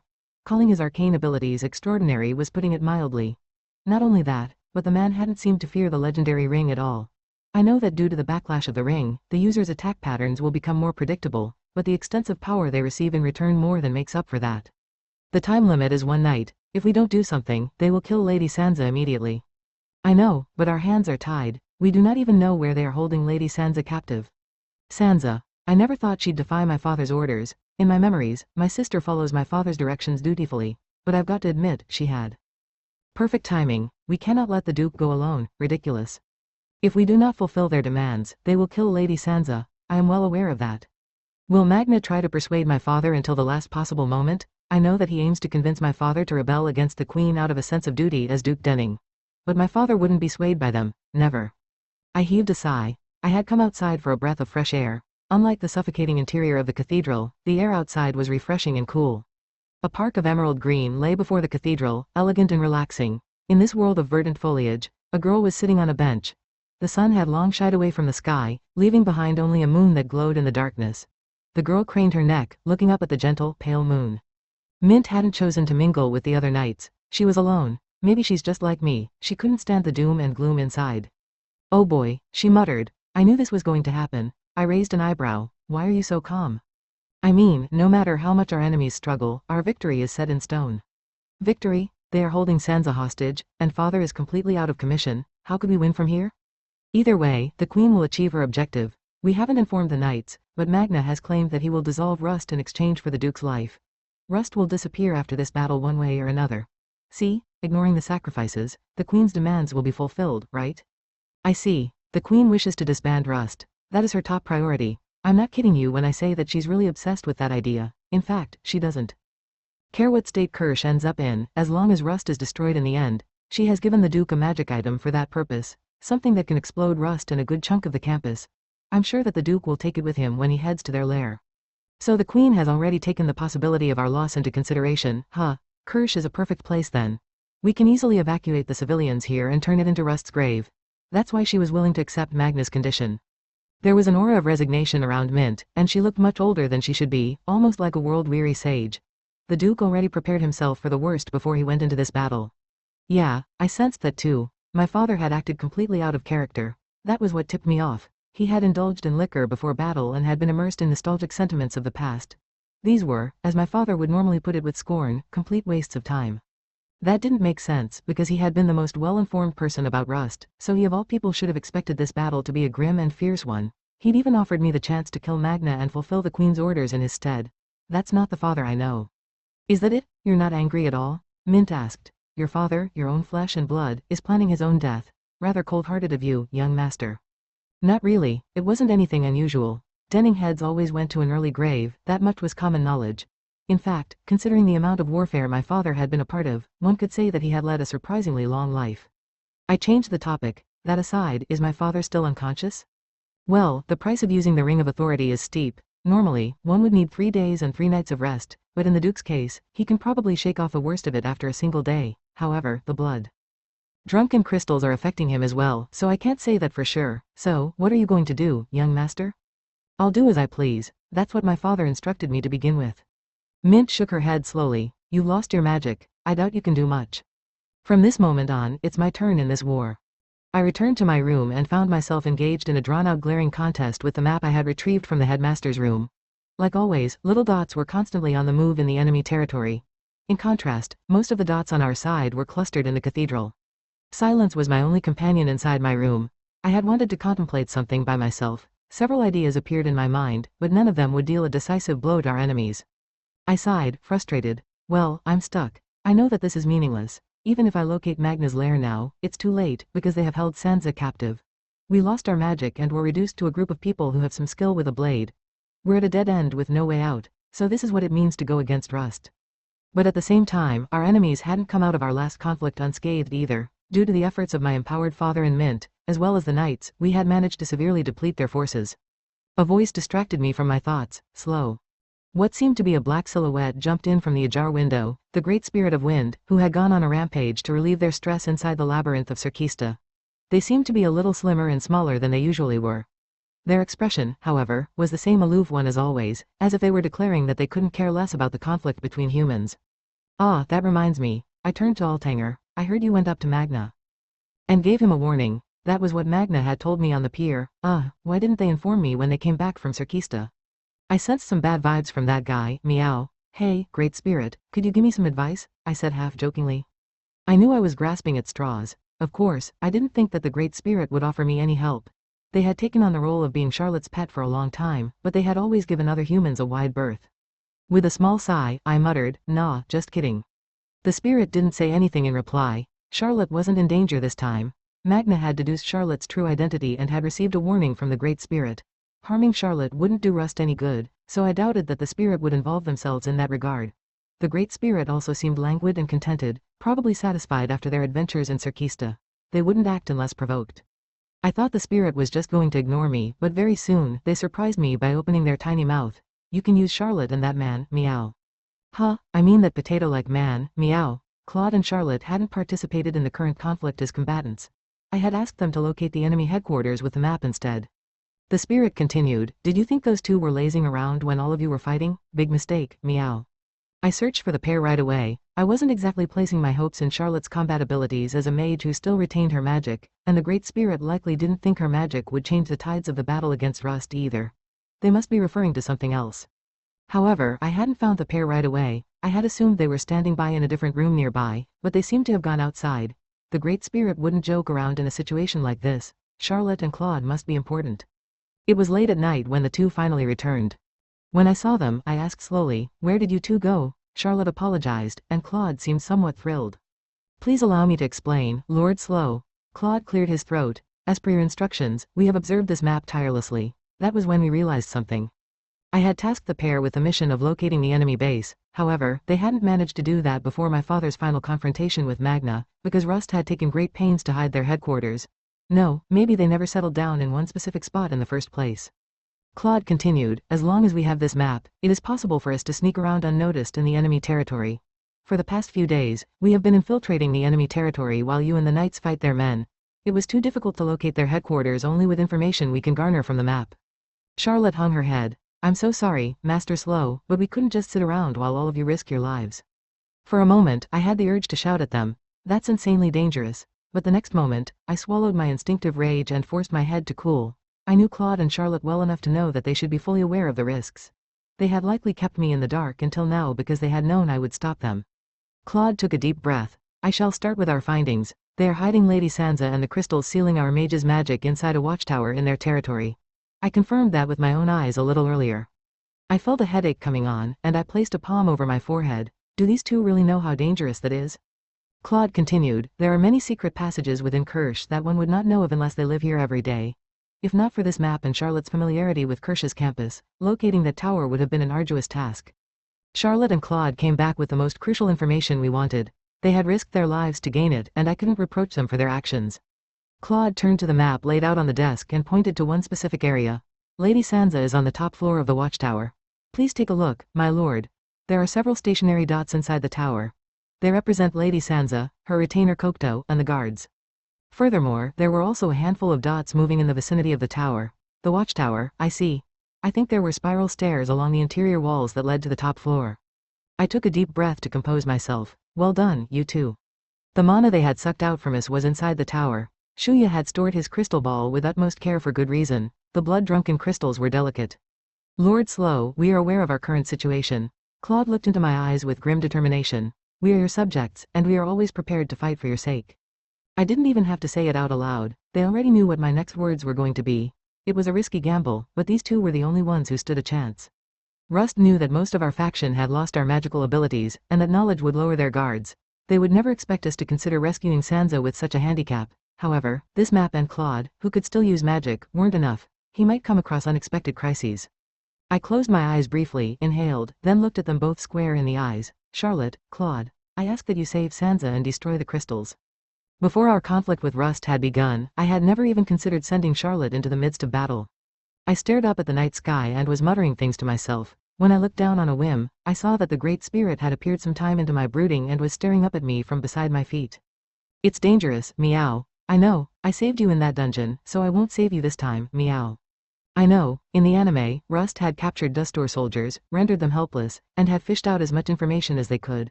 I knew how they liked to operate. To release Sansa and her retainer, we only had to destroy the transparent magic circle etched on the ground. And it was possible for Charlotte, who was a light mage. I had already taught her the method. As I walked, I let out a long exhale. I had a different job to attend to. To increase the chances of success for their rescue mission, I would lure the agents away from the tower. Only a big ruckus could achieve that. Sansa was held captive, so she should be aware of the state of affairs. She would know that our top priority was destroying the crystals and regaining our magic. Mint's soft voice entered my ears. Ah, young master, where did you disappear off to? Had some business to take care of. I gave her a vague reply. That aside, sheesh, the atmosphere in there is still pretty awful. Can't be helped, we're at a dead end. Huh, everyone is still awake. I mean, did you expect anything else? Tonight we'll decide whether the Duke lives or dies. The interior of the cathedral was still a picture of gloom. A mage who couldn't use magic was worth less than an average soldier. Being Denning Knights, they were equipped with swords as well, but the absence of magic was that significant of a handicap. The knights inside likely knew that we had no chance of victory at this point, and they also knew my father's personality, so they probably felt even more powerless. He's a stubborn guy who refuses to listen to other people once he decides on something. Hey, Mint, can you take me to where my father is? She paused. Then, she finally said, sure. This time, she didn't try to stop me. I found my father lying on a bed inside a private room in the depths of the cathedral. Moonlight filtered through the colorful stained glass. The room was so still and silent that my ears could pick up the feeble breathing of my father. Due to the backlash from the ring and the lack of his magic, my father wasn't doing so hot. I peered at his face. He looked peaceful for once, an expression I hadn't seen on him in a long time. In a low voice, I mumbled aloud, you know, I think you did a great job. The title, Denninghead, came with a crushing weight and responsibilities that would suffocate any lesser human. It was probably much more unforgiving than I could ever imagine. I had heard that my father had fought against Rust many times before he had come to Kirsch, and I had been none the wiser. He'd been thrown into conflict in the shadows of a lively city, fighting silently so that no one would notice his struggle. Then, my father opened his eyes ever so slightly. Slow, he rasped, run. Huh, you were awake. I have never felt so horrible in all my life, he muttered. Well, yeah, I heard the backlash of the ring is pretty rough, I shrugged. Furthermore, my father had been robbed of his magic. Since our last battle, I had felt an unusual sense of sluggishness weighing me down. My father had to deal with two sources of agony. He tried to sit up. Frowning, I said, hey, don't push yourself. He probably couldn't bear to show such weakness in front of his family, but luckily, he gave up right away. Never before have I felt this vexed. My father whispered, sounding a little self-deprecating. Perhaps this was his way of admitting that our enemy had been several notches above him. Rust had completely outclassed us. After they captured Sansa, they probably had enough troops and stamina to keep going and invade our territory. Without magic to aid us, they could easily kill us all and it would be like taking candy from a baby. Slow, I take back what I said before, what did you say again? But he didn't answer, instead repeating what he had said to me when he opened his eyes, just run. Then, there was silence. I never thought my father would say such things to me. He was staring up at the vaulted ceiling with faraway eyes. What is he thinking? What does he want? The relationship between my father and Magna seemed strange to me. They looked like they even trusted each other somewhat, and his personal retainer had admitted that she didn't know the details either. Instead of voicing my doubts, I asked, where am I supposed to run to, huh? I know that you have a list of nations and places to flee to stashed away in your room. You probably made such preparations for an emergency, and I believe the current situation classifies as one. Wow, I said slowly, you're a nasty piece of work. He rummaged around in my room without asking me first. I'm willing to give him the award for Worst Father of the Year. He probably did that when I was away in Serkista. Oh, that reminds me. Didn't Mint turn my room into a mess?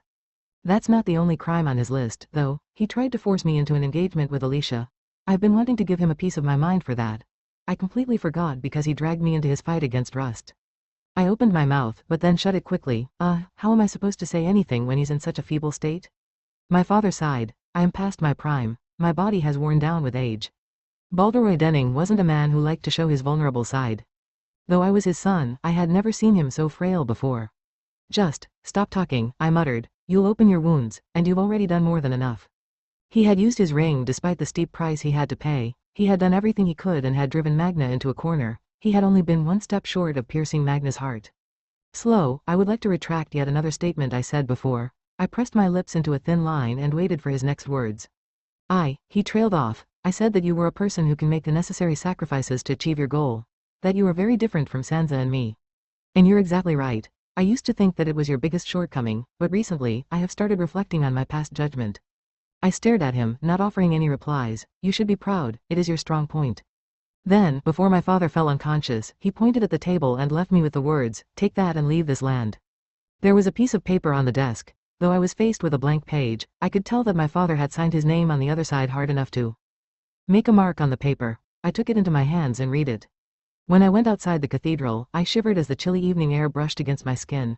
Winter was just around the corner. I need a coat in this temperature, I thought absent-mindedly. The pair on a mission were likely already on the move. I looked over to Mint, who was still sitting on the bench outside. Hey, Mint, father gave me this. I raised my hand which was holding the piece of paper. What does he mean by it? Oh, you must have read it, then, she sighed. I actually helped with readying that thing. It was a written mandate addressed to me with my father's signature. However, the content of the mandate was unusual. As Duke Denning, he was sending me off on a special mission with an indefinite time limit. He would only tell me the details of the mission verbally, and during this mission, I was prohibited from receiving instructions from anyone else. Even the Queen couldn't order me around. If I looked at it another way, in a sense, I had gained freedom the moment I had received this piece of paper. I crushed it into a ball with my hand. Mint explained, if you kill Magna, young master, the Duke will openly acknowledge your contribution to this nation, but if you don't, he will give that to you. He made preparations so that you can become independent no matter how this battle ends. Your father really dotes on you, and now. Congratulations. You're free. I've told you so many times that I'm never going to become the next Do. You've got the wrong idea, Mint declared, cutting me off forcefully. The path he prepared for you is a different one. If he won, he planned to give the credit to you so that the Queen can't meddle in your affairs in the future. I gritted my teeth. Damn it, he didn't have to interfere, it's none of his business. I know, okay, I know that as long as I live in Dareth, the Queen will eventually start sending me on special missions. She will need someone to replace Rust, to take care of the dirty work in this nation. In the back of my mind, I predicted that there's a chance she might turn me into her odd job man. Mint continued, the Duke seemed especially determined after you retrieved Lord Lewis's prisma. He wondered what Lord Lewis would have done in his shoes. How would his brother handle Magna in this situation? Lewis, I hesitated. Lewis probably wouldn't try to exterminate Rust. Knowing my uncle, he would have sought out a different path. Rust had wanted to act for the benefit of this nation, but their plans had clashed with the Queen's will. Therefore, she had ordered their execution. My father knew that the organization Magna led was filled with patriots who were willing to dedicate their lives for this nation. They had accepted their status as ghosts and had still fought for Dareth. Lewis would never let such people die if he could help it. Mint's voice was calm, almost too indifferent. We will hand the Duke to them, and that will be the end of the story. We may have lost the match, but we won the war, or perhaps the other way round. I clenched my hands into fists. What are you going to do, young master? My nails dug into my palm. Maybe I was even drawing blood. He used me. That bastard's using his own death to convince me, no, to force me onto that post. Let me tell you something, Mint, I began, almost casually. I'm a sore loser. I waited for Silva inside the cathedral. When I had paid a visit to the headmaster's office, I hadn't only nabbed the map. Earlier, I had requested that Silva fetch something from my room. A small box I had taken along with the map. It was filled with numerous rings. My lord, I have the goods with me. Silva announced his arrival. I've got to say, this is a magnificent sight. One of Headmaster Morozov's hobbies is crafting weapons, I explained. Only a handful of people know about that, though. The knights inside the cathedral glanced over at us with perplexed eyes when they heard the commotion we were making. Okay then, time to raise my voice so that I can attract those guys' attention. I gave Silva a look, and he nodded, a signal that he had understood my orders. But my lord, he yelled, are these really weapons? I took out a ring of ice from the wooden box. It was light, almost weightless. Let's see, the code word should be, daybreak, I chanted. With one word, the ring sitting on my palm transformed into flowing water. It brimmed over, but it didn't splash on the ground. Instead, it transformed into a sword of ice. Whoa, it turned into a sword. You were right, Silva said excitedly. Can I test it out, my lord? We don't have the time for that. Get used to it while we're fighting, is what I would like to say, but I'll let you test it out once. Yes, sir, got it, just once. Silva accepted the ice sword and swung it. There was a large tear in the sturdy cathedral wall. Silva had slashed it, revealing the scenery outside. There was a stir among the knights. Silva blinked before turning to me. Well now, how did you know such items were hidden in that room? You could say that I'm a walking encyclopedia. After the destruction of Kirsch at the hands of monsters, the headmaster had changed his stance. The best defense was a good offense. He had slowly amassed equipment over time. When push came to shove, students could defend themselves with these weapons, which were perfect for us right now since we had been robbed of our magic. Headmaster, sorry, but I'm going to borrow your collection for a bit. All right then. I nodded to myself. Shall we head off, Silva? Sounds good, we gotta save Sansi after all. The ice swords specialized in long-range attacks. The headmaster had likely prepared all these to protect his students. These swords were connected to the plants in the headmaster's office and drew mana from them. We could only use these swords, which were enchanted with water magic, on campus. And just as I had expected, a solemn voice stopped me from leaving. Please wait, young master. By that, you mean that we have a chance to turn the tables, is that correct? The knights were all seasoned warriors, and they knew how despairing our situation was. But when there was a chance of victory, no matter how low the prospects were, it would become the brightest hope in our hearts. These knights had protected my father so many times that I couldn't count them on both hands, and I had faith in them. I told them the full story. Claude and Charlotte were on a mission to save Sansa, and our job was to lure all of the Rust agents away from the watchtower.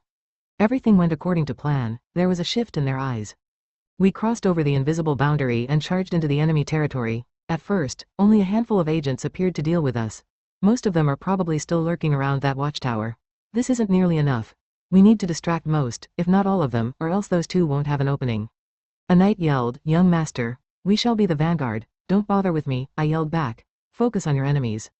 Even people without arcane talent could use these magic swords. However, the mana that manifested the swords wasn't infinite. The rings were made from the plants in the headmaster's office, and when activated, they turned into swords of ice without scabbards. Depending on the arm strength of the wielder, the amount of mana drawn from the plants was different. In the hands of seasoned knights, who had overwhelming physical strength compared to students, each slash of the sword was powerful enough to make even the Rust agents keep their distance. Report back to Gramps, one man shouted. These guys prepared weapons. Don't let the attacks of those swords hit you, another man roared. It's infused with poison. But one thing. Headmaster, were you serious about giving such dangerous weapons to students? We marched down many paths and arrived at a junction between several school buildings. Usually, this plaza would be overflowing with students who used it as a place to relax, but now, it was filled with Rust agents. They were actually drinking alcohol, probably toasting to each other in celebration of their victory. Wow, we haven't surrendered or anything, but these people already think they've won. The masked men tossed away their glasses of liquor and rushed over to us. Would you look at that? One of them shouted. The losers are trying to attack us. Hee hee, a familiar cackle echoed in my ears. We meet again. Okay, we managed to draw this guy out, so we aren't too far from the finish line. One had tormented us from the very start of the conflict between the two factions. If I managed to defeat the man immediately, it would provide a great boost to our morale. I faced him. Tell me, where is Magna? Who knows? I dunno either. He's probably off on one of his usual strolls or something. Huh, your boss is quite the carefree guy, I shouted. He, not a problem, because either way, we're going to win. HMPH, I wonder about that, I said, lifting a hand.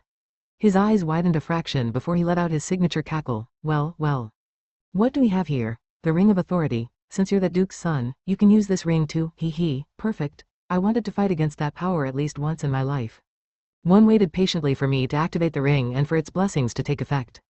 I honestly never expected to use this power either. For all my life, I've been running away from the shackles of house denning, and it's simply wrong for me to use it. But, this is the only card I have. An agent yelled, "One, are you fine by yourself? He, don't meddle in my affairs, okay? He may have the ring of authority, but he still can't use magic." He was confident, no, overconfident in himself. The possibility of losing probably never even crossed his mind. The man stood there and cackled. "Slow denning, come at me when you're ready. You better pray you don't end up regretting those words." My heart was fluttering. My body was trembling. All it took was one drop of my blood on the ring to activate it. I let out a long exhale and did exactly that. My heart raced faster and faster. My senses sharpened. It was almost as if I were in a foreign body. My eyes were still fixed on one. I don't have time to waste on this guy, I'll finish him in an instant. Herg. I let out a battle cry. My emotions flared up in my chest and I leapt forward without a moment of hesitation. There was some distance between us. I had thought I needed to take 10 steps forward to reach him, but 2 sufficed. I ran behind his back. You're fast, he reacted, but he was too late. His comrade shouted, "One." Someone fired a spell in my direction. I could ignore it and defeat one here, but I could tell that it was a lethal spell. Killing one now wasn't worth sustaining such a major injury, he wasn't that valuable. I decided to jump out of the way. Let's try this again. One roared at his comrade, "Don't interfere, it's my fight." Then, he looked at me and gritted his teeth almost audibly before he grinned. Why are you smiling?"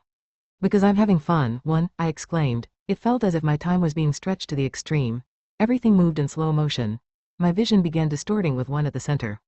Same here, in this world, I can fight him. I can track all of his irregular movements.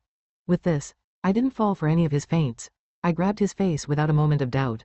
I felt as if my body was shouting at me in alarm for the strenuous overload it was handling. The ring was boosting my every movement.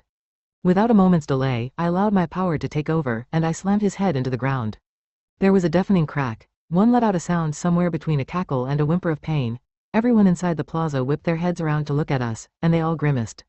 "One, are you okay?" an agent yelled. One didn't move. He couldn't move. With the boost of the ring, I had superhuman strength. I had the feeling that I could make a crater in the ground with a single punch. "You better not start calling me a filthy cheater," I muttered. There was a muffled voice from the ground. Why, are you able to move?" One seemed to be shocked. I was too, though for a different reason. "He's still conscious? Wow, his body is way too tough." But I decided to give him a brief answer since this man had risked his life for Shuya in the anime, because, I'm having fun, I think. "Why, you'd be perfect in Rust." "Oh, so that's why I felt a sense of kinship with these people. Why I can't hate them wholeheartedly." Most of the candidates chosen as Rust agents were warriors who had accomplished heroic feats to save their comrades on the battlefield. These people were willing to die for their comrades and for a better future for this nation. Once, I had thrown away everything for a future with Charlotte. It's not the same, but we're just a tad similar. "Look at the young master," a knight shouted. "We must not lag behind him. My lord, are you okay?" I didn't know the reason myself, but, since the moment I had spurred the knights into battle inside the cathedral, I had been feeling an odd sense of exhilaration. A smile was probably stuck on the corners of my lips right now. It had all started when my father had dragged me into this conflict. Now, we were so hard-pressed that I had been forced to dispatch Charlotte into the perilous zone of war. Everything about this whole situation should frustrate me. But when I look back, I never realized I was slowly regaining all the things I once abandoned. When did that happen, I wonder? "I'm not done yet," I muttered. The second most troublesome man next to Magna was now out of commission. Now, our only job was to start a riot in this place. I took a breath to steady myself and to harden my resolve. However, an ear-splitting sound interrupted me. "What?" My eyes widened. Everyone froze on the spot and looked over at the source. Someone exclaimed, "Wait, that tower collapsed." The source of the sound was the watchtower that Charlotte and Claude had gone to. There was a deafening rumble as it fell down. "Yikes, we stored." I heard the panicked voice of a masked man, but it was too late for them to do anything. Rubble was sent flying into the air around the fallen tower, and the tower's impact resulted in a storm of sand and dust. Sansa and the others destroyed that place. They're so reckless, but I'll be honest, I knew that once they were free, Sansa and Kondo would pull off something crazy like that. "Hey, someone head over and check on the tower," an agent shouted. "Don't forget, we put." "Good job, Charlotte, Claude, you did it, you managed it so quickly." I knew that their mission was a success because I could feel my magic thrumming in my veins. I could feel my magic returning to me, but I didn't even have a second to catch my breath, because an explosion of light ripped apart the dark canvas of the night sky. One of the Rust agents gasped. "What is it this time? What's going on?" There was a giant explosion before my very own eyes, and light rained down on us like a meteor shower. I turned around to look at the place where the girl behind all this was likely standing. Though I couldn't see her, I was certain that she was there with her bow drawn. She had likely waited patiently for this exact moment. Claude's words flashed across my mind. He's right, Mint, you truly are our war goddess. Knights of Denning, my voice boomed. I almost didn't recognize it. Am I really the one shouting so loudly? The blood-drunken crystals have disappeared. You have just witnessed the evidence that proves it. I felt shocked at myself. You know, I've always passed myself off as calm and rational. I can't believe I'm reacting like this. But one thing is clear. This is our chance to strike. It's our best and only chance to win. How are you still moving? A member of Rust yelled. You should be suffering the backlash of the ring. Young master. A knight called out to me. Please do not push yourself any harder. You will feel its effects soon. Don't waste time worrying about me, I yelled. We've turned the tide in our favor, so ride on it and defeat them. Everything had gone according to my calculations. After the boost of the ring ended, I would regain my magic. With this, I can still move. The young master is right, a second knight shouted to his brethren. Show them our power. Our morale was at an all-time high, and the knights quickly overwhelmed the agents of Rust. In fact, the warriors of House Denning thrived in chaotic battles where allies were intermixed with foes, so everything was working out in our favor.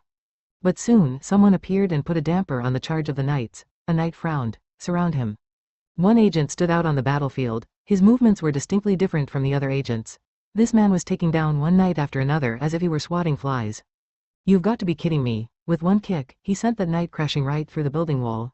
His abilities were a cut above the other agents, and his identity was clear by this point. The enemy commander had finally appeared, and everyone braced themselves. You have used the Ring of Authority. Yet, you stand defiantly on this battlefield, Magna said. Is that because you regained your magic, I wonder, or? Once again, I activated the ring on my right index finger. Is there some other reason, perhaps? He mused. I took in several short and shallow breaths.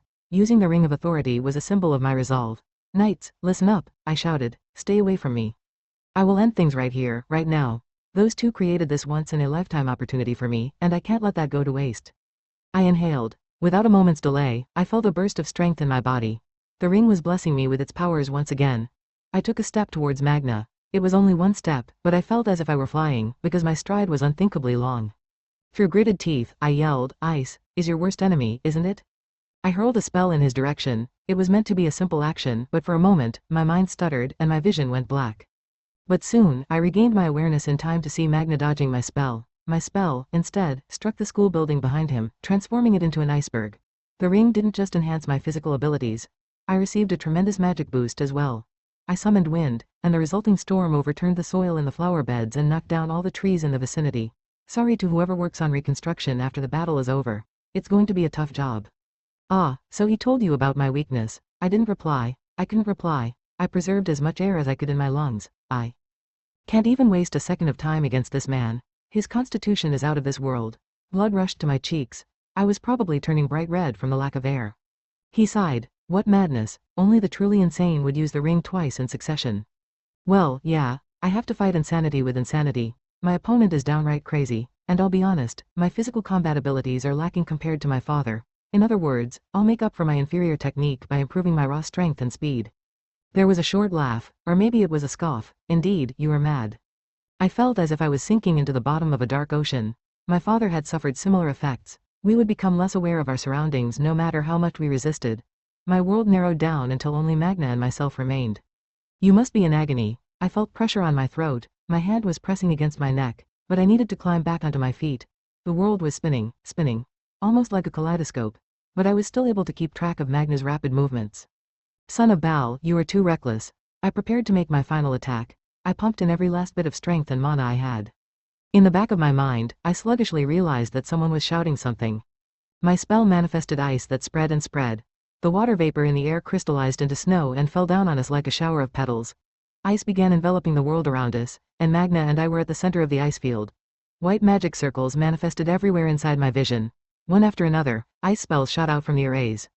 Someone was talking to me. Don't come any closer. Silva, Father's Knights. Please, I'm begging you, stay away. A shout, then another. No, a lot of people are shouting something. Only Magna's voice echoed clearly in my ears. Ah, you are losing your grip on reality. An expected outcome. My vision grew dim, and my mind was hazy. Someone was talking. But all I could feel was agony so extreme that I nearly fainted. My head was throbbing with a dull ache. My most fundamental instincts were warning me to stop. I can't. I need to press on. I didn't even know how or why my body was moving. I wasn't as skilled as my father. So I need to be more reckless than him. I need more. Deeper, dive deeper. I couldn't breathe. The ring was an item that answered the call of an unwavering resolve, so I could draw more from it. I needed to. I admit, I am slightly envious. I can't see anymore. Nothing in my vision was registering. With one exception. There was a black dot, my enemy, Magna. My entire body was screaming at me, telling me that I was near my limit. Bal has found a magnificent heir. However, in my mind, I roared at myself. Is this all you've got? I remained standing through sheer willpower. My body was slowly drawing nearer to death. I had relinquished my body to this suffocating power for a reason, but even that reason was fading away and slipping through my hands like sand. My consciousness sank deeper and deeper into an abyss. The outcome of this battle was decided from the beginning. I am afraid, there isn't any necessity for you to try so hard. Filled circle. The pair wasn't strong enough to get past all the guards and complete the rescue mission, or so Altanger had thought. They had to admit that the cursed sword of that potato-faced man, his face was gaunt and bony, held an extraordinary power within, but even with such a treasure, the spirit had concluded that Sansa's rescue would end in failure. The reason for their confidence was a certain type of magical construct that didn't appear on the map, golems. But now, they had to reassess their earlier judgment. Sansa Denning and her retainer Kondo were in the middle of pulverizing golems around the fallen tower. Well now, who would have thought that the young master's retainer would be our savior? She has gotten one up on us, Master Sansa? When Charlotte and Claude had first arrived, they had stumbled across a hair-raising scene. Hundreds of golems patrolled the area around the watchtower. Golems that they hadn't expected because such creatures didn't appear on the map. For a moment, the pair had been dumbfounded at the sight of these surprise enemies, but they had hardened their resolve in mere seconds. They were in a race against time, after all. They knew that well. Kokto's merry voice echoed inside the ruin site. After all this, are you still going to persist with your opinion? Is that girl still unsuitable as the young master's retainer? Altanger had known that in theory, the pair did have a chance of success. Rust's guard golems were of similar dispositions to the initial wave of golems that had stampeded through the school. They would only attack opponents they deemed threats, and in their eyes, Charlotte was just like the cursed students. She didn't fit the threat criteria. However, it would still require an impressive amount of bravery for her to scale the tower by herself. The situation could have gone in any direction. Stop nagging me, Kondo. Sansa was filled with chagrin. You should know when to keep your mouth shut. She passed her test. The Great Spirit had waited nearby, ready to leap out at any moment. However, they hadn't needed to do such a thing in the end. When Altanger had seen Charlotte on the top of the tower, they had thought, the little girl I once knew has grown up so much. Filled circle. The outcome of this battle was decided from the beginning. I am afraid, there isn't any necessity for you to try so hard. He's right. Why am I fighting so desperately? In the past, the only thing that mattered to me was Charlotte, so why has that changed? Is Charlotte safe? Yes, that is exactly what you should do. There was the taste of iron in my mouth. My mind was ringing in alarm. Don't press on, it said, it's dangerous. Just relax and let go. Numbly, I thought, oh, is it okay for me to let go? Ah, you're awake. Charlotte's voice echoed in my head. You worked super hard, so please take all the time you need to rest. She had definitely said that to me before. I see what this is. My life is flashing before my eyes. Faced with the harsh, grim reality, it seemed that my mind had finally given out and was resorting to escapism. Here, open wide, because Charlotte wouldn't say that to me if she saw me now. Lady Sansa, what kind of person is this candidate for Master Slow's new retainer, if I may ask? Then, Mint had appeared at Kirsch as my potential retainer. Unlike me, who had tried to drive her away, Charlotte was quite amicable towards the girl. And not just me, ta-da, even Mr. Claude's around. With the arrival of my knights, I had regained those halcyon days of the nostalgic past. Though I had been in the sight of conflict, the little moments we had shared as a quartet had soothed my very soul. If I can relish in these memories, maybe staying here like this isn't so bad. Isn't it obvious? That's why I tried to butter you up so much. I want your help. I'm sorry, Mint, I don't think I can grant your.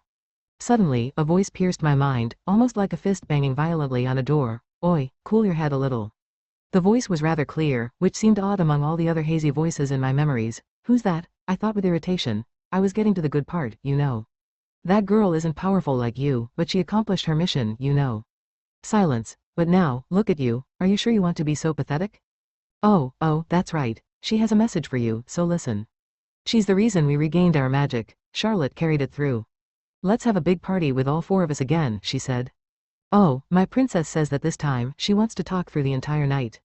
My eyes grew hot the moment I heard that. Once, I had thought that we would never reunite as a quartet again, that our night tea parties would only be something in my memories, so I wasn't the only one who cherished and loved our time together. I'm sure you don't need me to spell it out for you, Slow, you know what you need to do. There was a gust of wind and I opened my eyes. Light entered my vision and the world gradually focused. Though it only lasted for a brief moment, my mind cleared, and in that moment, I saw everything around me. You aren't alone, young master. I was surrounded by allies. They were squeezing out what little power they had left to protect me. The entire world was frozen over. Snow was falling. Sheets of ice covered the ground beneath my feet, and the flame Magna wielded seemed like an insignificant lamp in comparison. It was as if Kirsch had transformed into a hellish glacial landscape. My lord, use us, rely on us. We're not exactly up to your standard, but we can keep that guy distracted for a little while. It was as if I was putting together a puzzle in my head. Who was here? Where were they? What were they doing? And soon, everything clicked into place. I saw the knights. I saw Silva. I even saw the girl who was still aiming her arrows at the enemies. You need to connect everyone, meow. Thanks, Altanger. I know what to do now. My consciousness floated up from a dark abyss. Ah, I thought you were dead, son of Baal. One had fought like an acrobat on the battlefield. His movements had seemed inhuman, but right now, I was capable of replicating them. I took a step forward, and sheets of ice manifested beneath my feet. My eyes were wide open. I had forgotten how to blink as I chased Magna's form. Oh, your movements are completely different. The human body was a construct, and I forced it to twist and bend beyond its limits to pursue the man. I wasn't even thinking about winning. I'll freeze him. If I made physical contact, the power of my spell would be on a whole other level. To do that, I grabbed the wind. Now that's a surprise. The amount of talent you possess amazes me. I pulled on Magna, more specifically, the air around him. Even I didn't know what I was doing, but this was the blessing of the Ring of Authority. For the very first time, my hand tightened around his arm. Caught you, I rasped. His skin felt like frost, and I shuddered. What about it? He said. There wasn't even a hint of tension in his voice. However, this was enough. This created an opening for her to strike. Though I couldn't see her, I leaned aside slightly. An arrow whizzed by where my head had been only a moment ago and pierced Magna's thigh. In an instant, one of Magna's legs was encased in ice. Young master, stay still, the sniper shouted. A rush of ice arrows followed the first strike, but calling them arrows was perhaps misleading. They looked more like deadly ice spears. To my knowledge, there was only one person who was capable of such a godly performance. My father's personal retainer had stationed herself on high ground and was aiming right at Magna. I couldn't help but laugh out loud, remembering the arrow that narrowly missed my head. Mint, you're way too ruthless. I see. Magna's eyes widened. He hadn't shown much of a reaction until now, but the circumstances had put a crack in his composure. Nearly his entire body was covered in ice. In fact, it was harder to pick out places that were still exposed. However, his lips were pulled into a smile. Even such damage was perhaps far from fatal to him. He continued, so, anything else? I whistled at him, half impressed, half in trepidation. This guy's a freak of nature. Common sense doesn't apply to him at all. An arrow flew past my head and impaled his forehead. In the blink of an eye, ice started to take over his face as well. The agents of Rust were shouting something I couldn't make out. The knights were making a frantic effort to keep them in place. Please tell me one thing that I've been curious about. Why? The ring on my finger was still shining. I can't breathe. The moment I sucked in fresh air, the power that ran through my body would disperse like mist. I didn't have to test it to know that was the deactivation key. With what little air I had, I whispered, I caused so much trouble to my family. Defeating this man wasn't even close to atoning for my sins, far from it, but if I can make amends to my family, even slightly, I'll do it. Magna didn't finish his sentence. Ah, I see. At that moment, I heard what resembled a chuckle. Is he blind to the fact that he's backed into a corner? The man then shoved me away with inhuman strength. He muttered, you were aiming for an opening this entire time. His arm slid out of my hand. No, I finally caught him. I can't. A dignified voice resounded in the snowy landscape. Listen, slow. The world moved sluggishly under the effects of the ring, and something shot across my vision as if it were tearing this world into two. It was my father. Prisma, the sword I had retrieved from Serkista, pierced Magna's chest. My father yelled, I don't know what I was thinking when I said to leave him to you. About time you showed up. Once we regained our magic, we could force our bodies to go beyond our limits somewhat. I, for example, had activated the ring for a second time. Even a lesser warrior like me had managed to move despite the odds. There's no way you'd lie down and let other people do your job, father. What remained on the battlefield was Magna, who was completely covered in ice. Do you have any last words? My father asked. Marvelous, Magna sighed. Wait, is this for real? Why is that man smiling? I could see his face through the transparent ice crystal. His entire body is frozen over, so how can he talk? Relax, slow, my father said softly, it's over. With a swing of his magic sword, my father beheaded the ice statue. Filled circle, my utterly exhausted body collapsed onto the ground. The chilly ice should have felt pleasant against my feverish skin, but it was too cold. I had to suppress a sneeze. I finally got a good look at the aftermath of our battle, and my eyes widened. I let out a dry laugh. Wow, what the heck, yikes. The windstorm hadn't died down, it was still raising the surrounding area in a world of ice. The school building nearby had turned into an ice sculpture, and it looked like the apocalypse. What could I do but laugh at this scene of devastation? The ring of authority's power is no joke, huh? I watched on in silence. Now that their leader had fallen under our blade, the Rust agents all fled from the scene, the knights chasing them hot on their heels. It's over. Not just the battle, but the long relationship between House Denning and Rust. We ended an era with our own hands. Though it had been the Queen's will, House Denning's decline was likely inevitable. It's over, my father muttered once again. Hey, father. How much compensation do you think we will end up paying? I think someone said that House Denning will foot the bill for all the damages during this battle. From the looks of it, the final number might be astronomical. Stop right there, I don't want to think about that right now. My father stuck around, he had sat down and was handling Prisma. I have been wondering for a while, father, I heard that after you became Duke, House Denning started suffering from a financial crisis, is that perhaps? It is exactly what you are suspecting. I have been rather self-indulgent.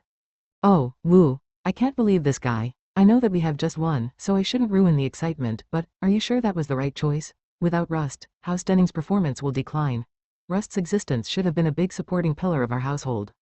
In the distant past, a Denning head had defeated Rust's leader, Magna, who had then agreed to serve our household. That was the beginning of our relationship with Rust and the rapid rise of House Denning's status in the aristocracy. Rust was a mighty trump card up our sleeve. It's fine, there's absolutely no possibility that our family will decline. I mean, I guess most of their actual agents are alive, but Mint told me that they only obey Magna's orders. Her loose tongue is her shortcoming, she also tends to be too invested in people she takes a liking to. My father sighed. Rather odd, since her father was quite the taciturn man. Please answer me, why are you so certain that we will be fine? Magna is still alive, you see. I blinked. Isn't he clearly dead? His body was frozen over, and he was even beheaded. My father shifted and turned to the man we were talking about. Hey, Magna, if you mean it as a joke, you have poor taste. Stop playing possum. What is he thinking? Why is he talking to a dead guy? I was incredulous, but the next moment, I thought my eyes had failed me. The frozen body had thawed sometime during our conversation and Magna lifted his torso without warning. Next, I suspected my ears were failing, because I heard Magna's voice. Though I protest that two people ganging up on one person is unfair, I admit, it is my loss. I had fun, Val. The lips on his decapitated head were moving, his eyes were rolling around. My father replied, we were facing an inhuman existence like you. How is 2 versus 1 unfair in any way? There was something stretching out from Magna's neck, they looked like plant roots. No, tendrils. The tendrils wriggled and writhed around, as if looking for his body. Finally, they grabbed their target. It was a ghastly sight. I was speechless. What is that? It gives me the creeps. My father explained, Magna isn't human. His true identity is a magical artifact that has gained its own will. Skillfully, and almost artistically, the tendrils began connecting the head to the body. I was so grossed out that I wanted to look away. Son of Baal, this is a secret that is only passed on from one Denning head to another. Even Eleanor Dareth is completely unaware, so please keep it to yourself. I am but a mere tool that adores our country of knights, Magna stated in a matter-of-fact voice. There were so many things I wanted to say, but I swallowed all of them down. I chose the most pressing question I had. Does that mean you two were on the same side all this time? My father was the one who shed more light on the truth. I have no intention of severing our ties with Rust, and I needed to deceive the Queen. For that purpose, putting on the performance of a battle to the death had been necessary, a battle so fierce that we destroyed the entirety of Kirsch's campus. Look around you, Slow. We survived all of this destruction. No one would doubt the legitimacy of our victory. I fell silent. Seriously? So, I was basically dragged in as their tool? And soon, my father went quiet as well. He didn't take the initiative to talk to me. Meanwhile, Magna, who had restored his body, began talking about the damage Sansa and Kondo had dealt in their rampage to destroy the watchtower. Huh. I was pretty surprised when the crystals were crushed so quickly, so that's what happened. At the end of his speech, my father spoke up. Before I forget, Slow, there's something I would like to ask you. I tensed up. I lifted a hand and shut my eyelids with it. I braced myself for whatever shocking words he would throw at me. Maybe he's going to demand that I become his heir. I mean, I learned Magna's secret and all. A second seemed to stretch into infinity before I heard him ask, hey, do you want freedom? What's with that question? It was vague and abrupt. Freedom? Do you even have to ask? I don't want anything to do with you guys anymore. Final chapter. Departure. Several days after the Knights of Denning left Kirsch, the students were finally permitted to return to the campus temporarily. Shuya Nukern was among the returning students, and he was greeted with the sight of a mountain of rubble. Part of the campus lay in complete ruin. Hey, Shuya. A shrill voice called out, shaking. Help me out here. How in the world did the school transform into this? Asking me won't get you anywhere, Alicia. How am I supposed to know? Shuya's eyes swam. The staff had announced that the school would close for an extended period of time once again for reconstruction. Thankfully, the dorms were spared from such a destructive fate, which was why the students had been allowed to return and pack their luggage. Alicia sounded numb as she muttered, "Don't you think this is worse than the time those monsters attacked our school?" "Stop looking at me. I'm just as clueless as you are, I swear." The girl sighed. "You're so useless. Anyway, I think Kirsch really might be cursed. We had to close our school twice in the span of 1 year. That's not normal.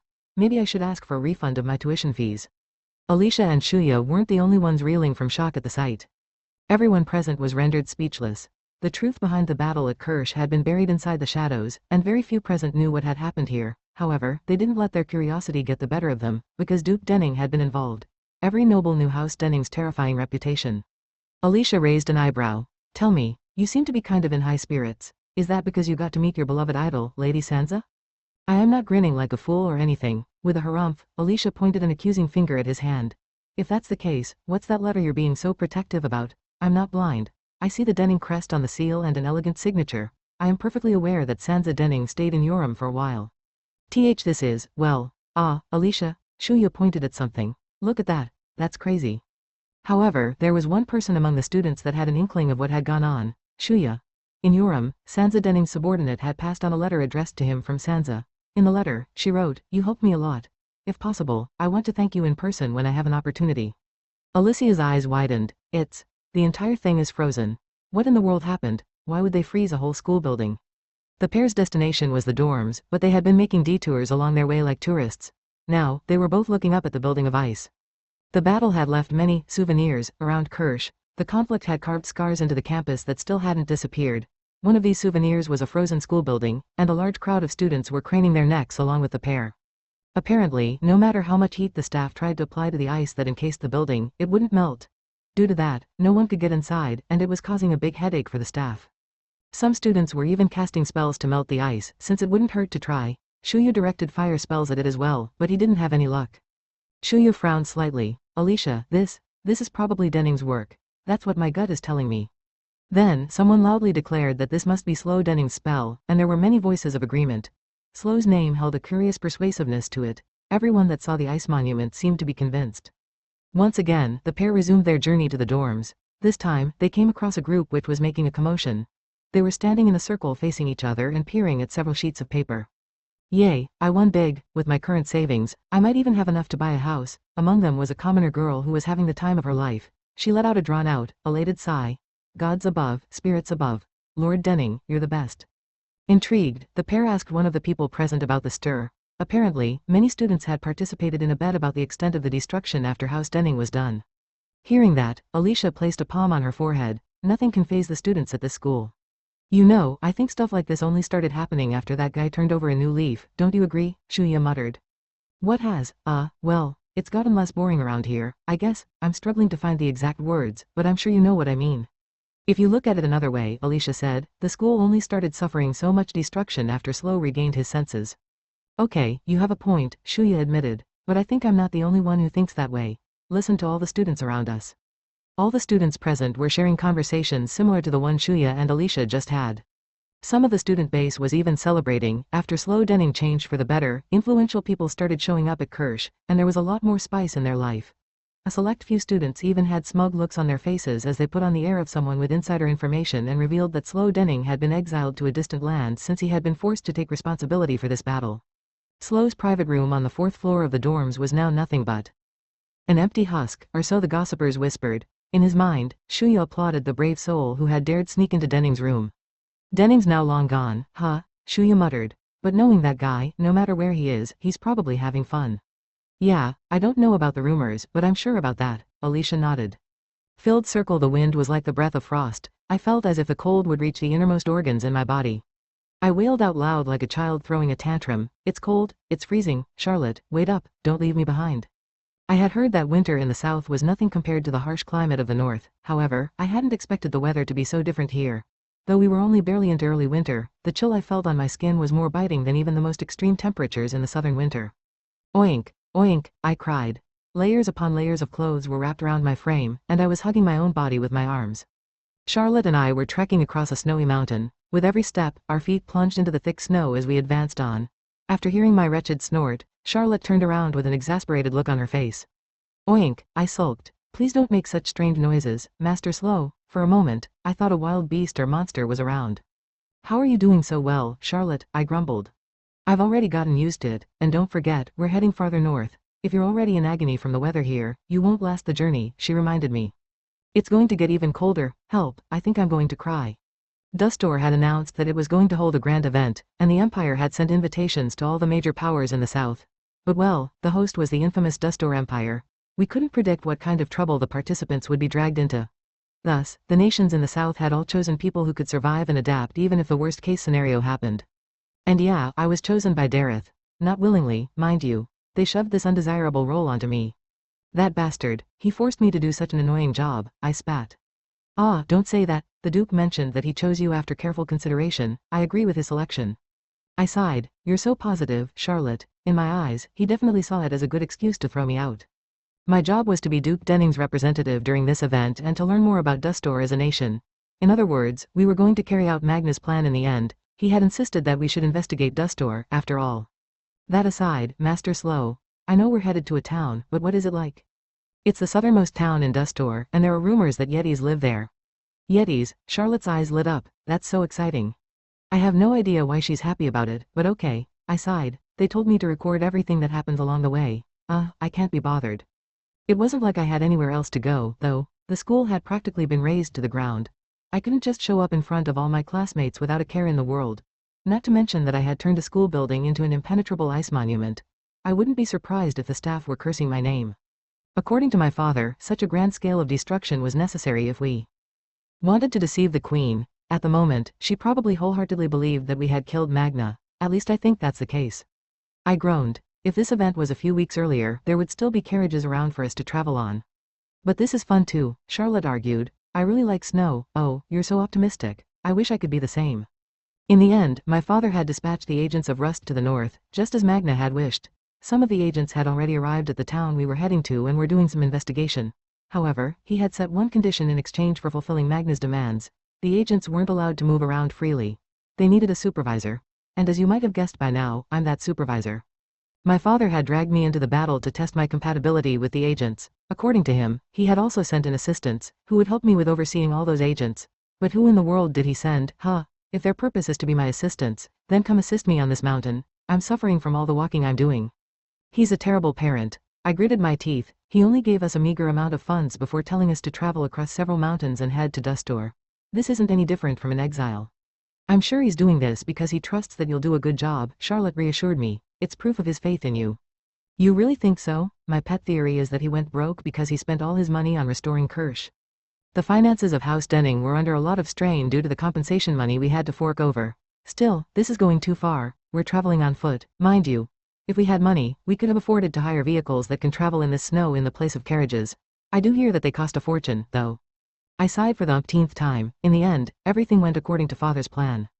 My foot sank deep into the snow. I was stuck. An uncomfortable chill crept up from my feet to my upper body, and I even sensed chills running up my spine. Charlotte turned around. Why did you suddenly stop? It's nothing. I was just thinking about something. For most of my life, I had been looking for a solution. For a place where I could be with Charlotte without qualms. For a place where I had freedom for the rest of my life. Even in my wildest dreams, I never expected that my father would give that to me. I shook my head and turned to Charlotte. Anyway, I need to thank you. She blinked before she blushed a little. That came out of nowhere. I mean, you never thought that I'd be dispatched to the north, right? Inside this distant nation, I would carve out a new future for myself. My duty was to learn about Dustor in a place filled with foreign faces. The freedom my father had talked about was sending me to Dustor. I would be lying if I didn't say I missed some things about my life in Dareth, but well. Shuya's still back there, and he's matured magnificently compared to before, so I probably don't have to worry about things on that end. Charlotte beamed at me. What else did you expect? Did you really think I was going to leave you alone? More importantly, look over there, I think I finally see the lights of the town. Wait, really? Hurry up and come over here, Master Slow. I walked down the mountain trail and stood next to Charlotte. An ocean of tiny lights in the distance gave us a warm and stunning welcome. Filled circle somewhere in the back of her mind, Karina had noticed something. Recently, her mother was in a fantastic mood. She sifted through her memories, and she realized that she had never seen her mother walking around the palace while humming a tune before. But now, she had. Her mother seemed to be fully confident that she hid it very well, but Eleanor was a woman who seemed to have a different mood every day. All of those years with her mother gave Karina a sixth sense for her mother's feelings, and the difference was clear in the young woman's eyes. Therefore, Karina approached a certain boy to ask about the reason behind her mother's merriment. Lectrical, the great spirit of light, was in his shrine as always, surrounded by walls covered with books. The boy nodded to himself. Ah, that. I persuaded her, you see. You persuaded her, Lord Lectrical? Yep. I managed to convince her. I share the same opinion as the opposition, after all. As the boy talked, he flipped through a seemingly blank book with nothing on the pages. Basically, they acted out of love for Dareth. I am rather elated. The word patriot was made to describe people like them.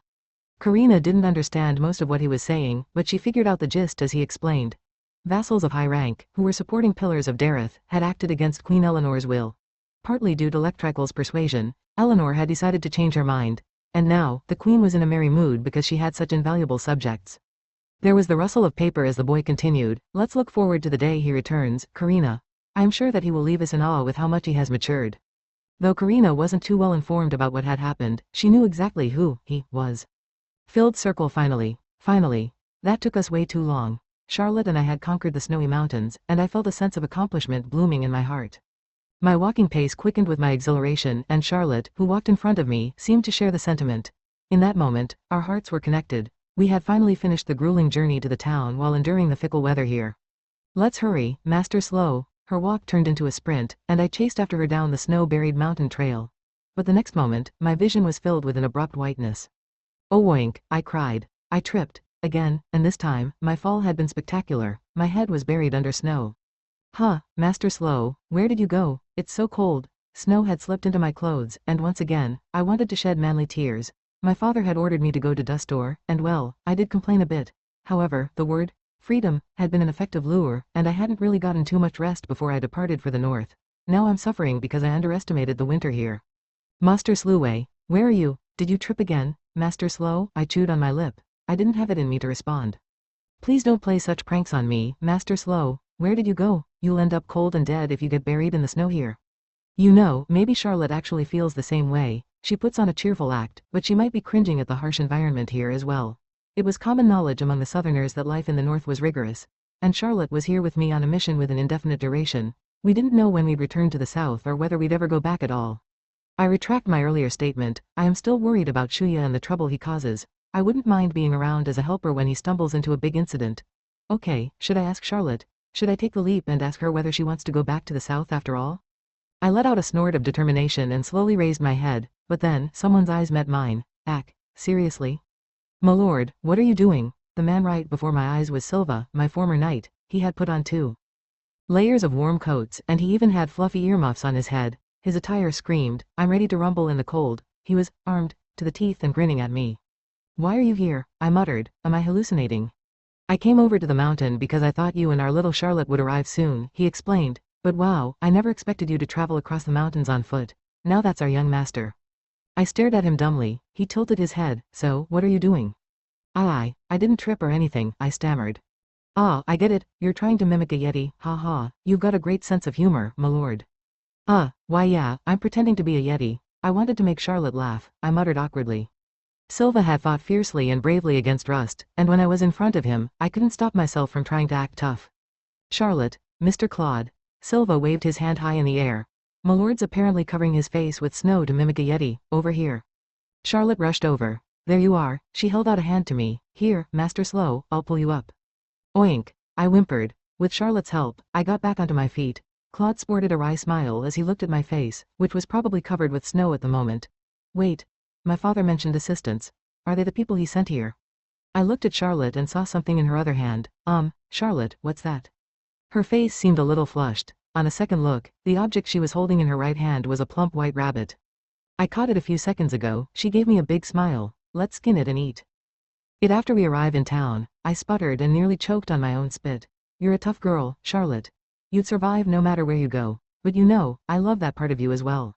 During our journey across the mountains, we had run across food and shelter problems, but Charlotte had been around to save the day. She even knew where to find shelter and how to put together a bed for the night. Thank you. Once again, I expressed my sincere gratitude in my heart. She continued, anyway, according to Mr. Claude, the trip to the town is less than an hour, just a little more to go, Master Slow. Let's do our best. She looked at me and pouted. Hey, why are you sulking like that? I am not sulking. I shook my head frantically. I just didn't know how to express the feelings hopping around in my chest. But the next moment, my body started moving on its own accord. Ah, Charlotte yelped. Why did you suddenly start running? Charlotte was with me. My knights were with me, and I was here, filled with joy over carving out a future for all of us, just like when I was a child. I'm just too happy, oink. I hadn't realized it all, but somewhere down the line, I had regained so many things I had once lost. Afterward, this will be the final volume of the Piggy Duke series. I'm honestly feeling emotional right now over the fact that this series has gone on for so long. When I first made plans for the published books, I thought that I would already be satisfied if I had the chance to publish around 3 volumes, until the arc where Slow slays the dragon to defend Kirsch. But look at where we are now. Who would have thought that the Piggy Duke books would be serialized for this long? I'm moved beyond words. I'm especially happy that we got to see Slow's father in the published books and managed to end the story in a good place in this volume. I would like to thank all my readers. This wouldn't have been possible without all of your support. Originally, I started writing the Piggy Duke series as a hobby, and I planned to continue updating the story on Kakuyomu, a web novel site. If anyone is interested in what happens next, please try out the web novel as well. I tend to have an irregular schedule for my updates, but I would be elated if I had more readers on Kakuyomu. Next, I would like to thank the series illustrator Naribon-sama, my editor-sama, as well as everyone involved in the creation of this book. Volumes 9 and 10 were difficult for me to write, and I hadn't managed to stick to an ideal schedule. I am so sorry about all the trouble I have caused.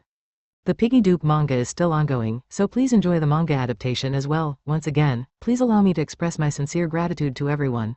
Volume 10 wouldn't have been possible without all of you. Hopefully I'll see you again somewhere else. Rhythm Ida, published November 20, 2020.